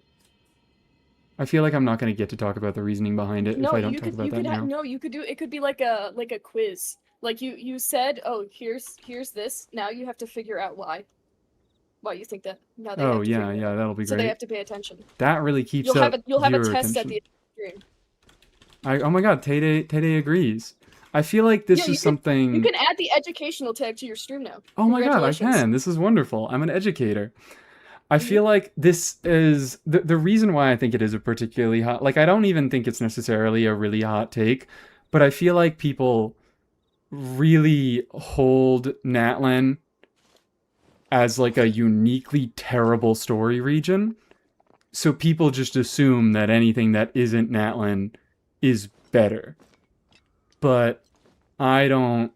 I think that once you kind of think about it, if you think about the actual elements of the story, I think that Natlan's story comes together as a whole. Rare's story made it better than Natlan. Okay, well, I think maybe I do need to make my point clear now that I'm seeing some pushback to it. My main point about why I think Natlan has a better story than Nod Krai is I think we kind of have to get into this immediately because I feel like this is a really, really strong prevailing issue with the story in Nod Sorry. Krai. What the fuck I happened? just saw something. I saw a comment. Now, Cry story is just too plot driven for me. I don't think any stories should be plot driven. I think they all should be character driven. That's my hot take. Who said And I'm that? not even gonna explain it. I Wiffle agree as well. Wiffle Waffy, I said that wrong. I'm so sorry. I slandered your name. Too I'm so plot driven sorry. for me? Yes, I absolutely agree. Okay, I guess I think it's that not a hot stories take. should absolutely be character driven more than plot driven. I don't think that stories should exist to meet conditions. I mean, a MacGuffin is a term for a reason. There is often a device in stories where it is, there's just something, there's a thing that the characters need to work towards to get. And the interesting part isn't the thing itself, but it is the difficulties that the characters face on the journey to get the thing. The MacGuffin itself is often not important, but you get what I'm trying to say here. The goal of the story shouldn't be, let's just complete a task. The goal of the story should be, let's investigate these characters while they attempt to complete a task. But I guess I actually, that makes me kind of think that Nod Krai might be a little bit, I don't know, it puts some points in Nod Krai's favor, but I think Natlan is still a better Archon Quest overall. Because my main point about it, the reason why I think that Natlan has a better Archon Quest than Nod Krai, granted, I don't think either are good, is that Natlan feels like it has a cohesive story to tell. It feels like there is a beginning, a middle, and a end. It feels like the characters set out to do things. It feels like the characters don't really have dynamics, but I feel like no fucking Genshin Impact characters have dynamics with each other.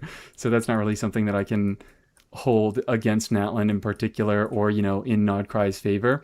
But it just feels much more like a cohesive story where there are planned events and there is an actual beginning, middle, and end, and the characters make some sort of progress over that time. Not very good progress, but they do make progress. Whereas Nod Cry overwhelmingly just kind of feels like stuff happening.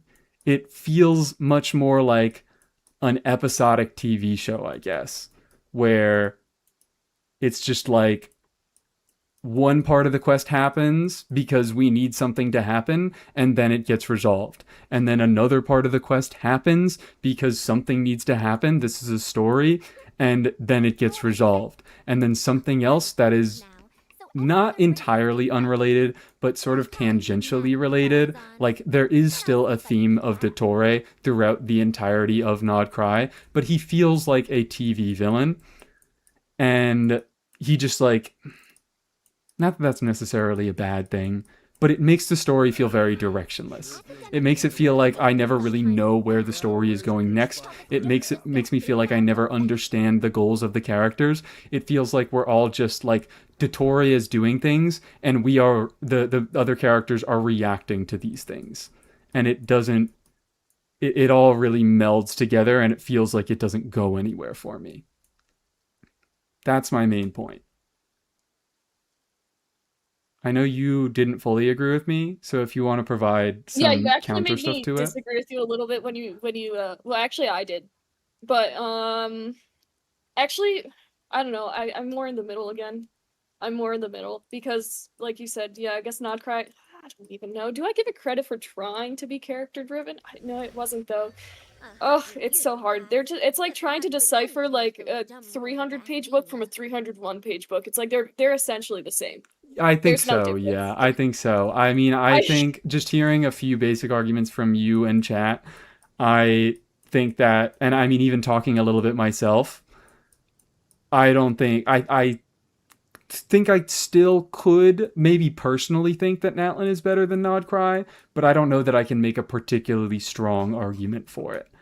I think I appreciate the fact that the basic elements of a story are more there in Natlan, but I don't think that makes it inherently better than what's going on in Nodcry. Is maybe a good way to frankly, put it. all this is doing is making me hate the stories even more, which I didn't know was possible. This is great. This is great. We're all gonna learn so many fucking things today. Yeah, we get to figure out what even happened in it. Natlan, I look, Aqua, I see your wonderful long comment about Natlan. Unfortunately, I mean, I'm just gonna be reading chat a little bit less now.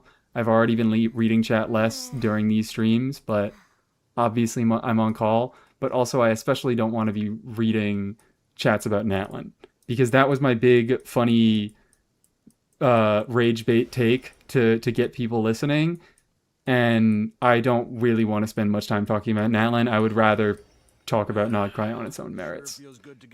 So Now, where's a good spot for a nap? I think that is a really, really large issue that I had with Nodcry, and that is why I think in particular I felt that it was very hard to follow, and I never really felt excited when a new Archon quest came out. Like, there it is. I think maybe that is the strongest argument that I can make, is when Natlan happened, I at least felt like I had something to look forward to. And when they added new Archon quests, I was like, okay, I understand what's going on. I can imagine where the story is going to go. And even though I don't think that the story is going to be good, I sort of like, I can at least get excited for, like, I don't know, the set pieces of things like that.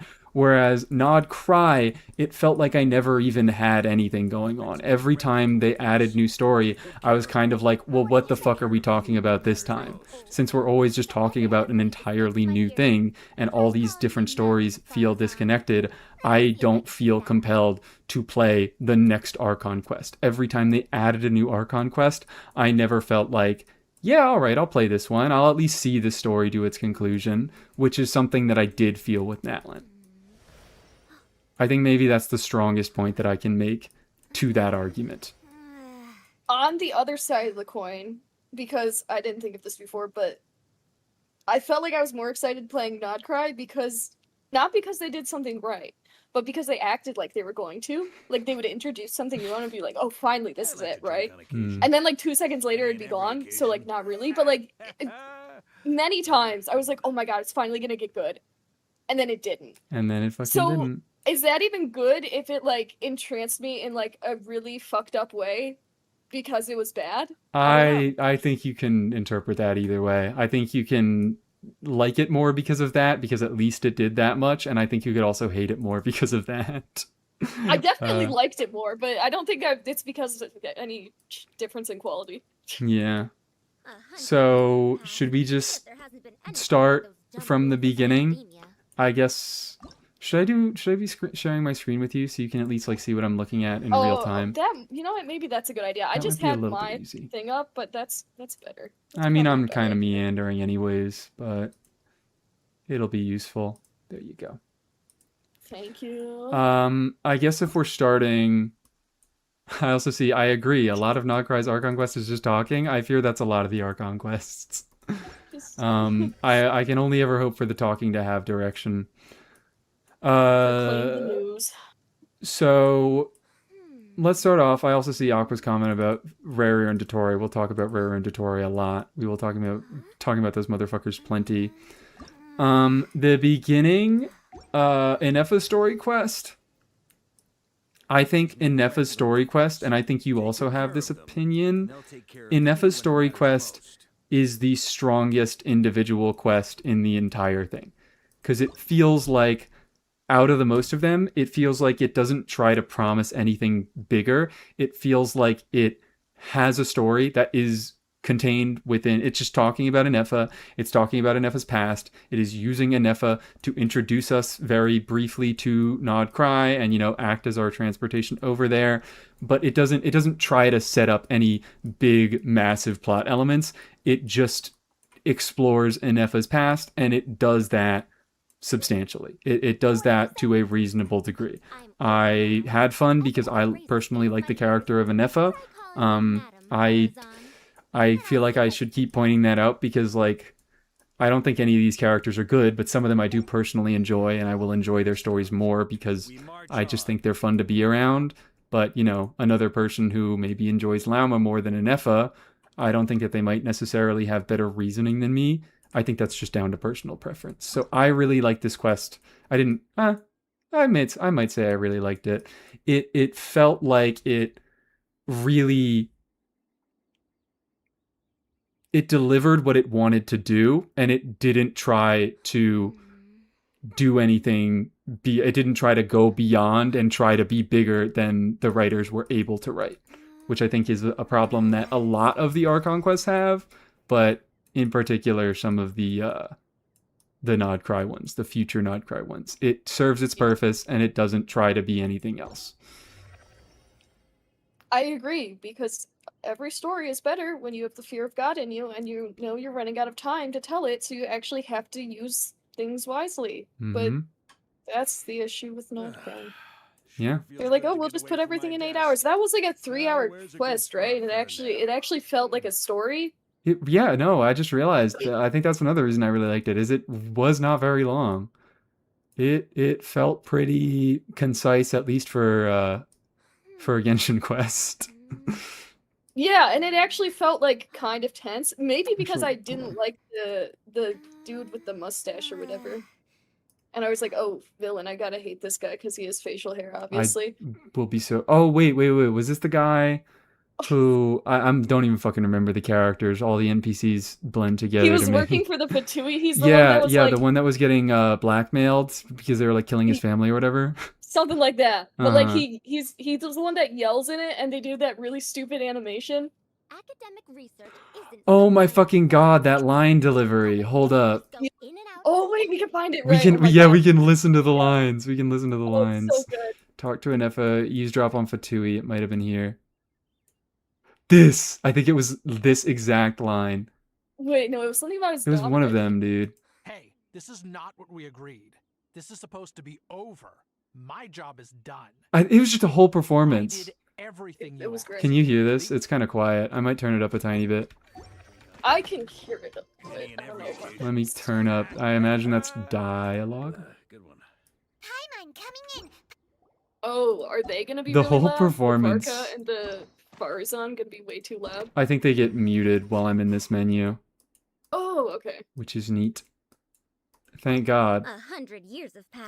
Yet there But hasn't his been whole any voice sign of performance dumb was rules just of so academia. fucking hilarious. Eavesdrop on the Fatui. Because it's so, like, this is not a guy who's getting blackmailed. Hey, this is Yeah. not what we agreed. This is supposed to not be what we over. agreed. My This is job is not. done. I did everything you asked. God damn. Yeah, there was a later one. Oh, I remember my only gripe with this quest, which might actually be a good thing. I had a philosophical issue with it. I don't remember what it was, but I had a philosophical issue. But that's Sure actually feels good good to because get I away took from a my stand on desk. something. Oh, Now yeah, where's that's a good something. spot for a nap? Actually, don't remember Varka what the is issue was. fucking making noise. That's really We should unfortunate. just kill him. Wait, you don't remember what the issue was, you said? I don't remember what the issue was. It was like a. It wasn't that offensive to me, but it was offensive enough that I was like, okay, well, I'm glad you're actually trying to say something and actually you're actually getting something across. If only we could dig around and find that. If we could dig through the fucking I don't want to spend. We're gonna spend hours doing what that did if you we say? try to find Yeah, every yeah. exact line. No, it was Now. it I'm was looking for a about character. Sorry, I'm like the interrupting nature of because good. Calling me Madam I don't just- Farazan. I'm just trying to I'll see find if a I can character pick that that up. doesn't talk the entire time. Damn, if only Pyro Traveler was Weapons still in need voice. Does regular anybody maintenance. Take good anybody in care of chat them, know and they'll take care of any you when it matters characters? most. Mannequin, fantastic, Oh, I gotta change to mannequin too. wonderful. Mannequin.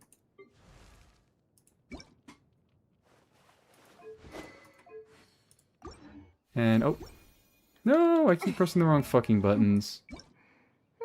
That's not that's prune. That's not mannequin. There we go. All right. Let us go back to the archive, or just turn it in-game volume down. No, because we need to be listening to the voice lines from Yeah. the quest log, so I can't just turn down They the really in-game voice help. line. They do help a lot. They do help a lot. They do help a lot. They do help a lot. They do. What the fuck? Where is it? Is it a tower? No, It is. no. No, it's the first one. It's the first one. It's the first one. It's darker than swimming. Fuck! It's taking too long. It's not funny anymore. No. Just I mean, you might even say it really helps because I'm all ears. Mhm. But to be clear, I'm all ears. All right. It may help because I'm all ears. I'm all ears. all yours. Okay. All right. So anything else that we really have to say about this quest? You had a philosophical disagreement, but you don't remember what it was, but it's at least good that you had it. Because I just remember it was about like the nature of whether people are like good or not, and whether like love prevails or something. I think it that was, might have like- been something to do with like whatever. I fucking forget the names of everybody. Is the evil dragon that was Nephis core was like Yeah. gotten out of or whatever. Mm-hmm. And Paimon's like, oh yes, good will always triumph. And I was like, that's a little. You didn't. Logical. You know what? It's funny. Authorized. Yeah, I'm probably not gonna find it. I'm Yeah. probably No, not gonna find it. it's Paimon is always saying things though. Paimon is indeed always saying things. What a But like wonderful observation. it actually was sort of like supported through the story. So it was like, well, but also like I don't know. It was at least something. Hold on. Arlene says it is a plus for a quest if Dorsal can't remember it. Wait, why? I mean I assume for myself as well. I remember things that I don't like more. Not necessarily Oh, more. yeah. Well, I don't know. Kind of. I do remember things that I really, really dislike, but like a Mhm. lot of it is just so bad that it's like I don't even care. Like, how am I supposed to remember what happened in this quest I just did like a day ago because it was so unimpactful emotionally, Exactly. Which Crazy is how the they keep issue. doing that in When Genshin you're Impact. trying to tell a story that takes place over multiple years and you want people to remember things. You gotta fucking do better than this. So many, I often, I mean, this isn't unique to Not Cry at all, but I just find myself so often letting shit wash over me. And like, whatever, I guess I'll figure out the basics of it later on when it becomes more important. But right now, we're I going actually into pay attention when I excruciating do these detail. things. I actually pay attention. That's I do crazy. a lot of it off stream so I can pay attention. That's fucking crazy. And I And we still still don't don't remember it remember. because it's so dull. So yeah, I don't think we have that much more to say about Innefa Quest. It just kind of is. It was feels like, inoffensive. yeah, the only quest that serves its purpose. Inoffensive. It was all right. I had a decent time. I would probably say on the same level as like a world quest. Is that taking it too Inoffensive. far? It depends on the world quest, but yeah. That's why they invented Not Cry, to give people more time to care about the story. I think the last God. thing that the Genshin Impact story needs is more time. That's Yeah, fucking. they need less time. I think we If need they less limited time. themselves in terms of time, it would be so much better. If I had more time, I would have written a shorter letter. That's my goat. That's Mark Twain right there. That's my fucking guy. And they just don't seem to understand that. They just don't seem to understand that. It was not a waste of my yes, I've time. definitely I've read read and worse watched stories. worse stories outside of video games. Yeah, I did. Aqua, I don't think having experienced like- worse stories. Saying you've read a 1 out of 10 star story is like not that much different from like a 2 out of 10 star Yeah, story. it doesn't. Or like a 1.5 out of 10 star story. Drinking piss is so much better because I've eaten shit and it was worse. I'm gonna keep going back to this. I love this allegory too much. Okay, yeah. Alright, quest. Okay, alright. I feel like we have more substantial things to get into when for acts 1 and 2.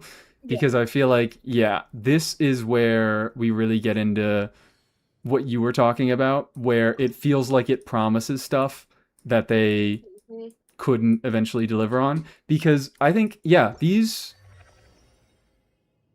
Act 1 is very enjoyable. I can at least say that much. I don't think Act 2 is significantly worse than Act 1. Maybe I do. I don't know. But Act 1 feels... I don't know if you want to start this one off. I don't remember where exactly Act 1 ends. Act 1 ends... It is right after you escape the Fatui refinement facility thing. Yes. So Act 1 is made up to of... everyone that the moon is not real. Exactly. Yeah, that's where it ended. I guess, like, it would make sense to talk about Lauma, just because she was the focus of it. Sure. Which, like, I remember when they were doing their live stream for Not Cry, they were like, no more character story quests. And everyone was like, ew. And I was like, no, this is amazing. This is going to help the story, not fix it. But it also didn't help that much. Because, yeah, I guess Lauma, like, kind of went through stuff. It just didn't... It was like not that... It was like said she was in conflict. Like, you didn't really see it. She was just like really calm the whole time. While she was like, oh yeah, the moon marrow was stolen. And that Act 1 had my least favorite part of the entire Not Cry quest, which was when the Traveler is meeting up with Lauma and Nefer, and Lauma's like, yeah, Nefer, we need your help to get the moon marrow back. Wait, that's what... No, was it a moon marrow? Yes, it was a moon marrow. And the Traveler's like, oh no, that was me. And I'm like, oh my god, this is going to be amazing. There's going to be conflict in between characters. They're going to have to hide something. They're gonna make lie sure to Llama each doesn't other. find out. Yes, they're Oh gonna my lie God. to each other. I'm It's like, almost hell like yeah. that's how you make a good story, is conflict between characters. Not the only way to make a good story, but like... It helps a lot. It helps a lot. And then the traveler's like, "Oh my god, I did it!" And Lon was like, "It's okay. It's We okay, it's still love fine, you. whatever. We don't care that much." Boo hoo. I'm so Yeah, forgiving. I'm so, what's the fucking word? I'm so so real. magnanimous. Yeah. That's your word of the day. I think on the note, I think it's interesting that you already bring up the fact that they got rid of story quests, and they started incorporating the Archon quests. I think that it really goes on a case by case basis. It really, really goes on a case by case basis. And I feel like maybe actually, hold on. I think they got done varying degree. I think they got done varying degrees of poorly, frankly. But I think Lauma feels like the only character where I think it feels like she had a story quest that had some real conflict behind it. I know you say that she didn't really face any real she didn't face a whole lot of actual conflict. She was very calm the entire time. She always kind of knew what to do. But frankly, I don't think I would have expected very much more of a story quest. So in this context, it feels like to me that this was the one instance where it was done correctly. This is honestly a little bit better than what I would usually expect out of a normal story quest, and it feels like it was somewhat naturally integrated with the actual Archon quest. It helped in setup. It did get us a little foothold in Nod Cry. It got us going on a plot line about the Moon Marrow, which became an overall pretty important thing, as I found out the other fucking day. Um, God damn, I love how I just completely forget about massive aspects of the story because of how muddled it all felt. But the Moon Marrow was a pretty important aspect of it and a pretty vital part of Dotori's whole thing going on. And Lauma felt like an introduction to the environment. She felt like an introduction to a good few of the plot elements as well as the key characters. And it felt like we did get to know her to an extent. And while she didn't face conflict, I don't really think many characters ever face significant conflict in their story quest. That is, I mean, I repeatedly say one of my biggest problems with Genshin Impact is that every character is complete. They have they have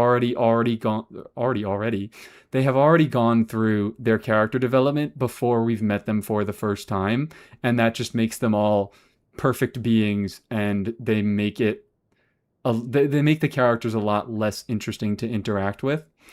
Um, so I like, while they didn't do Llama particularly well, I don't think they do any character particularly well. And I think that this is the normal sort of content I would expect from a story quest that was well integrated with the setup for an Archon quest, which I think is a reason why I feel like I had a little bit more hope for Nod Cry. Because they said they were going to be doing away with story quests, and I mean, me personally, I was like, yay, yippee. Not that I think this is going to affect the quality of the story at all, but it means that I have less fucking, like, meaningless drivel content to go through, because so many fucking story quests just kind of go nowhere. It's just kind of like, oh, let's set up an NPC as a villain, and let's do some very minor conflict and, like, bring up something from the character's past so you feel a little bit bad for them, but it doesn't offer meaningful development on the character themselves. Yeah. No, Llama was her part of the Archon quest. Her story was definitely like the best done. I hated it, but it was definitely like it was the only one that actually it like had a concept of a story behind it. Like it was conceptually, you're like, oh yeah, she's suffering. She's gotta tell the truth so she feels better. Whereas like the other ones didn't even have that. So yeah, I did have some hope in that one. I was like, oh, they didn't completely do everything horribly. Maybe the rest will be good. But yeah. Least smelly shit on the pile of garbage. I'm seeing that message, which, like, I feel like I want to give it a little bit more credit, because I was engaged with the basic aspects of the story. I forgot a lot of it when we did our refresher the other day. I did forget a lot of Act 1 over the year, but kind of now thinking back to it, I do remember that I was reasonably engaged with Act One of the Archon quest, and I only really like forgot to. I stopped understanding what was happening, and I forgot how Act One was related to the rest of the acts. Only after I experienced those acts, when I was kind of like, wait, I feel like we lost the plot somewhere around here. So I feel like it's definitely not peak writing or anything, but I think it deserves a little bit nicer than least smelly shit on the pile of garbage. It did enough to get me intrigued, and it did enough to actually make me understand the story. Because while I did forget it, I mean, I forget a lot of these fucking things. I think that that was the fault of the future stories not properly developing what was set up in Act One, and I think Act One was all right for what it was. Is maybe the word I'm settling on. Yeah, all right. If like I'd give it like a solid like 1 out of 5 stars. I'd give it like It's I not the would give it worst. 2.5. I would give it 2.5. 2.5? Yeah, I think Okay. 2.5. Okay. Maybe 2. Eh. Maybe 2. I You guess said you're going. gonna hold it to an actual standard. Yeah, maybe going into a few of the more story details. Um, Also, I know we just talked about this when we were refreshing on what this was, but like I forgot already how Sandrona ended up with the moon marrow at the end. Was I think that was a somehow moment. was it I think that actually? was a I think that was a managed to moment. So for context, That's why I chat. forgot. I when we were doing our refresher, because we did a call a few days ago and we just did a refresher on what we just were talking about the Archon quest, our basic opinions on it. We were making sure that we understood the basic elements of the story before we got on stream to talk about it. And I found, because I was trying to look around for like what Dottore was doing throughout the entire story, and every single time it said, the wiki article that I was reading is Dottore managed to do X. Dottore managed to synthesize the moon marrow. Dottore managed to trap Columbina. It's like it was never fucking explained how he set up this specific trap. It was just like, he did it. You have to accept that he did it because he's smart and he's omnipotent. He's the second of the Fatui Harbingers. He's just awesome. He's just awesome, and he's an evil villain. So I have started calling him the manager, because that's just sure. He's got god powers. We're not getting into Tori massively quite yet, but like kind of my hello bug. My big problem with Dottore is that he manages to do everything perfectly without anybody interfering until suddenly he fucks up and things don't go his way and we manage to beat him. We all are just managing stuff. It feels like there's no rhyme or reason behind why, like, how Dottore managed to do the stuff or how we managed to outsmart Dottore. It just feels like whoever the story needs to win wins. Is my I take just there. remembered actually. It was a managing moment. Managing But moment? it was that Frostmoon Scion, the villain one. Oh, fucking She yeah, what's her name? managed to steal it from Yeah. going through that weird temple thing Uh-huh. by following them. That's what it because was. Yeah, I was. This She whole part managed. was weird. This whole fucking part. We talked about this. We were so confused about this for so long. Where there was like the fake Lumine clone that was like a wild hunt being, and like I feel like it didn't result in anything. It was just kind of like bait for the sake of having an interesting thing with the sibling happen in the first act of Nod Cry, and then like there wasn't a reason behind why the Wild Hunt decided to imitate the Abyss Twin. It just kind of, I mean, I guess it was to be like, I don't even know. I don't even fucking know. I think it was. This is the thing. That's why the beginning of the stories always feel good, because they bring up these questions and we're like, oh, surely this will be answered. And by the time they get to the answers, which are kind of bad, you don't even remember the questions. Yeah. And I'm like, what? Exactly. It gets too fucking convoluted. I think the basic idea was that like somehow Rarier wanted the moon marrow. I don't know why Rarier wanted the moon marrow. I feel like I did research and I couldn't remember why he wanted it. And Was it something to get he like back to some Thelindis or something? Because she went through like a moon maybe portal or something? I don't know. I'm not sure. to get Staunch Lettuce says I to get a new body, but I don't think that's did he needed the moon marrow to recover? I feel like that wasn't he even didn't fucking made get the moon clear. marrow in the end, did he? I don't think he I don't think he did. Did he? did. Yeah, no, they fired the I cannon, think then he he got and then the he got moon a marrow in the body. end. Yeah, he needed them to fire the cannon to get a new body. Which is was I that think he related to wanted the the moon moon marrow? marrow for Thelindis. Yeah, he needed Kuvaki to lower the moon. What? To lower the moon? I feel like we're all fucking confused here. Why did he want the moon marrow? Oh my god, yeah, we're gonna talk about lowering the moon later. That's gonna be fun. Oh wow, can't wait for that. Um, he wanted marrow for his body, but like he manage to. He was using Manage. Kuhenki to make a new body. The moon marrow would have been the source, but he switched plans to the cannon. Okay, so to me that sounds like whatever the story needed to happen happened.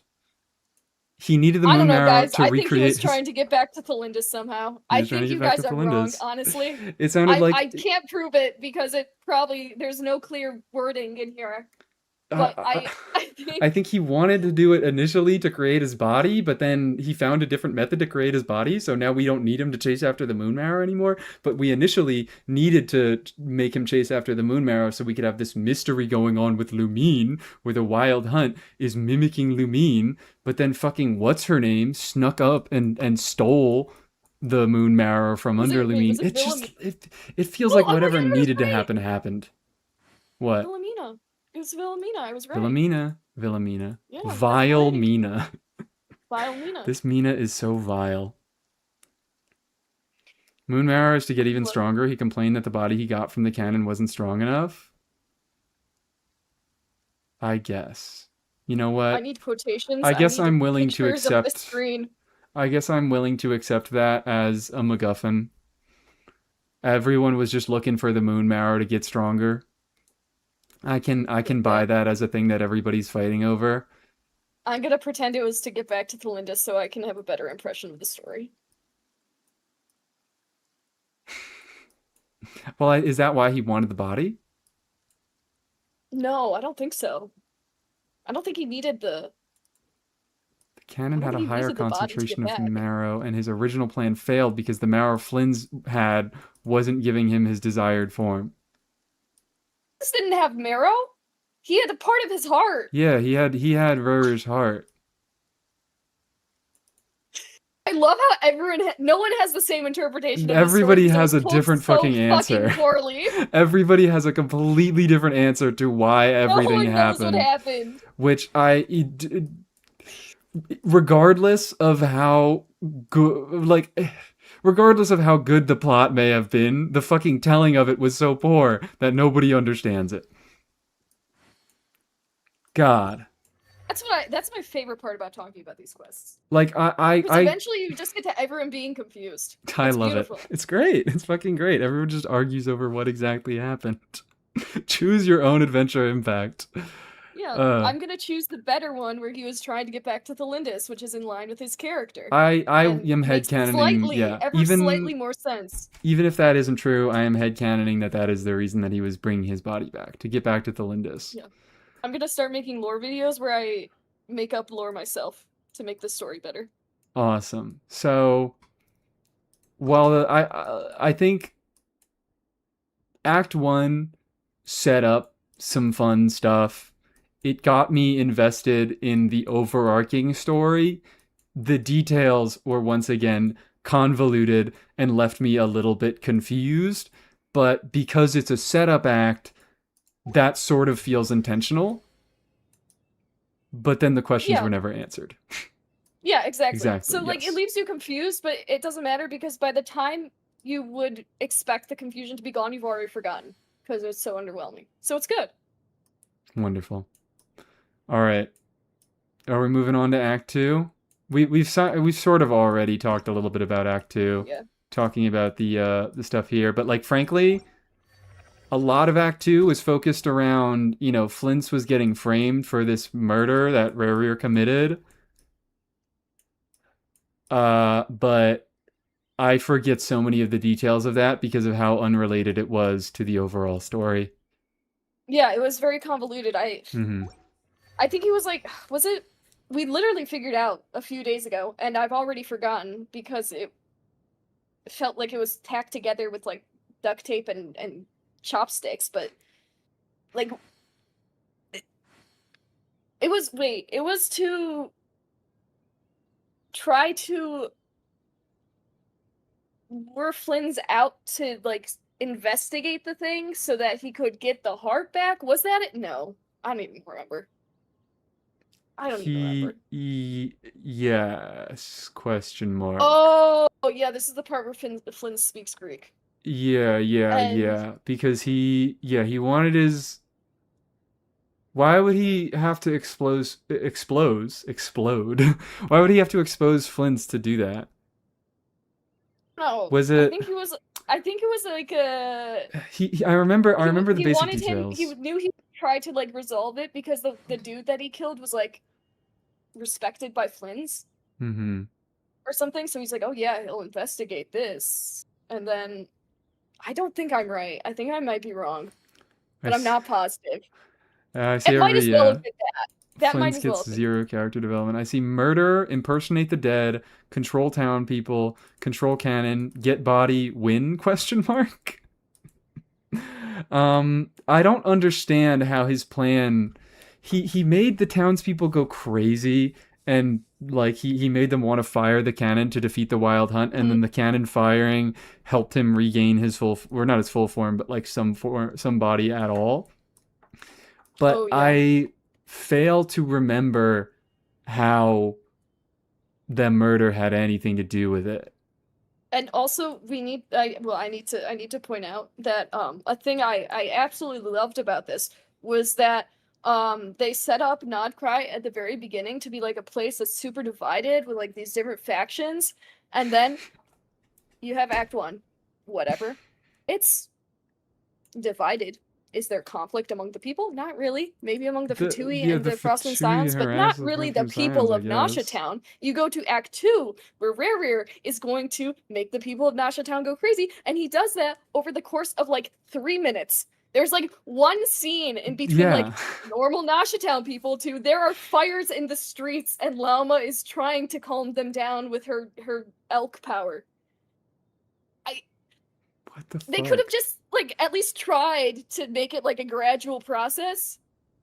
Yeah, you know what? I think this is a good place to bring that up is where it feels like Act 1 did do a decent job of combining the introduction of Lauma, the introduction of Nodcry as a whole with the also the introduction of the story elements.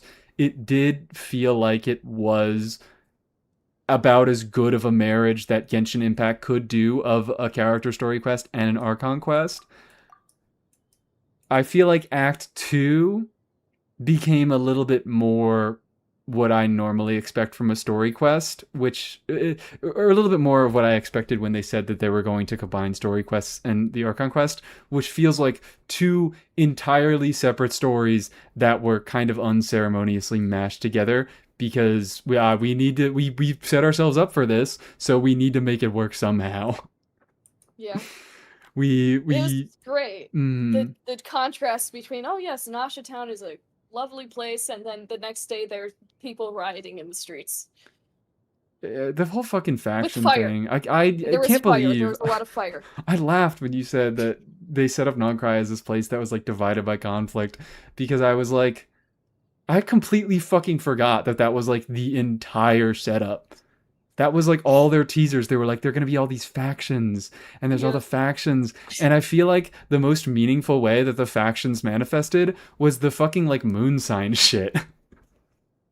Moon sign and double hex shit. There's more conflict within the kids than the actual story. I can't believe it. That's so funny. Lieben said he almost got mugged when he went to Nodcry. What the hell? I believe it. It was either he went to Nodcry during the one night of rioting, or he is lying. Aino is a child living by herself like 3 feet away from Town. Aino is a child that owns like The at least fuck? 10% of the land in Nodcry. Oh, what the hell?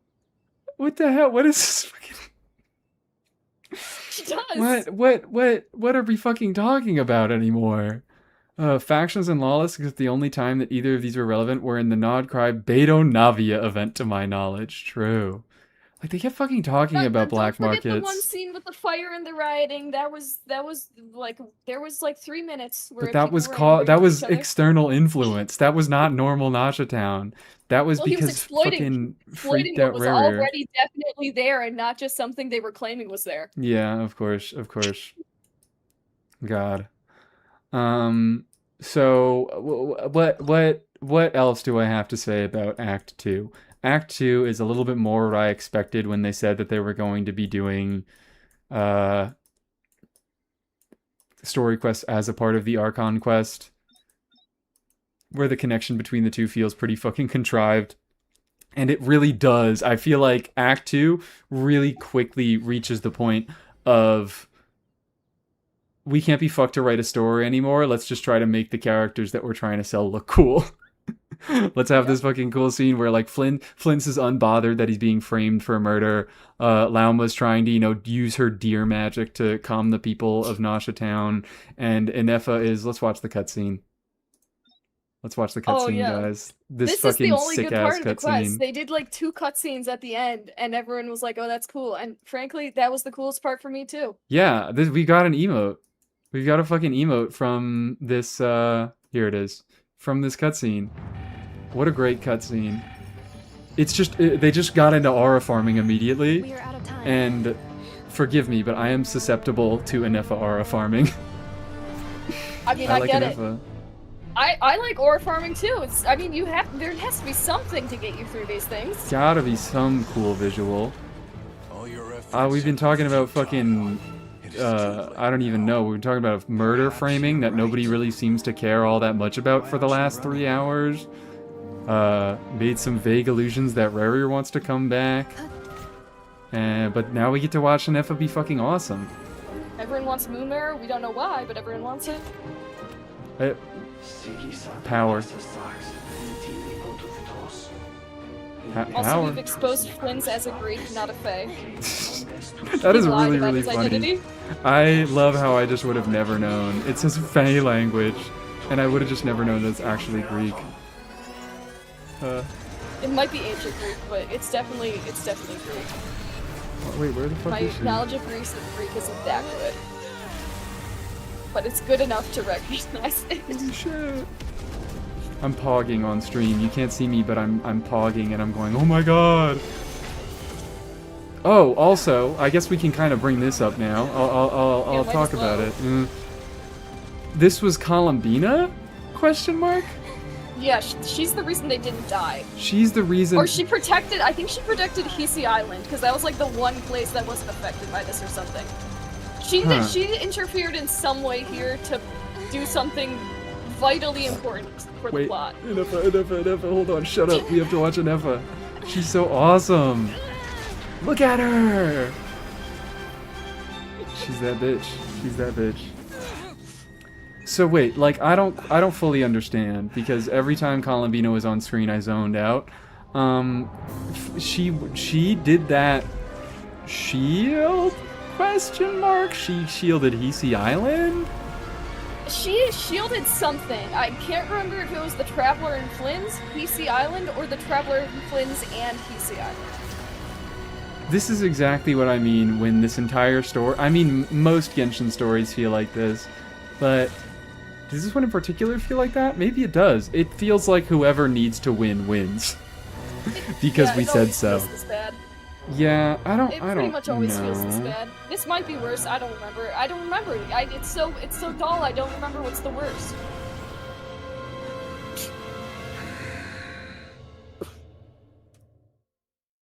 I don't know. I feel like even though other Genshin stories weren't good, I feel like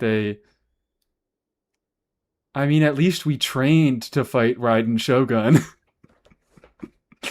At the very least. We at least had a training arc some for that. sort of, yeah, I mean, Huh. anti-Raiden Shogun training. What a quest. What a quest. Columbina says she did not protect TC. That was unanswered, and probably Nicole, but they don't say that. Well, even though I do like Nicole better, it's not really better at all. If whoever the fuck it is randomly protecting an island, I can't be a big fan of that either way. This actually just makes me feel worse. We trained with Skirk to beat Sertology. This is properly setting up that we are going to kill Sertology in the first patch of Snezhnaya. No, during actually, Odette's story Tortelia is quest. going to do it, and he's going to do it on accident. Yep, he's And gonna it's trip. Be super funny. Yeah, it's He's like gonna how he trip. caused the entire Fontaine disaster. So he woke up that whale. Huh. Is Columbina in her time loop BS? Apparently, Columbina did a lot of time loop bullshit. She did a lot of stupid stuff. That was a stupid way of doing it. Okay, so as much as this Act 1 feels like it properly set a few things up. It was engaging. It feels like it worked well as a combination Lauma story quest and actual Archon quest. Act 2 is where everything started fucking falling apart. It really happened that fast. That's so surprising. But at least we got to see Inefa and Reru Aura farm, which I'd say was the highlight. And Rarier was cool, and I was like, I care about Rarier now. Because he's a big tall man with his nipples out and long hair. So I at least have that to look forward to. There has to be something to look forward to. There has to be something to look forward to. Act 3. Was this the one? This was the one.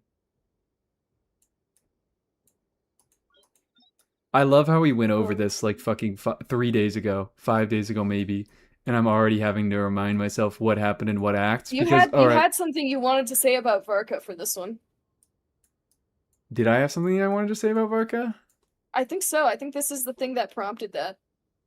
Oh, have it it in your was. notes. I do have it in my notes. I haven't been reading But my don't bring notes it up at now. all. Wait till it comes up naturally. Okay, just- okay, yeah, okay. yeah. We'll wait until it comes It'll up be funnier naturally. if you pretend I didn't prompt you to remember it. Okay. So what the fuck do I say about Act 3? What is there to talk about with Act 3? There really only is one way to explain it. Go ahead and explain it to me, because I forget what the fuck this even was. Okay, actually, there is one part that happens that I do not remember why it happened. I actually I don't want to sorry. say it because it gives away your joke. Okay. Well, I can at least just start us off by saying I think that our confusion here really highlights another issue that we both had the story, is that the acts don't fucking matter. Why, like, the acts are absolutely nonsensical. I think there were reasonable times to cut off the acts, and they never fucking did them. The acts don't make any sense. There's not any sort of like, oh, this act is rising action, this act is where the actual explosive stuff happens. It's always just like, it just feels like they cut off the quests where they like, I don't even fucking know what. I don't even know what. They reach like an 8-hour mark, and they're like, "Yeah, this is next." I guess we should end it here. They just wrote like 40 hours of content and chopped it up into 8-hour segments without any regard for how the story was actually structured. And it makes it really hard to remember what actually happened in each act, because they really just all blend together. But since I'm going to be nice, the two good things that happened in Act 3 is they started doing the POV changes, Yes. and they didn't actually make you go to each POV, which was a good choice, because we don't need to see all of that. Mm-hmm. And then the second thing they did that was good, and I'm pretty sure this is, because this is when they're trying to, I forget where they're trying to escort Columbina, but Rever's looking for her because he wants to make her open moon portal or whatever. They're escorting her, and then we already know that Arlecchino's gonna show up, and then they made Arlecchino come in all cool, and she said like one word. She should have said no words, and then they cut immediately after to the next scene, and I was like, thank you. That was actually a good they choice. really did just have a You whole did lot one of thing good. They had a lot of remember this character exists. Hey, yeah, Arlecchino's here. Yeah, and it's good that they didn't complete that scene. They left it unfinished so you can be like, oh, Arlecchino's here. That's cool. I have something to look forward to. You know what? Not Yeah. she's here. She's going to act boring. Oh, okay. We can give them that. They didn't do what they normally do and make everybody completely overstay their welcome and make us not want to see them anymore. Exactly. I need them to at least pretend like it's going to be cool. So Pretend like there's something for me to care about. I think I'm just gonna say what I was gonna say because I see this message saying there is nothing to be said about Varka. He is worthless and claims credit for everybody else's deed. And my observation is that Varka is Nick Fury. He is. Varka is the Nick Fury of Nod Krai. And that's why I Motherfucker hate just him. makes everybody group up, and then he gives an inspiring and kind of sarcastic speech, and then he sits back and lets everybody else do the work. That's what he is. He's fucking Nick And Fury. Act 3 is where they had their Avengers Assemble moment, which is Avengers the worst thing that they Assemble. always do in every single story they write. Except for I don't Fontaine, want which them is to why get it was along. good. Except for they did have one in Fontaine. They did have one in Which is- Fontaine? Oh, you know what? Yes, You're they right. were The final planning to yeah. trap Farina. Yeah. Oh, I know. a little it bit, sucks. yeah. You just forget about it. Just You'll forget like about it. Fontaine Just more forget if you about it. Just forget about it. It's not Just important. forget about it. Just pretend Fontaine, that scene didn't happen. Prison was done a little better, and also nothing after the quest happened in Fontaine at all for Farina. Yeah, nope. You don't see her. It ended there when she ran out of the She didn't have a story quest. thing and didn't see. She was like, "Oh my god, no water," and then it was done. She never appeared again. Isn't it great how a character would be greatly improved if like just an entire like piece of distinct content. It's not even like you should have cut out a few hours from this specific quest. You should have just cut out the entire quest and it would have made the character better. Isn't that crazy? That How that is a crazy. character goes through development and it makes them an actively worse character? Yeah, it's actually kind of impressive. How do they do it? How do they manage? Okay, so what else even happened in this quest? So yeah, Varka is fucking Nick Fury because he just stands around and watches everybody else do things and says, "Let's group up, gang." Dainsliff luckily shows up because he helps us deal with Rirrir. Oh yeah, Dainsliff shows up, and Dainsliff is the best because Dainsliff hates talking, unlike every other character in this game. And then they Dainsliff knows when also to shut go up. to the iridescent moon for some reason that I already forgot again. I think they just wanted the Yeah. marrow. They were trying to get all the marrows. I just wanted the marrow. They're So just they- collecting them all. Yeah, that's why they were hanging out with Yep. Arlecchino. Because they Yeah. were collecting all the marrows, because the marrow is Yeah. the big MacGuffin at this point. I mean, there's only 2 moon marrows, right? Yes. The idea is that we there's did determine 3 that. moons. Yeah, it took us a while to figure that out. But Columbina is like sort of like it's inside her, the last moon marrow. She's reincarnated or some shit like that. Yeah. But Whatever then the that other means. 2 got marrowed. The other 2 moon girls got marrowed. Yeah. So is there anything here really to say beyond about Act 3? I guess this is a cool picture of Flynn's and Lauma trying to kill Rarier, but I bet that didn't happen. I feel like they talked about Hyperborea, and I've forgotten everything they said about it at that time. Oh yeah, I don't give a fuck about Hyperborea. Yeah, because they went to like the library with Flynn's, and Paimon was like, "Oh my god, the books are moving a ghost." When That's so scary. when I need to know about Hyperborea, I am confident that Paimon will tell me about it. I don't gotta pay attention until then. Or the guidebook that they've now implemented because they know Yeah. players can't remember all the shit that they put in I here. love it. I Not love well it. done. Actually, like I know it's there for an actual functional purpose because they put way too much shit in, and yeah, they know players can't remember it. But I really do. Jumping ahead a little bit, I do like that. It actually they explained it in an in-universe way, and it actually is meaningful character development for Paimon, which I actually like it too. I love it. I fucking love it. I feel like that's one of the nicest things that I can say about any of these Archon quests is Paimon has actually been getting some meaningful development here. Some. Yeah. Okay. Act 3. We don't even remember what happened there because it was such a nothing burger. Act 4 was Act 4.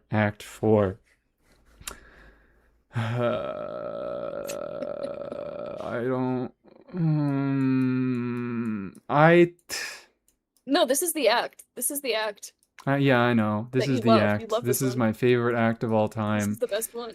this is the act where we spend the first part of it looking at all the interesting stuff. Where Chat we with everyone start. while you're waiting 3 times. I love it. I love it. I love it. I love 3 it. times in a row. I fucking love the fact that they included this here. Begin training, continue training, complete the training. Investigate See, the that's a black mist in the story. space. So this act, they start off with some of the most intriguing shit in the entire fucking quest, which is the rare stuff. I am well known as it is documented. I really, really do enjoy the rare stuff. The rare stuff is the most interesting stuff because it's NPC rules. Rarier is an unplayable character, so Rarier is allowed to suffer. So it's interesting, and he is allowed to actually develop. He wasn't just fucking born. He didn't just come out the pussy fully formed. He is a character that suffers and that can be developed further, which is like the bare minimum you should be expecting for a fucking story. But it made it so that the rarer stuff was clearly the best stuff in this act, at least. I mean, I think in the entire Archon quest. Finding out, of course, about the Lindis, the motivation behind the Lindis, and the fucking what specific stuff? What specific stuff? Like how so? Like what? I'm just did you trying to specifically find out collect my about River? thoughts. I'm trying to collect my thoughts. Rarier is a real character that we get to follow. He gets to suffer. He gets to have character development. And at the same time as we are getting meaningful information about the only interesting character in the entire Archon quest, we are also getting meaningful information about the sinners, which I actually do care about that type of stuff. Like, I don't give a fuck about Hyperborea. Hoyo has not given me a single reason to care about anything that happened in Hyperborea, but I know the sinners. The sinners have been fucking stuff up for everybody for the entirety of Genshin Impact, and I am interested to learn more about them. So the fact that we actually get to investigate an interesting character and we get to learn more about the sinners at the same time is actual good, efficient storytelling, which is insane that we actually fucking got that. And This was then probably the best thing they did throughout the Archon quest. this is the best thing that I think they've done in the past 2 years, maybe 3. I think that this stuff is maybe even better than anything that they did in Fontaine. I don't know. I could go back and forth on that, but I'm too it's neutral at least right now. better than everything that isn't Fontaine. I think we could definitely argue it, and it wouldn't be that hard. Yeah. This rarer stuff is I might give it a 4 out of 5 stars. I think that's Damn, you know what? bold. I am very critical. So I mean this in a very good way. I might almost give it 3 Yeah. out of 5 stars. I was considering 3 for a second, and I'm like, I'll do 3.5. I'll settle at 3.5. I'm I have very high standards. I think the reason why I'm 3 invested is a in good it. rating. I mean, I'm not free of nostalgia. I have been playing this game for 6 fucking years now, and there are things that I care about that were set up in the beginning of the game that I have known about for a long time, and forgive me if they can pluck at my heartstrings a little bit. I do very much enjoy. I would play this part of the Archon quest again, which is not something I would say about 95% of the fucking other Archon quests that they did. And then the Nefer quest. The Nefer quest. I don't think that the Nefer story quest doesn't serve any purpose at all. But I think that they tried to do what they did with Lauma story quest, and they fell on their fucking face. Which at least they tried. It feels, I think, a little bit better than Flintz's story quest. I will give it that much. I don't know. Should I give my reasoning I guess first? They did try. It was such a poor attempt. I don't think I even recognized it as trying to begin with, but I think you're right. Yeah, like the parallels of Error and Nefer are certainly something. They exist, I think Just the before timing. I have said this before. I think that the biggest thing that this quest suffered from, particularly, I mean, I think this part of the quest is fucking great, and this part of the quest is utterly awful, but I think it could have been somewhat helped by better pacing. If instead of doing all of the rarier stuff and then doing all of the Nefer stuff, I think the pacing would have been much better served if we went back and forth between some rarier stuff and some Nefer stuff. It would have served the pacing better, and I think it also would have served the point that they were trying to make, where Nefer and Rarier do have these similarities a lot better. But of course, Nefer is a playable character. She's perfect. She came out the pussy complete. She has no problems. We met her, and she is a complete character. She has nothing to learn. She has no development to do. So even though there is gritty backstory stuff, I care about it so much less because the gritty backstory stuff with Rarier is explaining how he is, or why he is how he is in the present, and it feels like it gives us a better understanding of a fucked up and evil character. Whereas Nefer, it's kind of just like, oh yeah, I was fucked up and evil, but I got better. Which I think that's not. I think it's bad because that's how all the playable characters are, but I don't think that is inherently a bad storytelling thing. I think especially if they did what I suggested they do, where they go back and forth between doing between some rarer stuff and some Nefer stuff, we might have been able to we could conceptualize them as doing very kind of similar things in their past, but dealing with those things in a very different way. So we could understand why, Nefer is a likable person, even though Nefer is a likable and capable person, and Rarier isn't. He is a insane guy who murders people. Like, to provide that contrast of two people who went through the same thing but dealt with the same or similar circumstances in very different ways says something about both of those characters. And I think both of the I don't know if Rarier would be better served, but Nefer would be much better served by that different pacing, and the entire quest I think would just been a lot more tolerable. Whereas as it was, it just ends up being, here's all the interesting stuff with Rarier, and then now we have to spend 2 hours with Nefer talking about her backstory before we'd say, but she's okay now. And it, Yeah. it, it just feels like it really misses the mark. They The tried pace to at do which they something. reveal information was atrocious. Mhm. It goes back to they could solve two problems by doing one thing if they would just actually split scenes up so that you are looking forward to the next scene. When one Mhm. cuts off, you get excited. And also you could integrate those scenes. Yeah, like you said, if you integrate them between each other, it actually makes them feel like they're moving rather than it's all just fed to you at once. Mhm. So I wish they would just do that. I really wish they would. It Exactly. would help solve two problems. Yeah, I mean, That is the also every what single you just thing they said. What you just said. I mean, sorry, I'm talking a lot for this one, but I have a lot of fucking opinions about this quest. Um, I've already beaten this point like a dead horse a I billion have, times yeah, in I have every video two. I've ever made about their story. So I have two, but I just love the sound of my own voice.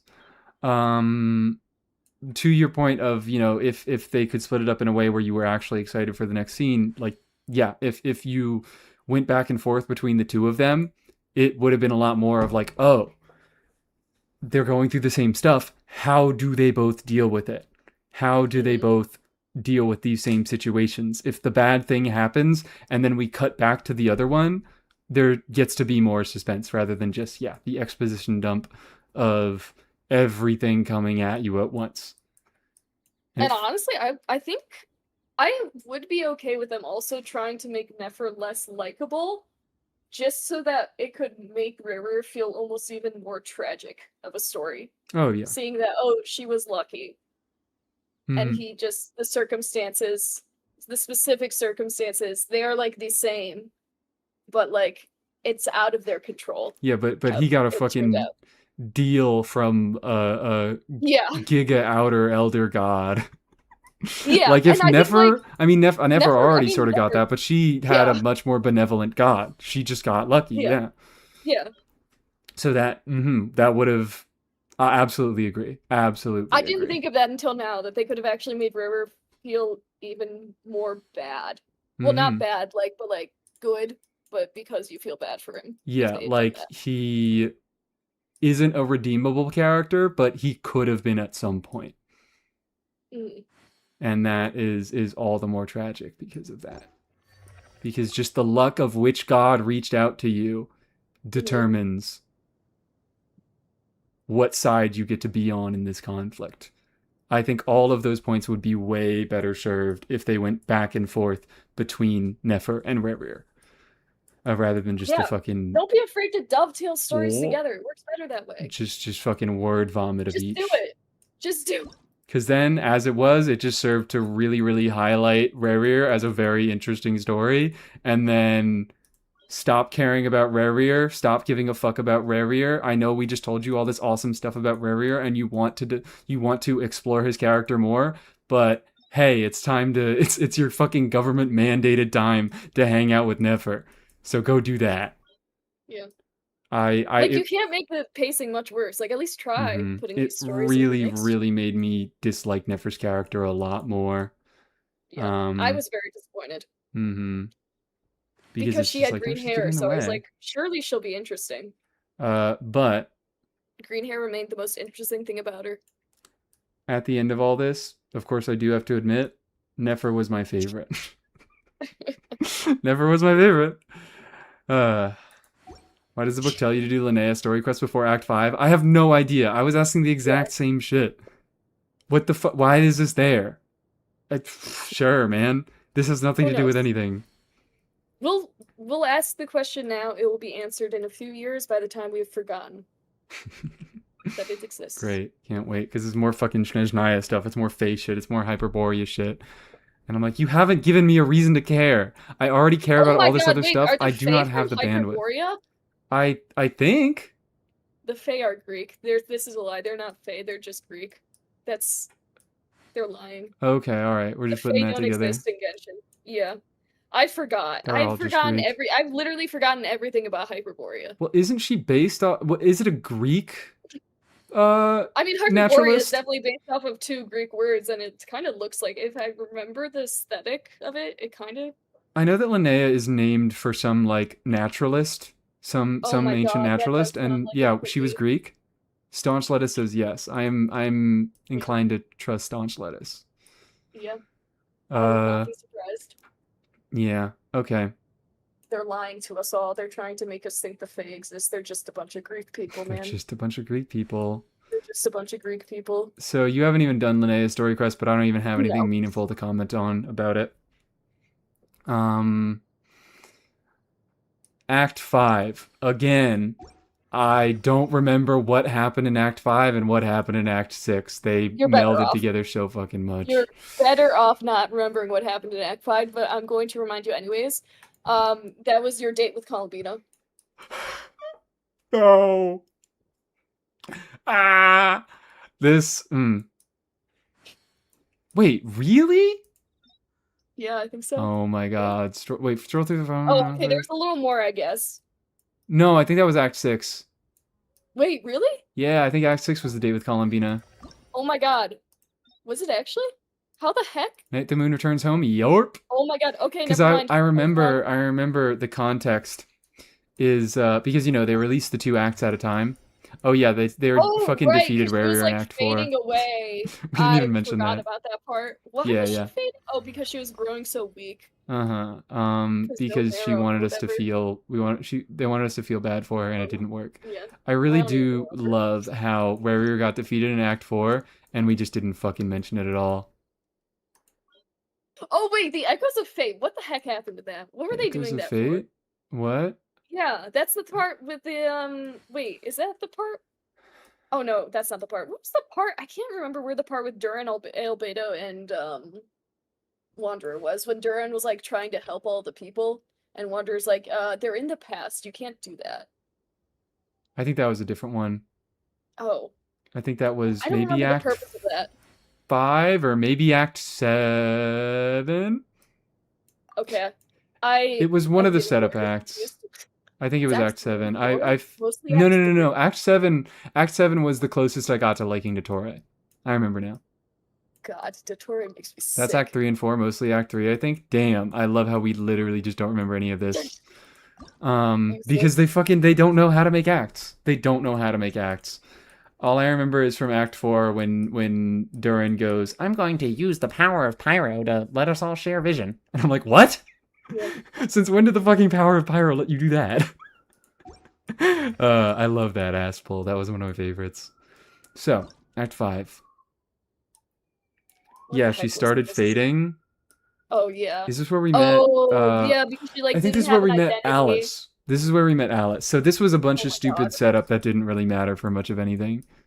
I guess the Oh, so this fading is when is we the met most impactful Nicole. part. And she was like, I'm gonna be your historian that doesn't tell you anything. Yes. I think? Continue we not? talking with Alice. Am I getting ahead? Oh, yeah, look for Mage Talk to Nicole. Nicole. Talk to Nicole. Oh wait, where's look for Mage Nicole? Oh, there it is. Yeah. They were looking for a really long time, it seems. So it seems they didn't find her for that long.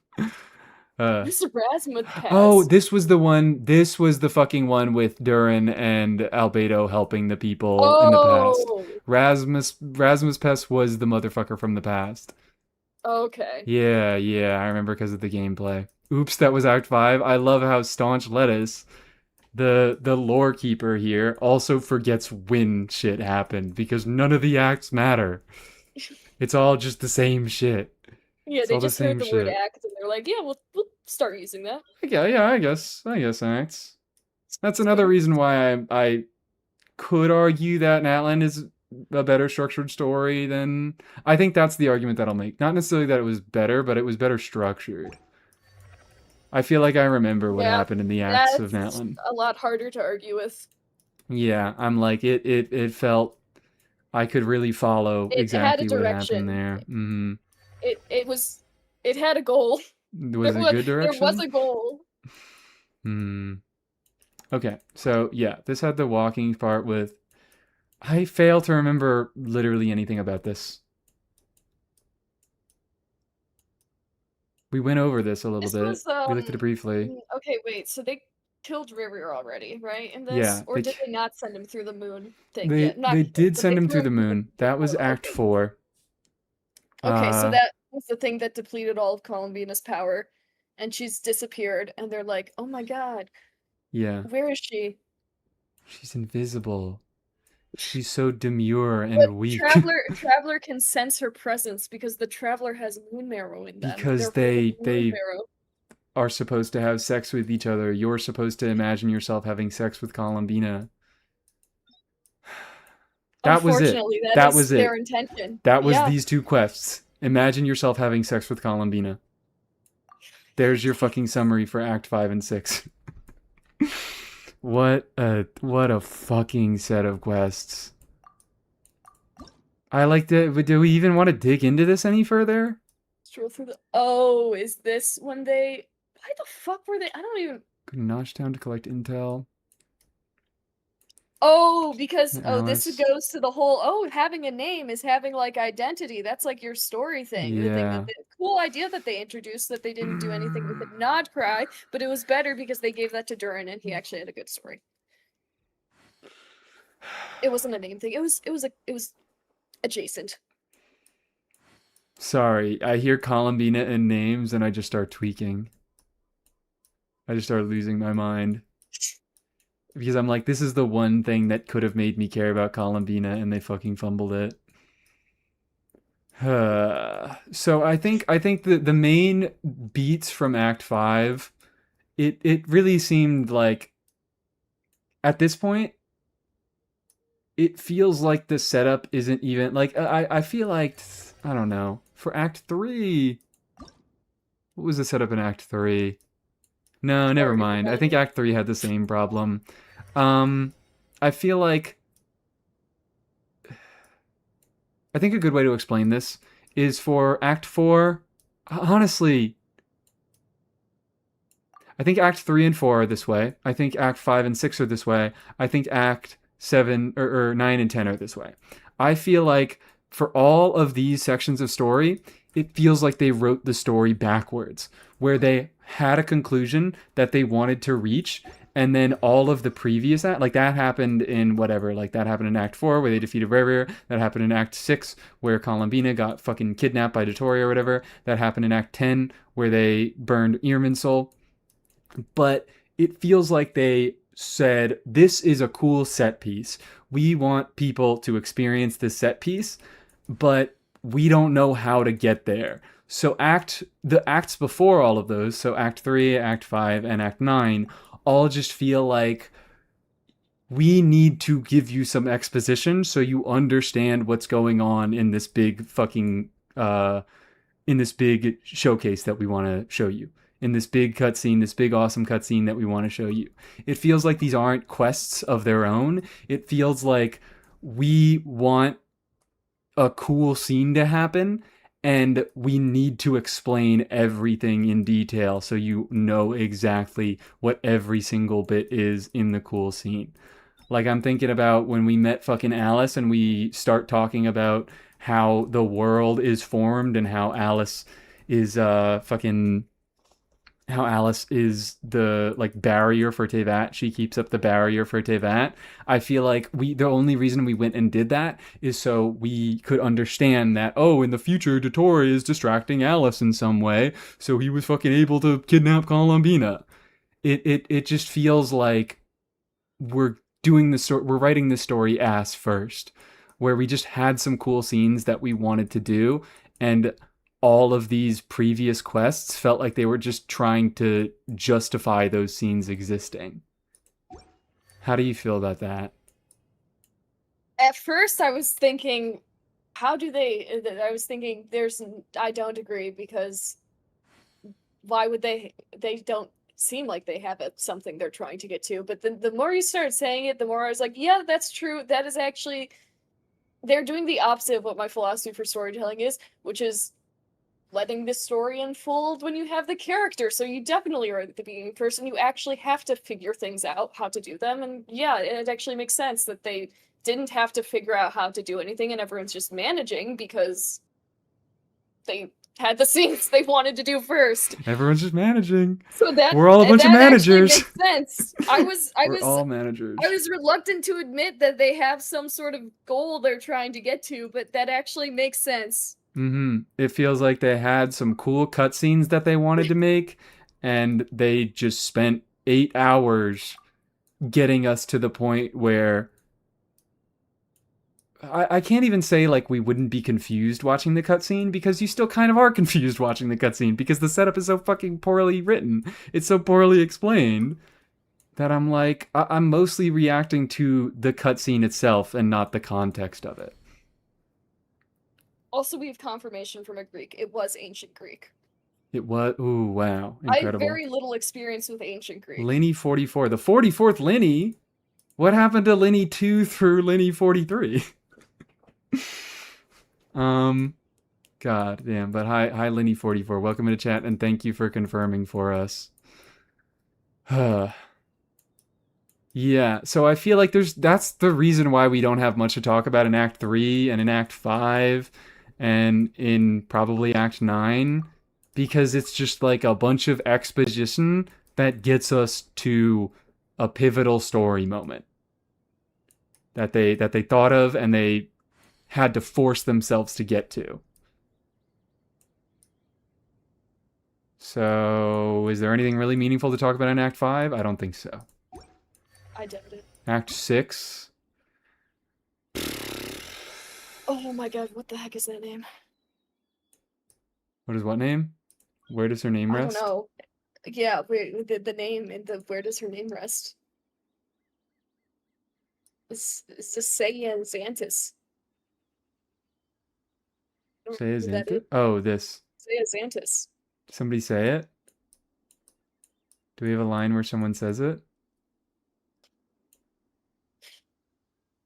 I think we already know Zaya Xantis. We'd have to go back. Are we getting lost in the weeds? Yeah. I got We're getting lost distracted. in the weeds. This is not... There are just so many fucking characters. I can barely be bothered to remember all the playable characters' names. No, okay, whatever. I'm not gonna go digging for it. I'm not getting lost in the weeds. I am choosing. I don't care about Zazayas Antis that much. Okay, alright. Rasputas So, was more interesting. Act 6. I feel like I have a lot less meaningful critique about Act 6. This was the This was the yes, date. this was the date. Ugh. Yeah. It felt like filler for a filler episode. This could have of been an something. event. This should have been an event. This I think shouldn't I would have even had a have been better an event. time. This should not have been included whatsoever. Get it the fuck out of here. This is the part where you imagine you have sex with Columbina. I lost years of my life having to sit through that. I remember the reason why I was like, really? When you said that the Moon Prayer Night was in Act 5, the Columbina date was in Act 5, I remembered because I remember doing the quest on stream and getting to Moon Prayer Night, and because I was like, okay, we've done all this fucking setup. We've done all this setup in Act 5. So can we please just have some actual resolution of the action? So I was really, really tired because it took a long time. But I really also wanted to get through to the end because I'm like, I want to see all this setup resolved. And then the Moon Prayer Night happened and I lost my fucking mind. I hated this thing. And everybody was telling me, yeah, oh, don't worry, the big cutscene is right around the corner, right after you do Moon Prayer Night. And I hated every fucking second of Moon Prayer Night. I couldn't stand it. I couldn't stand it because I'm just like, why are we doing this? We're wasting all this fucking time going on a date with Columbina when we've already done all of our setup. I don't need to get all this direct personal attachment to Columbina because number one, I fucking hate her and I think she's boring. But number two, like, this is not the time to do the date. If you wanted to do the date, you should have fucking done it at the beginning of Act 5 or, probably at the beginning of Act 5. If I were to put it anywhere, it'd probably be the beginning of Act 5, and then maybe after the date she starts fucking, like, fading or whatever.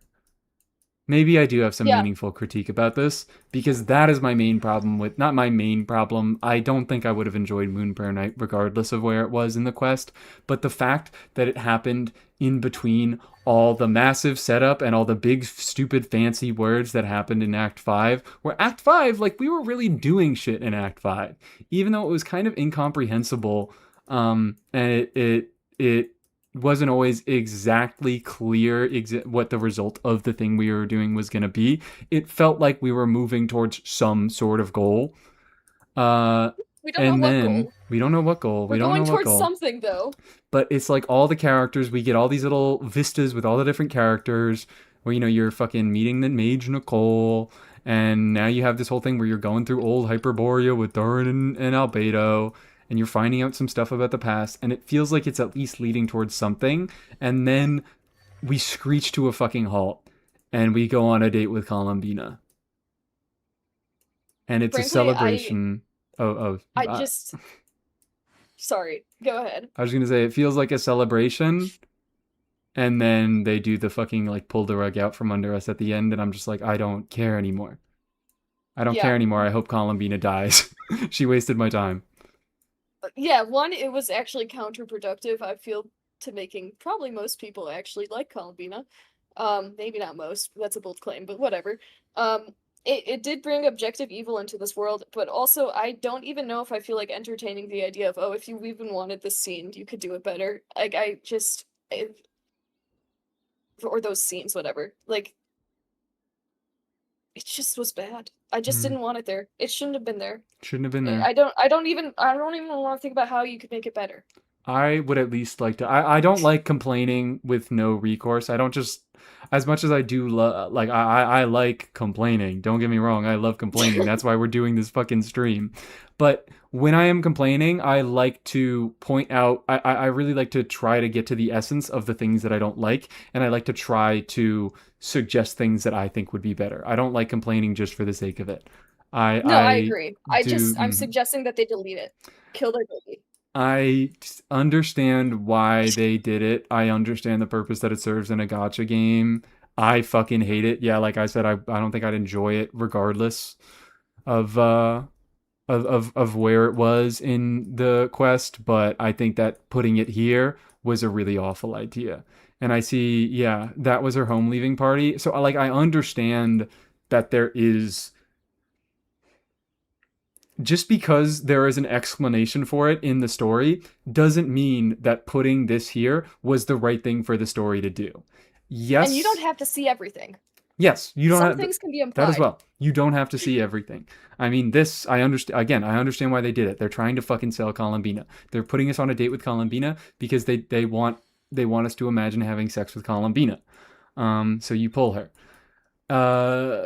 But my point is, like, so I think they would have wanted to include this regardless, but I think they should have included it in a different place and therefore had a different explanation for it. Because this, once again, I think is an example of them writing the story ass first, where they just want to have a scene where you hang out at a festival with Columbina, and the justification for that came later. So they could have done that. They could have done that earlier on, and maybe, I don't know, maybe that would have served a stronger point, where you do the whole scene where you have the send-off party for Columbina, and then she fucking starts turning invisible for some reason. I don't know. Maybe something. Okay, fine. I guess, okay, if you really wanted to do it well, I think they could have had, like, I think this would have been better done. Okay, yeah, never mind. They wouldn't do this, but it would have been cool if they did it, like, visually. Like, if they show her throughout the night and then, like, but not, like, much happening, just, like, I'm thinking about this, like, in a really cinematic way. Like, I have an image of, like, Columbina in the center of the frame and, like, the festival around her in the background. And I see the stuff in the background changing as the night goes on. Maybe you get, like, the sun moving in the sky or something, or even better, the moon. And as the moon sort of fades away, you have, like, Columbina also starting to fade away until it's just the background or something. Okay. They wouldn't do that. No, they wouldn't. But, like, that's something. Because you need to actually spend the time. You don't need to, Yeah. but they want you to spend the time with Columbina. Like, even in general, just anything more visual. I think. Don't have to- Hold on, I'm rewriting Columbina's character entirely in my head here to Thank make you. this make a little bit more It sense. needs to happen. It does need to happen. I mean, it's not entirely rewriting her character, but I feel like it's giving her a little bit more weight in the story. I feel like, well, actually, first of all, I do want to respond to something in chat. We went through 5 grueling acts, and Act 6 gave us a well-deserved break. Number You should 1, never get a break in the story. I don't think that good stories should need breaks. And number 2, the break is the fucking 6 weeks that you get between each set of Archon quests that they release. Each patch, you take 6 weeks to get more story. Like, there's not a fucking break in Stranger Things. Is Stranger Things a good example? I don't know. But like a TV show I'm thinking of. You don't take The Walking break Dead episodes. is actually a good example. Because, yeah, the break is the pause between each episode releasing. The downtime is you not watching the show. Characters are always suffering, and it's Mhm. amazing. If I'm watching something, I want to feel like I need to take, like, some sort of med that's gonna anesthetize me for my break. Mhm. Because I want it to keep hitting me with more conflict that's just like, oh my god, what's happening? Conflict. Okay, and I I know love that was a little conflict. extreme, but, like, if this is the point stands, I don't know. But But to each their own. yeah, Everyone likes different I stuff. can understand liking a break, but technically the breaks in shows are the filler episodes. I mean, yeah, I think there are some shows that have filler episodes, and I think that nobody likes those those are filler episodes. I think that like a lot of people, they call them filler episodes, and you say, hey, yeah, you don't need to watch that one.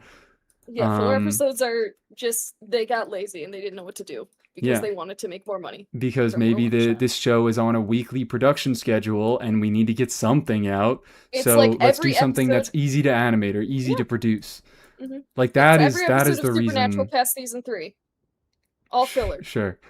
I can't speak on that matter. I haven't seen Supernatural, but sure. Like filler episodes are usually not conducive to a good story, is my point. I don't think, I think that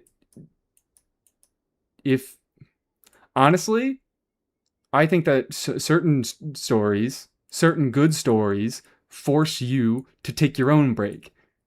Like maybe it's Yeah. so fucking it's so harrowing that you just have to step away for a little bit. And I think that's a mark of a good story, that it make you feel something so much that you felt you needed to step away and take a break and calm down. You were that immersed in the story that you felt the stress that the characters were feeling. I feel like that's the sign of a good story, and I think a good story doesn't need at least a break like this. Do you have anything you want to say on that? Because I also have the suggestion that I want to make about Moon Prayer Night. I'd rather hear the suggestion I for Moon Prayer Night. I think my suggestion for I Moon need Prayer to be Night, open to it existing. I don't think this My fixes tolerance for this is everything, too but low. I'm working with the things that already are there in the story. I'm trying to work with the elements that are already there in the story. I think it would be interesting if also, you know what? No, I think Moon Prayer Night would fit perfectly at the start of Act 5. I think it'd be beautiful there because we just got through 4 harrowing acts. What if instead we make fucking like this is perfect because we just had a big spike in action, and to have a bit of downtime, because this is where it doesn't fucking make sense to me. We have a big spike in action in Act 4, and then Act 5, you don't really get to take a break. You start immediately going into more setup, but then before any of the setup pays off, let's take the break. That is not where you put the break in the story.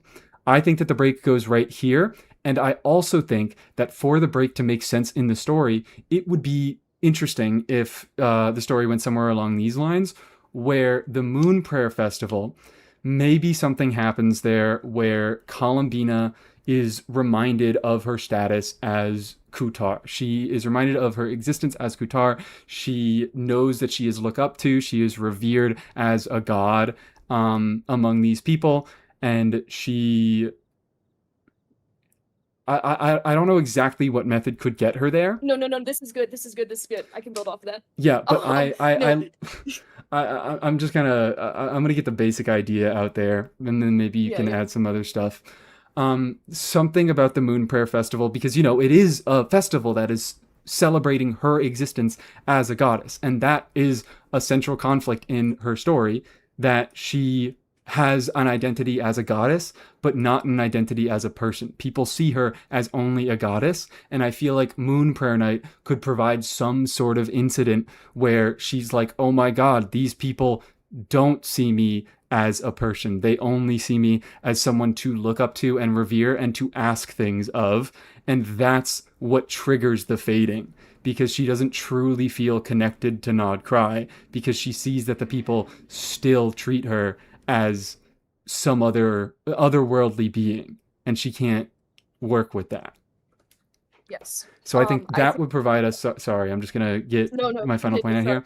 I think that would provide us with a very good, like if we think a break is needed in the story, which I think that would be a lot better, because it feels like a much more natural place for a break. Because instead of right after a lot of setup and right before another incident, it's right after another incident before more setup. So we don't have to keep all of the setup in mind while we're in the break.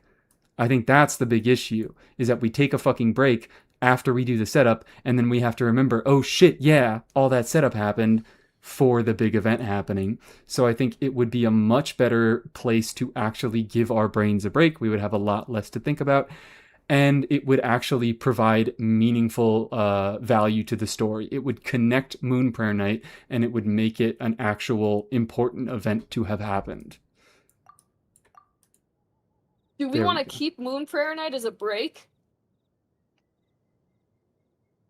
I mean, Or I think it could be like I think you could have some Columbina date elements. I'm keeping it as a break because I'm like this is a gotcha game and they want to sell their characters. So yeah, they're gonna do I some shit think like this. I don't think it's okay, well, necessary. You can change it if you want. I don't know. I guess it would kind of achieve the same purpose. You wouldn't get as much of the date. You'd get the beginning of the date, but instead something goes wrong. The something I think is you condense like acts, is it 4 through 5? Maybe it's 3 through 5. Cuz they have to defeat River like twice, right? Isn't he like he's defeated at first and then he's defeated again in some way?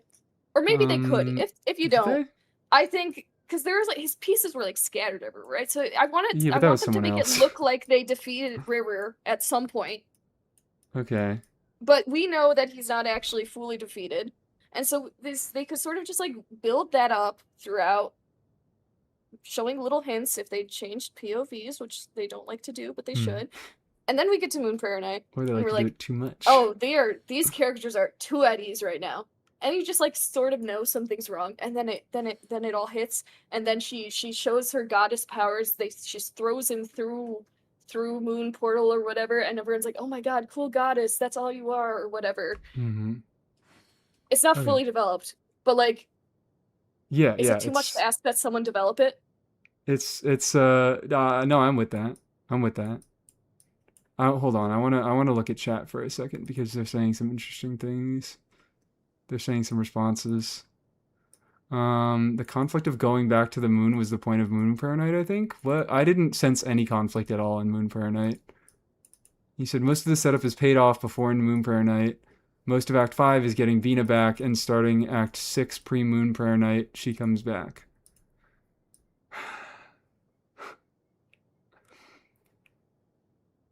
I feel like the fact that I don't even remember that is kind of indicting to the story. The fact that I'm like, oh yeah, this is all fucking set up and this is all payoff. Because I see what you mean. I see what you mean that Act 5 is a lot of setup for Moon Prayer Night, and then Moon Prayer Night is supposed to be the payoff. But like that is literally what happens in the story, but that is not like that's not the structure of the story. The structure of the story isn't like yes, Act 5 is characters running around getting stuff ready for Moon Prayer Night and doing exposition stuff for Moon Prayer Night, but the actual event in the story is Columbina tries to go to the moon and she gets stopped by Dottore. So the that is the payoff of the story. The payoff of the story and the payoff of the effort of the characters can be two different things. Characters can be trying to achieve different things than the actual story is trying to do. Almina's story is Yes. finding people and a tribe who want her, not her power. So Moon Prayer Night does set that up, but I think it was too on the nose, and we saw Bina finding her tribe many times throughout previous acts. Yeah, I don't even fucking remember what she was doing in previous acts. I'll be so real. I think that Columbina. I think this is clearly meant to be, even though Columbina appears in these past few acts, I think that Act 5 and 6 are the act that's when she came out as a unit. So these were the ones that were most closely focused on her story. So I think these are the acts where they really should have gone into that development. And I think something like what me and Dorsal are suggesting, where Moon Prayer Night, instead of being it's a mostly happy event. Act 7 and 8 are when she came out? Oh shit, Act 7 and 8 are when she came out? Damn, then who the fuck is this for? This is for Durin. This is when Durin released. Huh.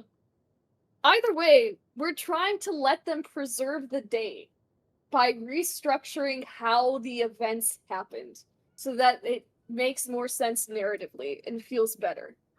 It's so like, all right, now I'm fucking We're lost. giving them the date. We're giving up. We're saying you can keep the Columbina date. Yeah. But you have to kind of change the way that events have caused each other so that you have a more compelling narrative.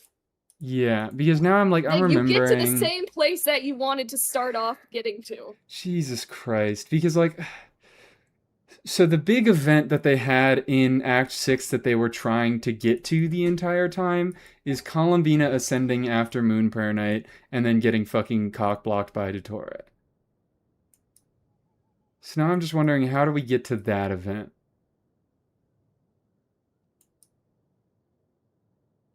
Honestly, I feel like what we're both suggesting actually still works with that. But I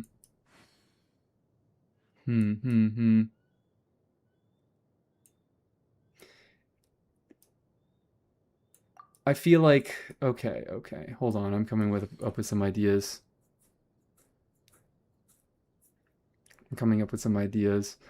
I'm thinking something around the lines of Columbina. It's Columbina trying to go to the moon and getting stopped is.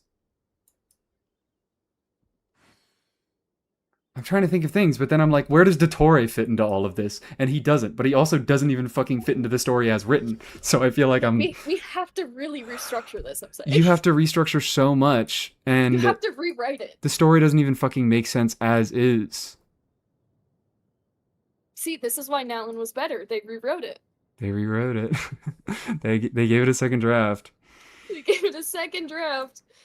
Just saying, at the same time, have more conflict in questioning her decision to go back to the moon. I feel like I would like it. I need conflict. I need fucking conflict. Where Columbina, her entire conflict the entire time, just kind of feels like she's moping around and she's not even she's not doing anything about it. She's just doing what other people are fucking telling her to, which is the problem. That's the problem. That's her issue with her character. And I feel like that's not even... Yeah, you know what? That's the fucking crazy part about this, is that I was really, really angry about the name stuff, because I feel like I think the name stuff is an absolute fumble. I think it's ridiculous that her whole setup is that she isn't a force in her own life. She just lets other people do what they want with her. She lets other people take her power and use it for whatever fucking means, and she just doesn't have enough agency in her own life. So the fact that when she finally got the symbolic choice to get some agency and choose her own name, she just chose a name that was already fucking given to her, is insane to me. But the truth is that that whole stuff is being her identity as someone who doesn't have agency in her own life and just does what other people say is being explored throughout the entire story, and she never stops doing that. She really is just listening to what other people tell her to do the whole fucking time. And I feel like, I mean, that's obviously that's a part of her character. I'm trying to fucking think about how I could even do this. She chose hyposelenia. Yeah, and that sounds horrible. I hate how they say that.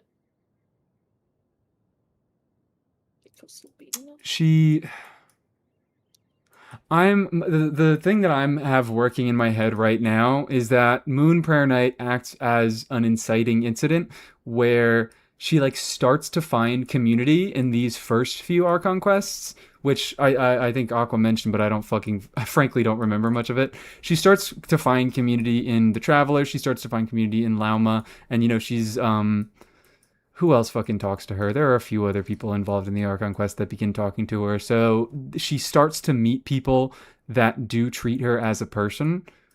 But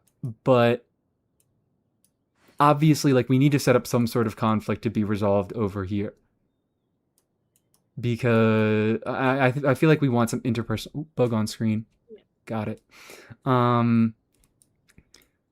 I feel like to make her a more fleshed out character, we need her to go through a few more things. Because kind of as it is it's just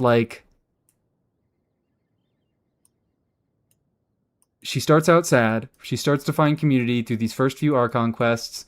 Then she gets sad again in the middle of Act 5. Then she finds community again. And then she gets fucking nuked by Dottore. And then everything's okay from there. Yeah. Well, and I think some of the Right? trouble I we're don't having know. with, basically, some of the trouble with restructuring this is that we're trying to combine it to like 2 acts, whereas you just can't. Like the entire thing needs an overhaul, you The know? whole fucking You thing can't does need just an overhaul. confine it to like 2 acts. It needs like a complete restructuring. So trying to just Hmm. like fit it between like 4 through 6, it's just not going to make Yeah. sense. I'm having a You few really need to ideas. redo the entire thing to make Yeah. it cohesive. I'm having a few ideas that I think could make it a little better. My current idea is like there's an inciting incident in Moonprayer Night at the beginning of Act 5. That's when she starts to fade and like because so yeah, so that's the structure is that she gains community and she starts getting sad again for I don't even fucking remember why, but then she's fine throughout the rest of the story. I think she starts off isolated. She begins to gain some community through the playable characters. Then Act 5 comes along and the playable characters still have a good community with her because they're the playable characters and nobody is allowed to have interpersonal conflict between them, but she has an incident with the people of Nod Cry at Moonfair Night like we suggested, and that's when she starts to fade and is like, what the fuck is the point of anything? They're just treating me like everybody else has treated me throughout my entire life. And then I think to restructure like this again would need some like lore reworks as to why she's going to the fucking moon.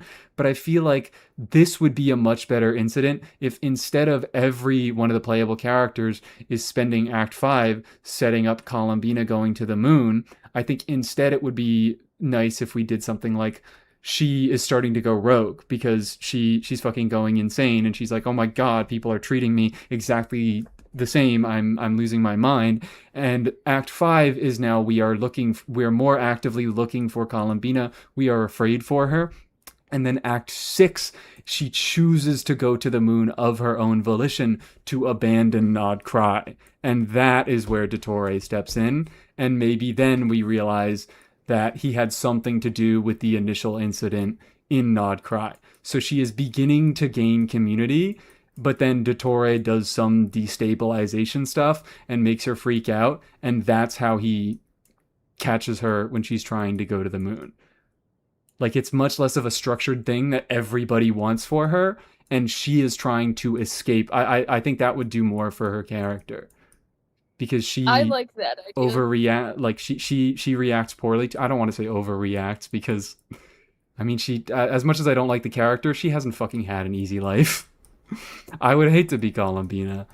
But if it were her own decision to go to the moon, that would also feel a lot more impactful and more of a development for her own character. Because previously, when people have just tried to use her for her power, she has just accepted it. She has been she's just been fine with that. Or it's not been fine with it necessarily, but she doesn't do anything to push against it.